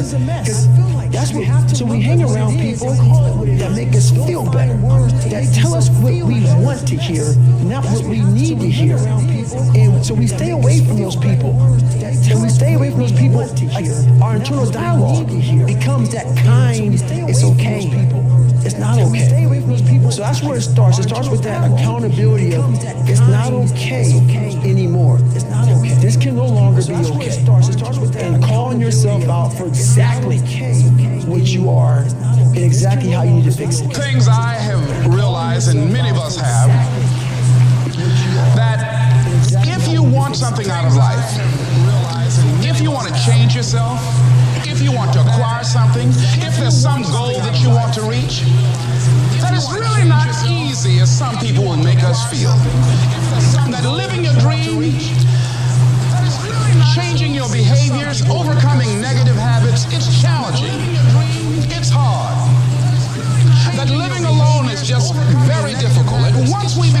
come to grips with the fact that living is difficult. Life is very challenging. I heard a song once by a guy named Dipples called "If It Ain't One Thing, It's Another."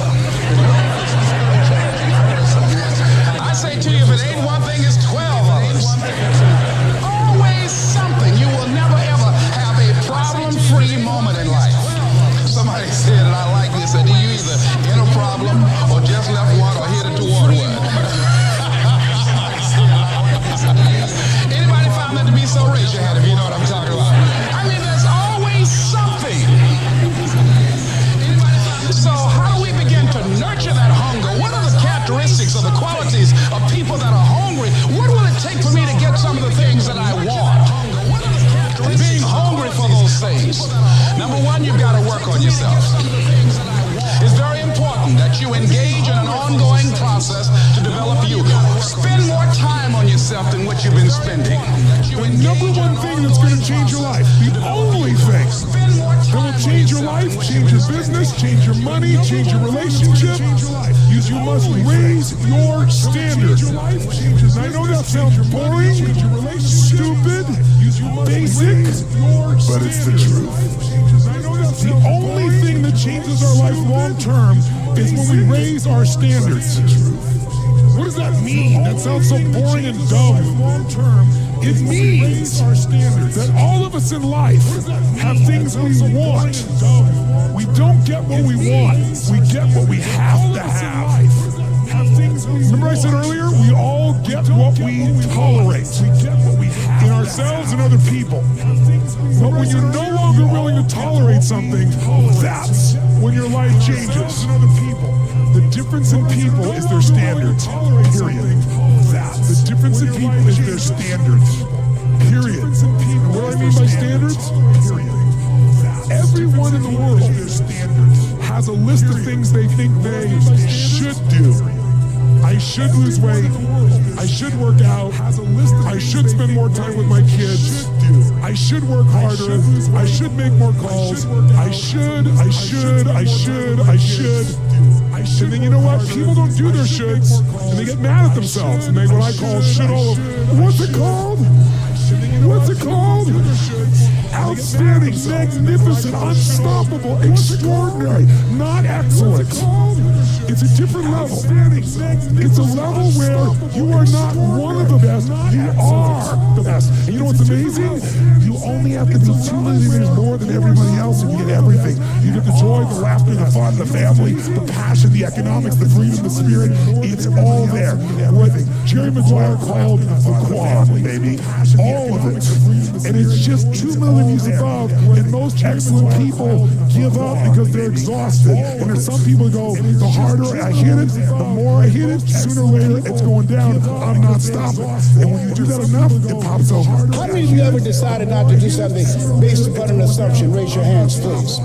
And so that's why it's important for us to be strategic and experiential and being able to tell the story to distract them from their current story, distract, dispute, break down the limited belief system, and inspire them to say yes to a new opportunity in their lives.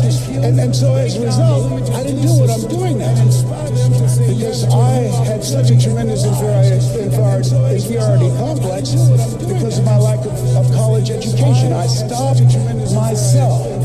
There's an African proverb that says there's no enemy within, the enemy outside can do us no harm.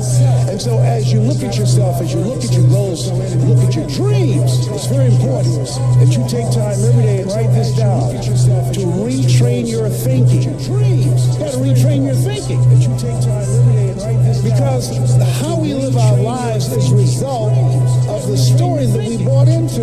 You know what's so funny? Before the beginning even begins. And what that means is I know that to get to the very end, I can see it right now. So before I went to Buds, and I was losing all this weight, I saw myself walking across the stage. I can see it right now. At 191 pounds, that's what I had to get to get into the door. I saw myself walking across. I saw myself 6 months, a year later, whatever's going to take me to do it. I saw myself walking across that stage, getting that certificate of graduation from Buds.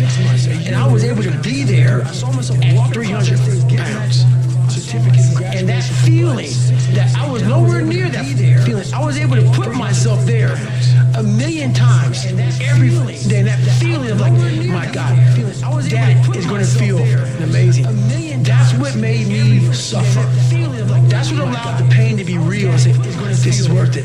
I want to feel for this next 18 months. It took me 18 months to finally become a Navy SEAL, to finally just get through buzz. 18 months, it's 6 months. It took me 18.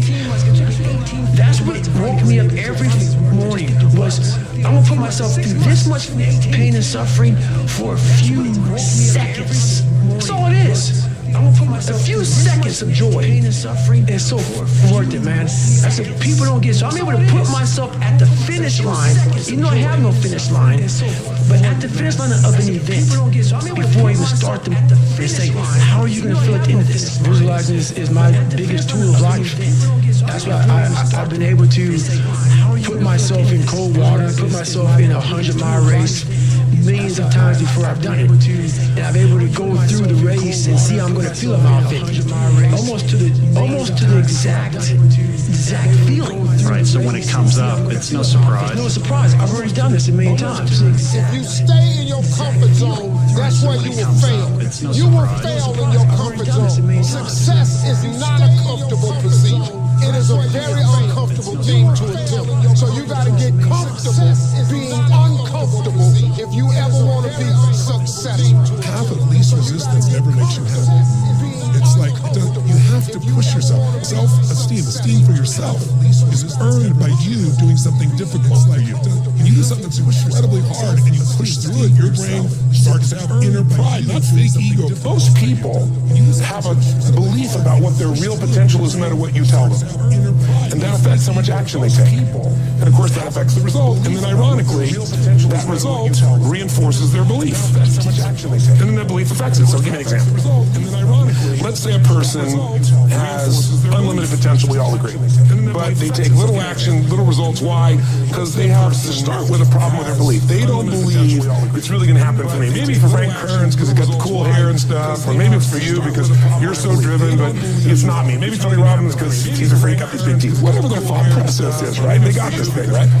But what happens is, if you believe that there's very little potential, how much action are you going to take? What happens is, not but little. And when you take little potential with a little action, what kind of results do you get? How much action are you going to take? Lousy little results. And when you get little results, what does that do to your belief? You go, see, I told you this was a waste of time. Told you this wouldn't work. And then what happens? You tap even less potential. You take even less action, even worse results, and your belief gets even weaker. And this sucker feeds on itself until you are in a downward spiral. It's poisonous. It's poisonous and it's self-fulfilling. Now, what if something could happen that could come along and fill you with a sense of absolute certainty? Not like I believe, but you know what you know. In you guys' case, mine as well, we knew because we had to. Because we were in the boats, there was no other option. We had to find a way. We weren't going to live that way. We all did it in different ways and for different reasons, but in essence, that was it. If you get yourself in a state of certainty that this is going to work, and I'm going to find a way, and if this doesn't work, I will make the way, then you tap a lot more potential. And when you're certain in your potential, you take massive action. When you take massive action, you really believe in something, you get great results. When you get great results, your brain goes, see, I told you I was a stud. I told you this thing would work out. Now you're even stronger. You tap more potential, take greater action, greater results. That's how you went from $300 a week to $2,500 in 5 days to $100,000 in a month to $1 million in a day. Same thing with you. And we get momentum. That's why the rich get richer and the poor get poorer. Now some people go out and they go, well, I'm going to take a bunch of action. All right, I'm going to open this product, I'm going to try it. They'll say to you, I even did it. But it's like a salesman who goes and knocks on the door, and he knocks on 100 doors and says, yeah, exactly right. And even if he doesn't say it verbally, his face says it because he doesn't believe it's going to work. So his voice, his body, the execution is so weak. Maybe if he talks to 100 people, somebody's going to buy out of pity. Because he doesn't want his kids to starve, right? But he's not going to get the result. So the core difference in people is how do you produce certainty when the world isn't giving it to you? You go out and you try, in your case, you're 100,000 is dead, nothing's working. How do you keep yourself going? The way you did it, the way I did it, the way you're doing it, we may not have done it consciously, is we didn't change our potential, that was there. And it wasn't even taking more action. Taking more action where the belief's not going to work, it's not going to change anything. We got results in our head that made us feel certain as if it had already happened. So you have to say, here's where I am, here's what I want to be, and you have to be honest. It's not where I want to be, it's uncomfortable. that made us feel so. The second part is you got to uncover, face the truth, what has gotten in the way of the past. And there's only 5 things usually. Fear, fear of failure, fear of success, fear of unknown, fear of not looking good, all those things. Or 2, a limiting belief, like failure, fear of success. I've tried everything. Once you believe that, you don't even try anything anymore. Someone trying to lose weight, that's the common limiting belief, because they've tried a bunch of things. Or all the good ones are gone. Right? Or they're gay and I'm not, or I'm gay and they're not, or whatever the story is. There's a story, a belief system that limits them, so it keeps them from maximizing their ability. Third thing that could have gotten in the way, some other emotion, overwhelm, stress, anger, resentment. Those things just shut down your progress. What do you think is the greatest human skill? Not habit, but mindset skill. That's a great question. I don't know if I got what the greatest, there's so many. It depends on what you want out of your life, right? But I think the ability to manage your own mind and emotions is probably one of the single most important. And maybe the second is the ability to influence others, so that's what makes you a leader. You have to sacrifice your lower self to your higher self in order for you to proceed in a healthy manner, to be resilient, but also for you to participate in the covenant that would make for a united society. Somebody said, and I like this, that you either in a problem or just left one or headed toward one.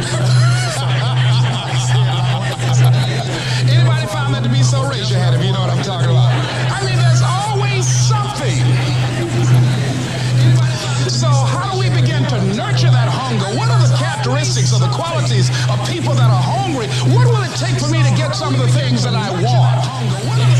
Being hungry for those things. Number one, you've got to work on yourself. It's very important that you engage in an ongoing process to develop you. Spend more time on yourself than what you've been spending. It's very important. You owe that to yourself. I was reading a book by Art Mandino called The University of Success. Read one line, gave me a chill. I didn't have to read anything else in the book. He said, many of us never realize our greatness because we become sidetracked by secondary activities. We spread ourselves too thin. Don't know how to say no. And we find ourselves doing all kinds of things and never ever have time to do those things that we need to do to work on ourselves. And then there goes a second. There goes another second. There goes another second. And we can't stop and hold time. And before you know it, you wake up one day and you're behind in your dreams and your bills.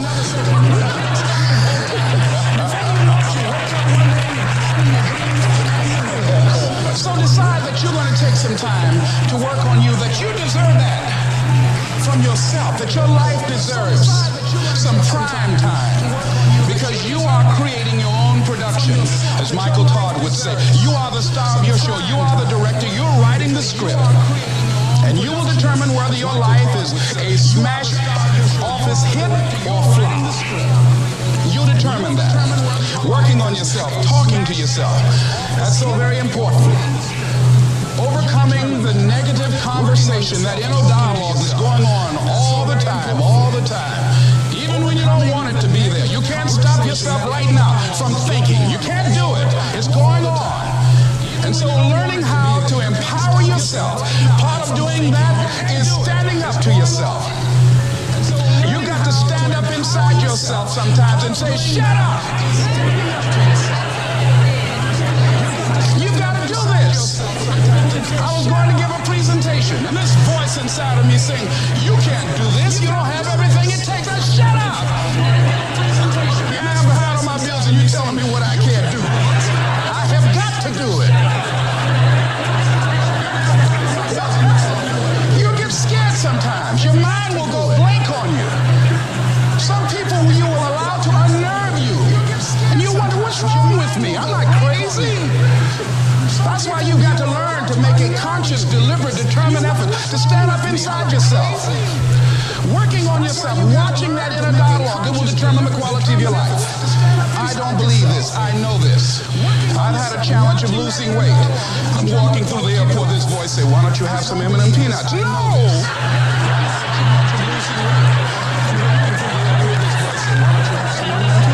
Well, just one. You might as well have a Snicker now, you sucker. I mean, it's challenging. My mother fixed the kind of sweet potato pie you can't eat with your shoes on. Have to take your shoes off so you can wiggle your toes. It sticks on my fingers. It says eat it. One little bite won't hurt. We can't ever get rid of shame. What we can do is develop resilience to shame. If something happens and you're overwhelmed with shame, the first thing you need to do is get back on your emotional feet. Don't talk, text, or type to anyone. Get into a dark, quiet place and then talk to yourself like you talk to someone you love. Just be like, dude, it's okay. Like, you screwed this up. You're gonna have to circle back and clean that stuff up. Then reach out and talk to someone about what you're feeling. Shame cannot survive being spoken. So when it happens, that warm wash that makes you feel small and not enough, when that washes over me, rather than yelling at my kids or just decimating myself with hateful language, now when it washes over me, I'm like, okay, I'm in shame. Don't talk, text, or type. What happened? Failure is part of life. I mean, the difference for me, though, is I look at failure as a stepping stone to success. It's a speed bump. I know I'm going to fail, but it's not failure if you learn something. And so, gosh, I've made so many mistakes. I've screwed so many things up, but every time I do, it just becomes a way for me to explain to someone else what it takes. You know, it's like, here's what I've done. I think I have the ability to influence people because I talk about my failures. I talk about all the things that mess me up, but I show people that didn't let it stop me, and you don't let it stop you. And I think that's really the secret. And if everything you touch was successful, you probably got to relate to people as much. No, you'll be relate, and also it's be total bullshit. And everyone knows it's bullshit. And also you'd be bored silly. I mean, think about it. If you just said, I want this to happen, I want this to happen, and everyone knows it's bullshit. You know, people don't value what they don't fight for. I mean, think about it. It's like you see kids sometimes, and your parents will say, you're not going to value this if you don't work for it. And your kid going, I'll value it, just give it to me. But it's true. You know, the things we work the hardest for, we value the most. So I think, you know, the purpose of the goal is not getting it anyway. The purpose of the goal, you know, is who you become. Who you become is going to make you happier. It's going to make you sad. So I'm not looking for an effortless approach. There's no such thing. I want you to look at something right now. Think of some major goal you want, or maybe it's one you're already working on, and you have experienced a lot of setbacks, a lot of defeats. You've experienced a lot of disappointment. Maybe you've already given up. And maybe you just need a little fire, a little encouragement to get back in the game again. Here's what I want you to look at. There are winners, there are losers, and there are people who have not discovered how to win. And all they need is some coaching. All they need is some help and assistance, just a little support. All they need is some insight or a different strategy, a plan of action to make some adjustments that will open up the key to a whole new future for them, that will give them access to the unlimited power that they have within themselves. That's all that they need. So what I want you to do is think about something you want for you, that's real for you, that's important for you, that will give your life some special meaning and power. And I don't even want you to say, I can do that. I don't want you to assume that. See, 5 years ago when I started out in this area, I would not have been able to make the mental leap that I would be up to where I am right now. I don't want you to begin to just psych yourself out. No. I want you to be able to say something to yourself that will enable you to maintain a level of integrity with yourself.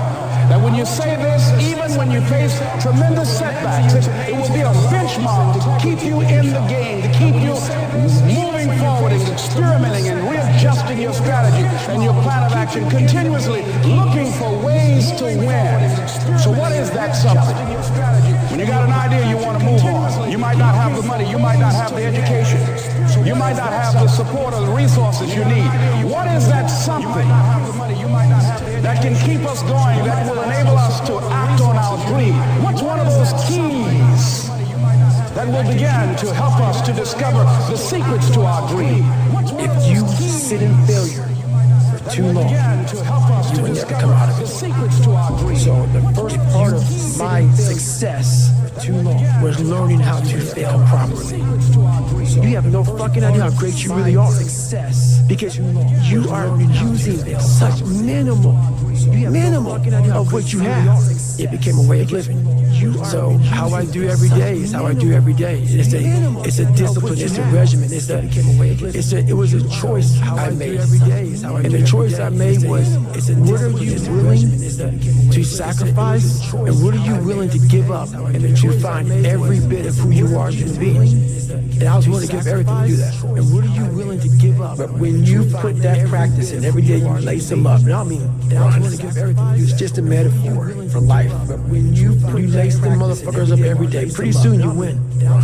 Pretty soon you'll fucking win. You have the courage and the heart and the dedication and the mindset, but everybody go fuck themselves. The hack is gonna fucking suck. And that's what I realized. That's what I realized. Life, that's why I want to come on here today. I didn't want to come on here and talk about no fucking passion and purpose and how to get the fuck out of bed, how to hit a fucking alarm clock, all this catchphrase bullshit and purpose. Because that wasn't how I lived. That wasn't how I lived. I woke up like every human being does and goes, fuck, man, I'm a fucking piece of shit today. How the hell is this gonna work out for me? And you fight that. And you fight that. You don't override it. Don't override it, button. It's the conversation in your fucking, like, in your head.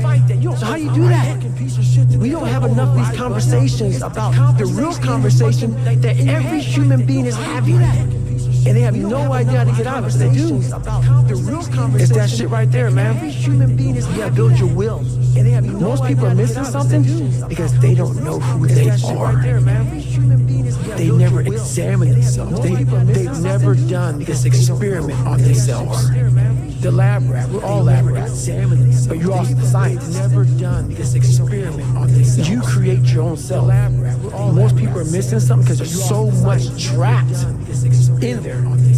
I don't even want to say potential. I think that's the word used out too much too. There's so much in you that God or whatever the hell you believe in, or if you're an atheist, in you that you have not unlocked. That you walk around with this gorgeous wife or a great husband, all this money, like you have not. God, I'm like I'm missing a lot. Yeah, because it's you walk around 75% of you is still fucking in there, still chained up. Because you just didn't want to find your willpower, didn't want to find your soul, your will, your heart, your determination, your gut, your courage. What that looks like, it looks scary. Like you're a little scary lab. Scary. To wake up every day and say, I'm stupid, but I want to figure out a way to be smarter. Versus saying, man, I just can't do that. So you limit this box. So your box becomes so small of things you can do. My box wasn't even a box. It was a fucking little, like, little pinhole. And then, through examining myself, getting some willpower, some courage, it became bigger than this table. But that's what we all do. That's why I wanted to come here today and talk to you about real shit. Why most people don't want to do that, build that willpower, is because it is scary. Why most people, it unlocks a whole bunch of things about who you are and who you're not.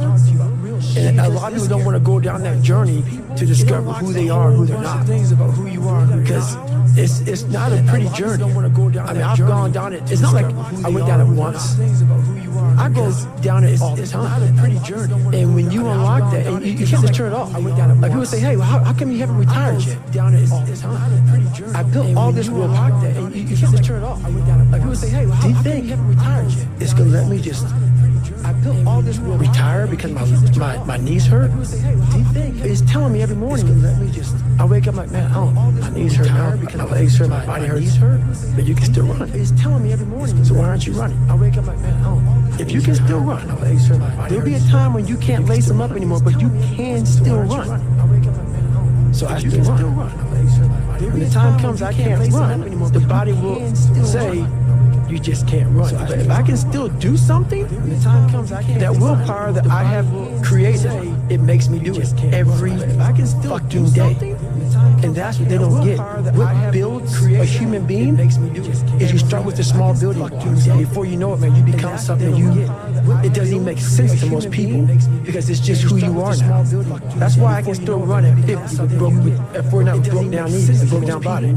Because my body knows you still can. Therefore I do. Second you stop, the willpower is gone.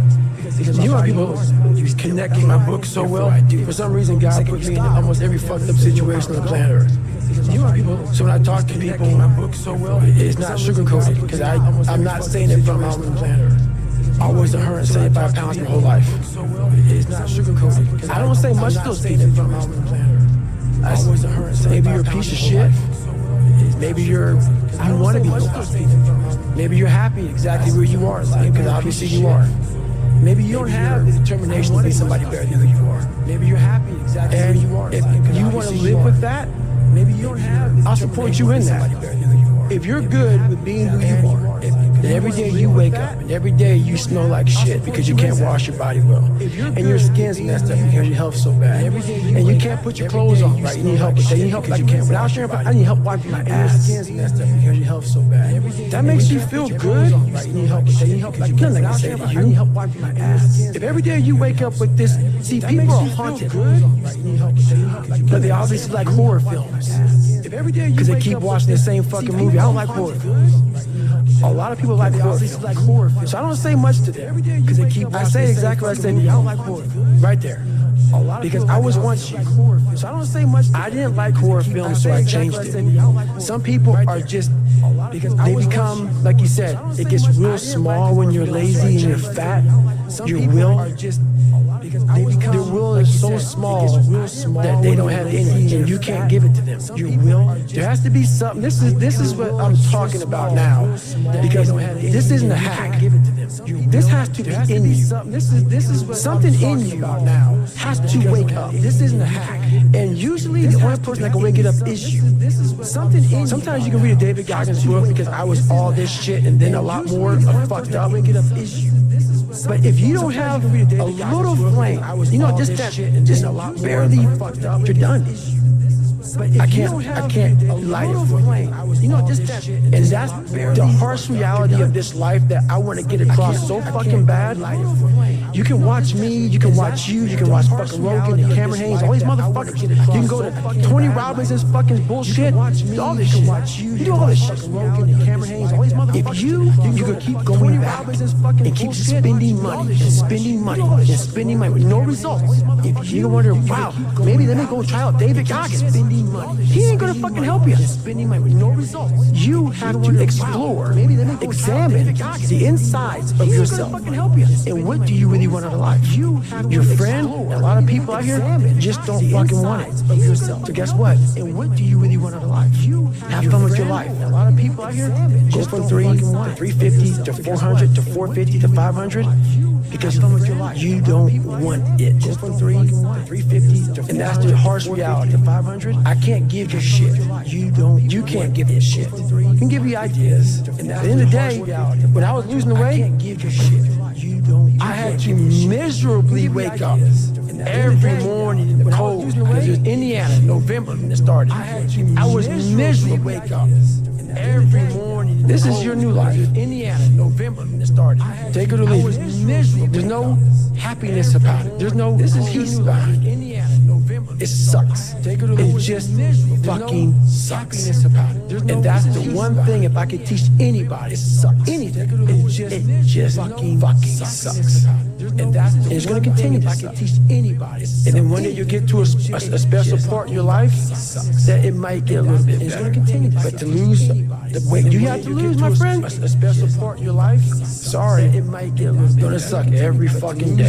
Because then you 300 pounds, you're going to go out to lose weight, you probably get injured. So then you got to work on the injury. And you get even more depressed. This is what I was to lose weight, and then you're hungry because now you're depressed. It's just a vicious cycle. And if you're not strong mentally and you have no willpower, you're going to continue falling back in this hole. Versus the man that sits back and goes, all right, motherfucker. This is why I cuss. This is what is in me. This is what it took for me to be me.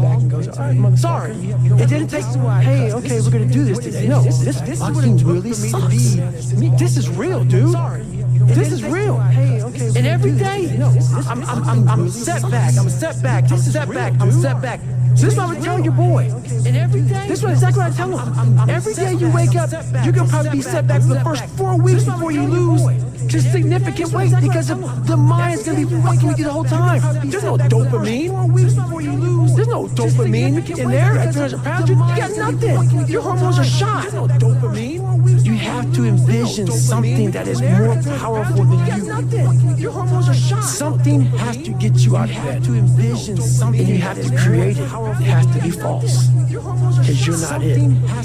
You're a fat piece of shit. That's the reality. So you have to create. Because you're not it. A false reality. Fat piece to live in. That's the reality. Just to get to work on yourself. That's the reality. Because what I've done is get into fucking unseen work. That's the reality. I've built Frankenstein. So whenever shit gets nasty, David Goggins goes, you had nobody anyway, motherfucker. So see how I put myself for now? That's me. That shit fires me the fuck up. That shit makes me fucking nuts. You had nobody anyway, motherfucker. Look around you. There was no fucking team. It was you. There was no weight loss program. Mom and dad waking you up saying you can do it, you can be better, trying to build belief. You built belief when you had nothing. Rock bottom. You did that. So as times get hard for me, the truth comes out. And my truth is powerful as fuck. It's real. It's tangible. I feel it. It comes out of my brain as I speak about it. I'm reliving every single dark moment of my life. It comes out of my brain to be here. I'm reliving. So that is what people don't get. That is what motivates David Goggins, is the unseen work. Everybody needs that pat on the back. They need that training partner. They need that accountability coach. Everybody needs that shit. And neither do they. But it's what we trained ourselves to believe that we need. You're not looking at the truth in front of you. The truth in front of you is it sucks. It's painful. It's fucking mind-numbing. And that is the truth. And that's why a lot of people don't like listening to me. Because this is what it takes. Creating another voice and sometimes going at it alone.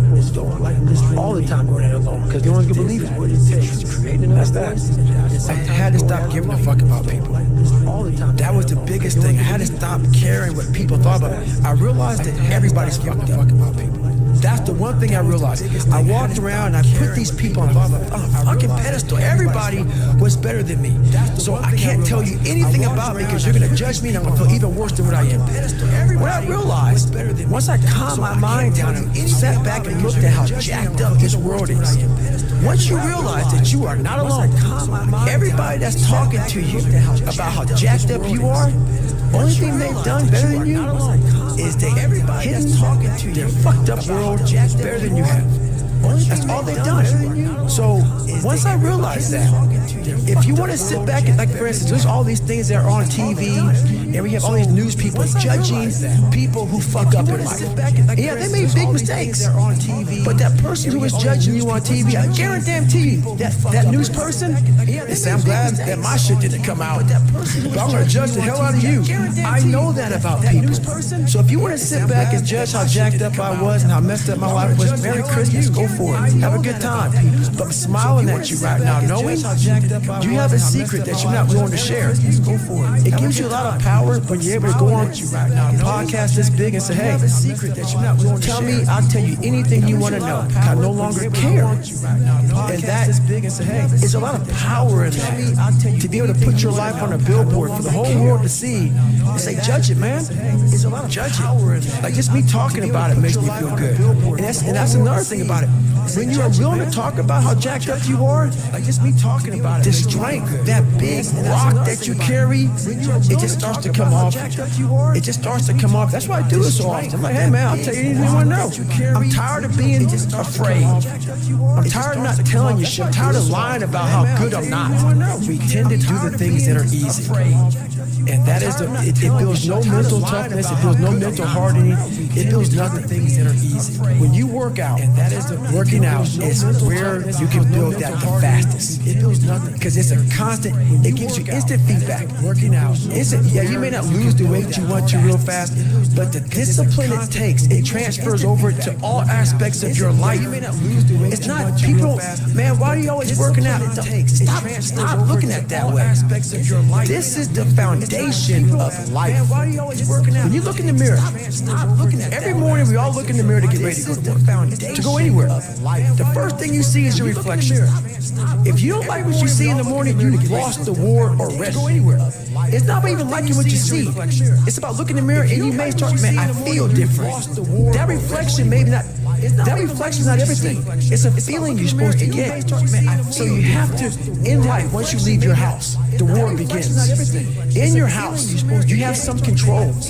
And that reflection in the mirror, you have to control that reflection in the mirror. That's how you start your day. You leave your house feeling like, okay, I can fight. I've established the mentality to fight. And all that comes from working out. It's not just from, you can't find that in the office. There's a lot of them out there. But most of them are that way for one big reason. They can't see themselves doing it. There's a lot of them out there. They can't see themselves doing it. There's one big reason. The other reason is a lot of it is jealousy.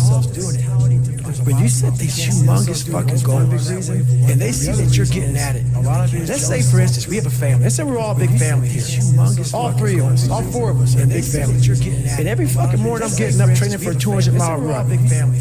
And you see me get up at 4 o'clock in the morning. And all you fuckers are sleeping. And by the time I get done running my 30, I come home just getting up. How you gonna feel about yourself? A lot of times when you're overachiever and you have people, that's what I talk about the mediocrity thing. A lot of our family members, a lot of our friends, they're mediocre. There's always those couple of guys who are uncommon, who want to be better. But you make that mediocre motherfucker feel like shit. Whether it's your mom, your dad, whoever. You make him feel horrible. I've been there. I'm speaking from experience. You get somebody around you maybe trying to be better, and you don't have the drive that they have.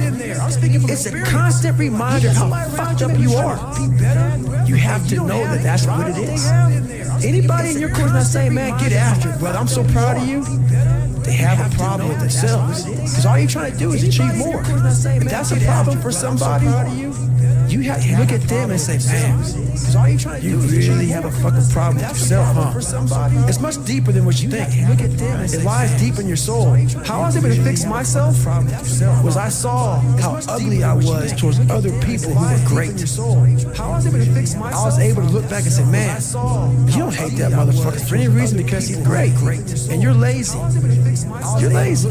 He makes you feel like shit every single day. And you're lazy. That's where it comes from. You gotta know. You have to know where shit comes from to be able to solve it. I honestly want to be considered one of the hardest men to walk the planet Earth in the history of the world. To be able to solve it. And what I mean by hard, I'm not talking about the guy who doesn't most pull-ups, most sit-ups, runs the most.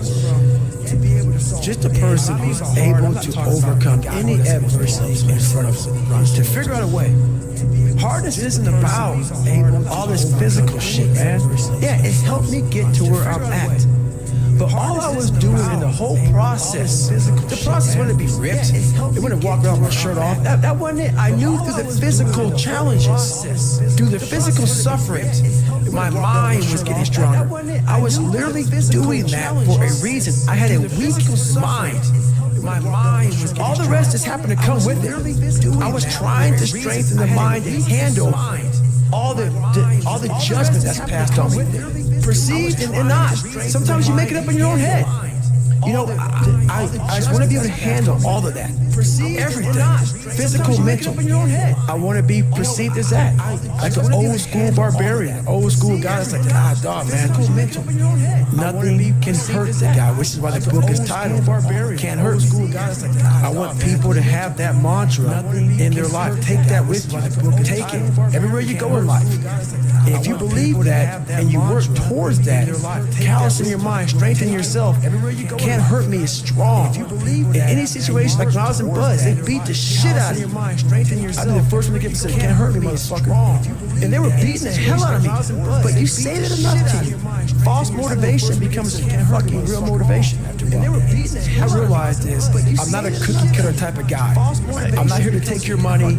I'm here to help you. If you're coming coming in to work with a guy like me, who knows that you have to have thick skin to get better. You have to call yourself out. If you're fat and you're fucked up, I want to hear that. I don't want to hear you tap dancing around shit. So I don't take on many clients because when you work with me, we're going to get to the root of the fucking problem. And a lot of people don't want to go there. They don't want to talk about their childhood. They don't want to talk about their past. They want to get to the root of the problem. Then they go, why am I not getting better? Because there's a lot of shit in there you haven't dealt with, brother. You know, people go to the gym, like for instance, going through any kind of special operations school. These people go to the gym, they get big, they get jacked, they can run fast, all that shit. But the only thing they're doing is they're coding over the mind. All you're doing is building a bigger, stronger quitter. Your mind hasn't gotten any stronger because you haven't gone back in there and dealt with shit. So the second adversity comes, like, my God, I'm so fucking fit. What's wrong? Your mind is still soft. So I work on the mind. It's hard for me to respect people who are able to come into that world and leave. Sure. It's hard. This is a fucking lifestyle, man. Like, and people wonder, why am I not achieving more?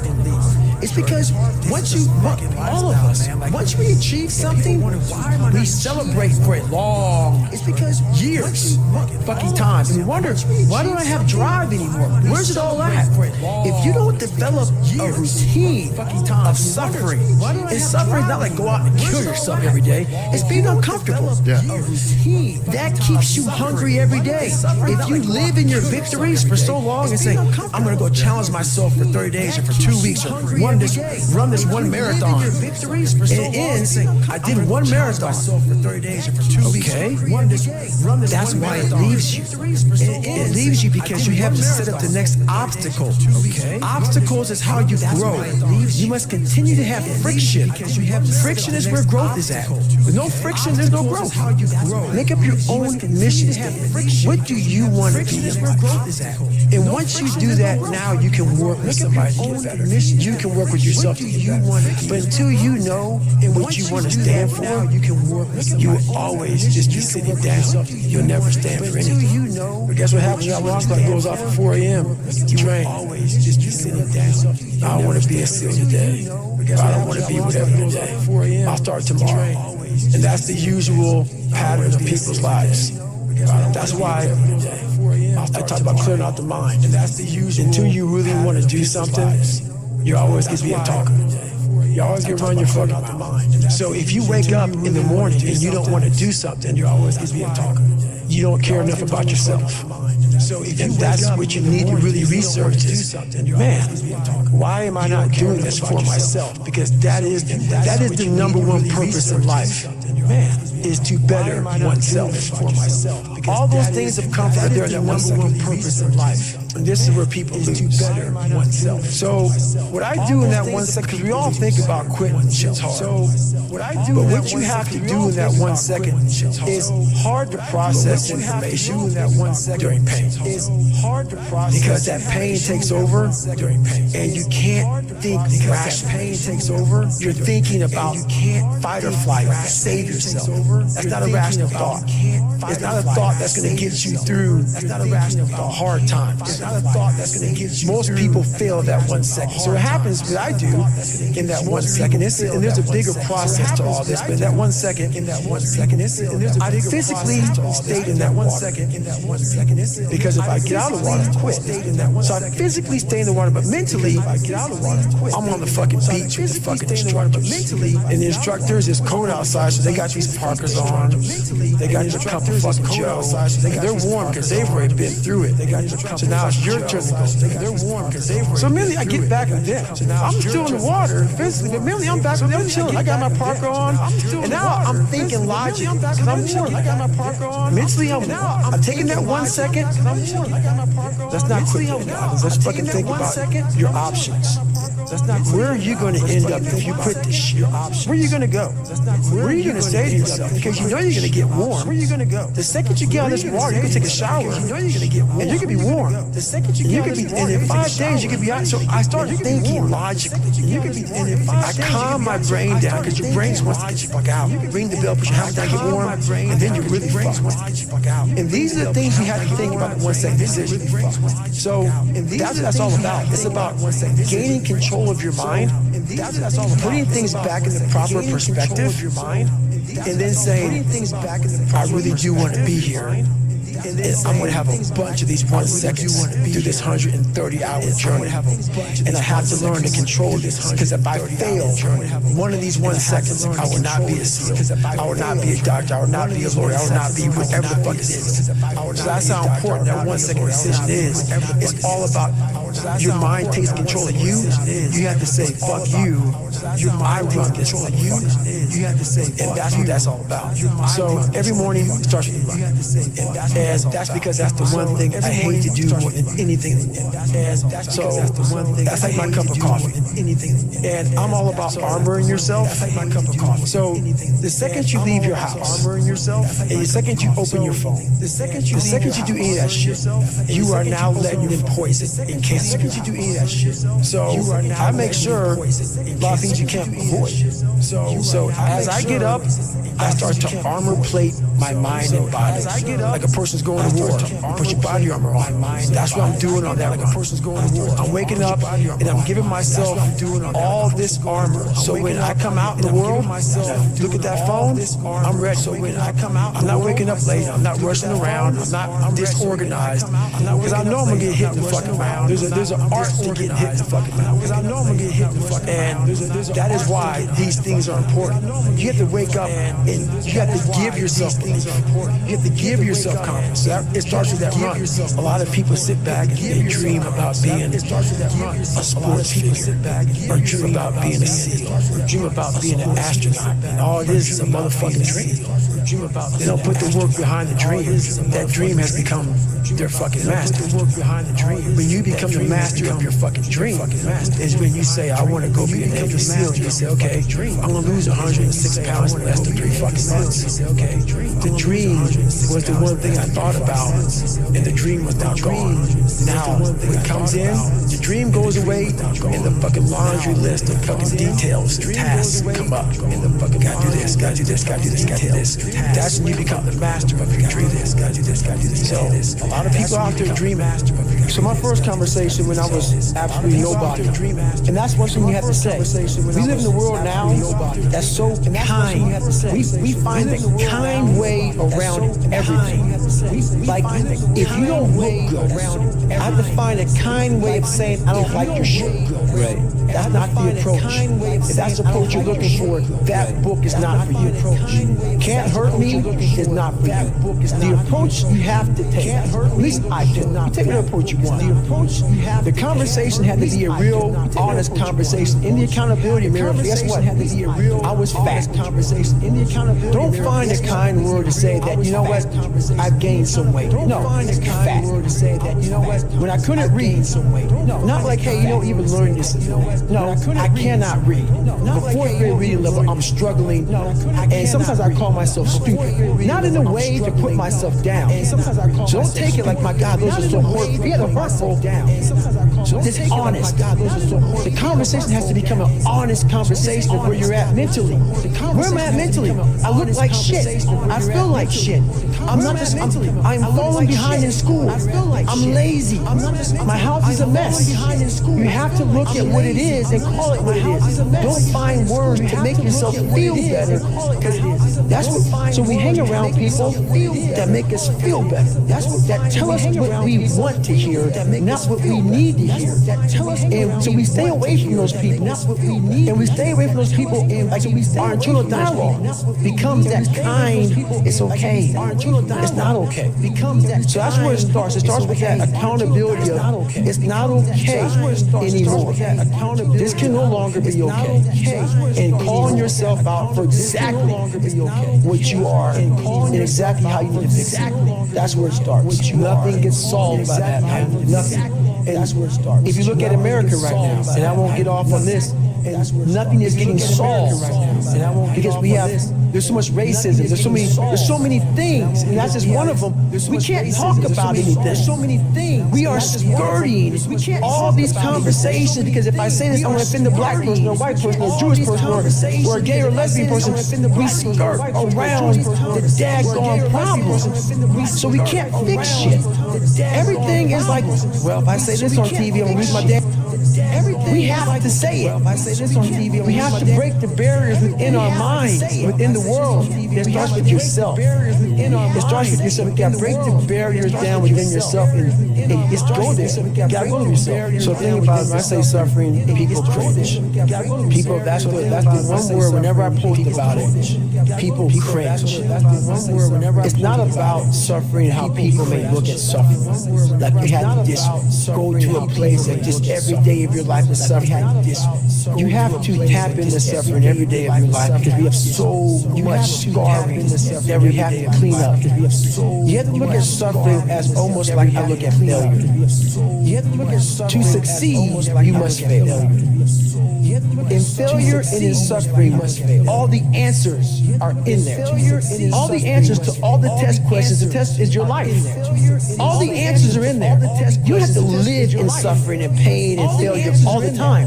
You have to learn. I need to visit all the time. Like people hate working out. You only gonna visit working out maybe an hour a day. 23 other hours of the day, you're not in it. But how you become in shape is you must visit suffering, visit working out 1 hour a day. Visit suffering 1 hour a day.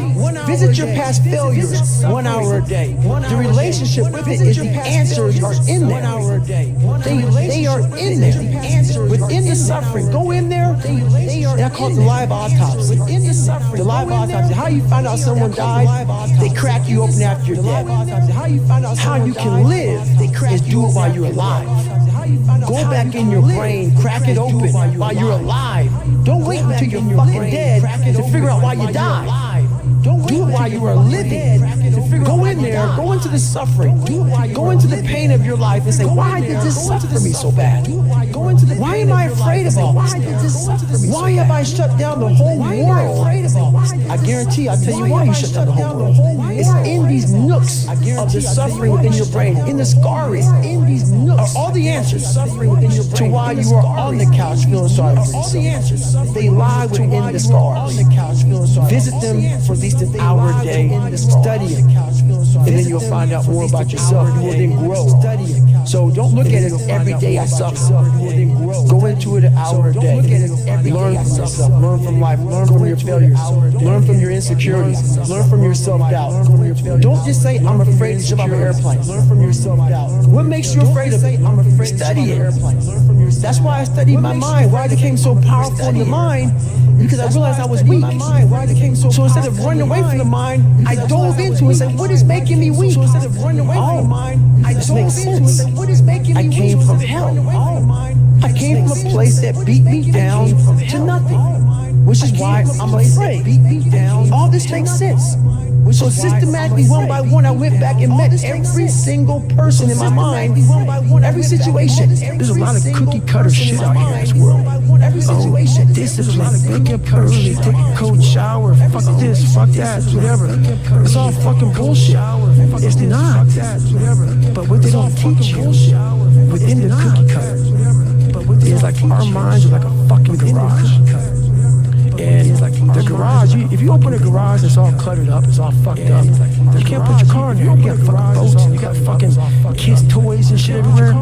But if you organize that fucking garage and you put everything in its rightful spot, you can put that car in there. You can put two cars, you can put bikes in there. And that's like with the mind. People talk about discipline and fucking determination, fucking, repetitions and all this shit. Consistency, repetition. Why people fall off the wagon so often is because their mind is full of shit. There's no room in that mind for discipline. There's no room for consistency. They may do it once or twice, but then the mind takes over and that cluttered fucking garage comes in, and then it's like a circuit breaker, man. A circuit breaker just overloads fucking sparks.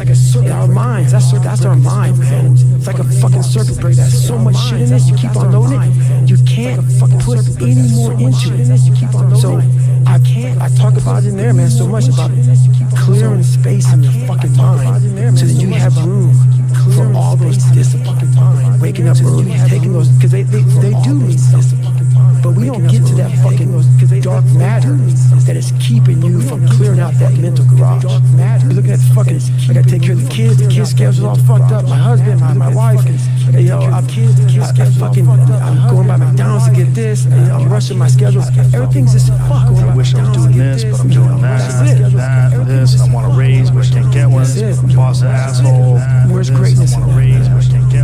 You can't fit discipline. Where's greatness? You can't fit structure. You can't fit consistency. You can't fit the grind. And then when you try, it just gets fucking grind. It gets fucking overrun by the fucking clutter in your fucked up mental garage.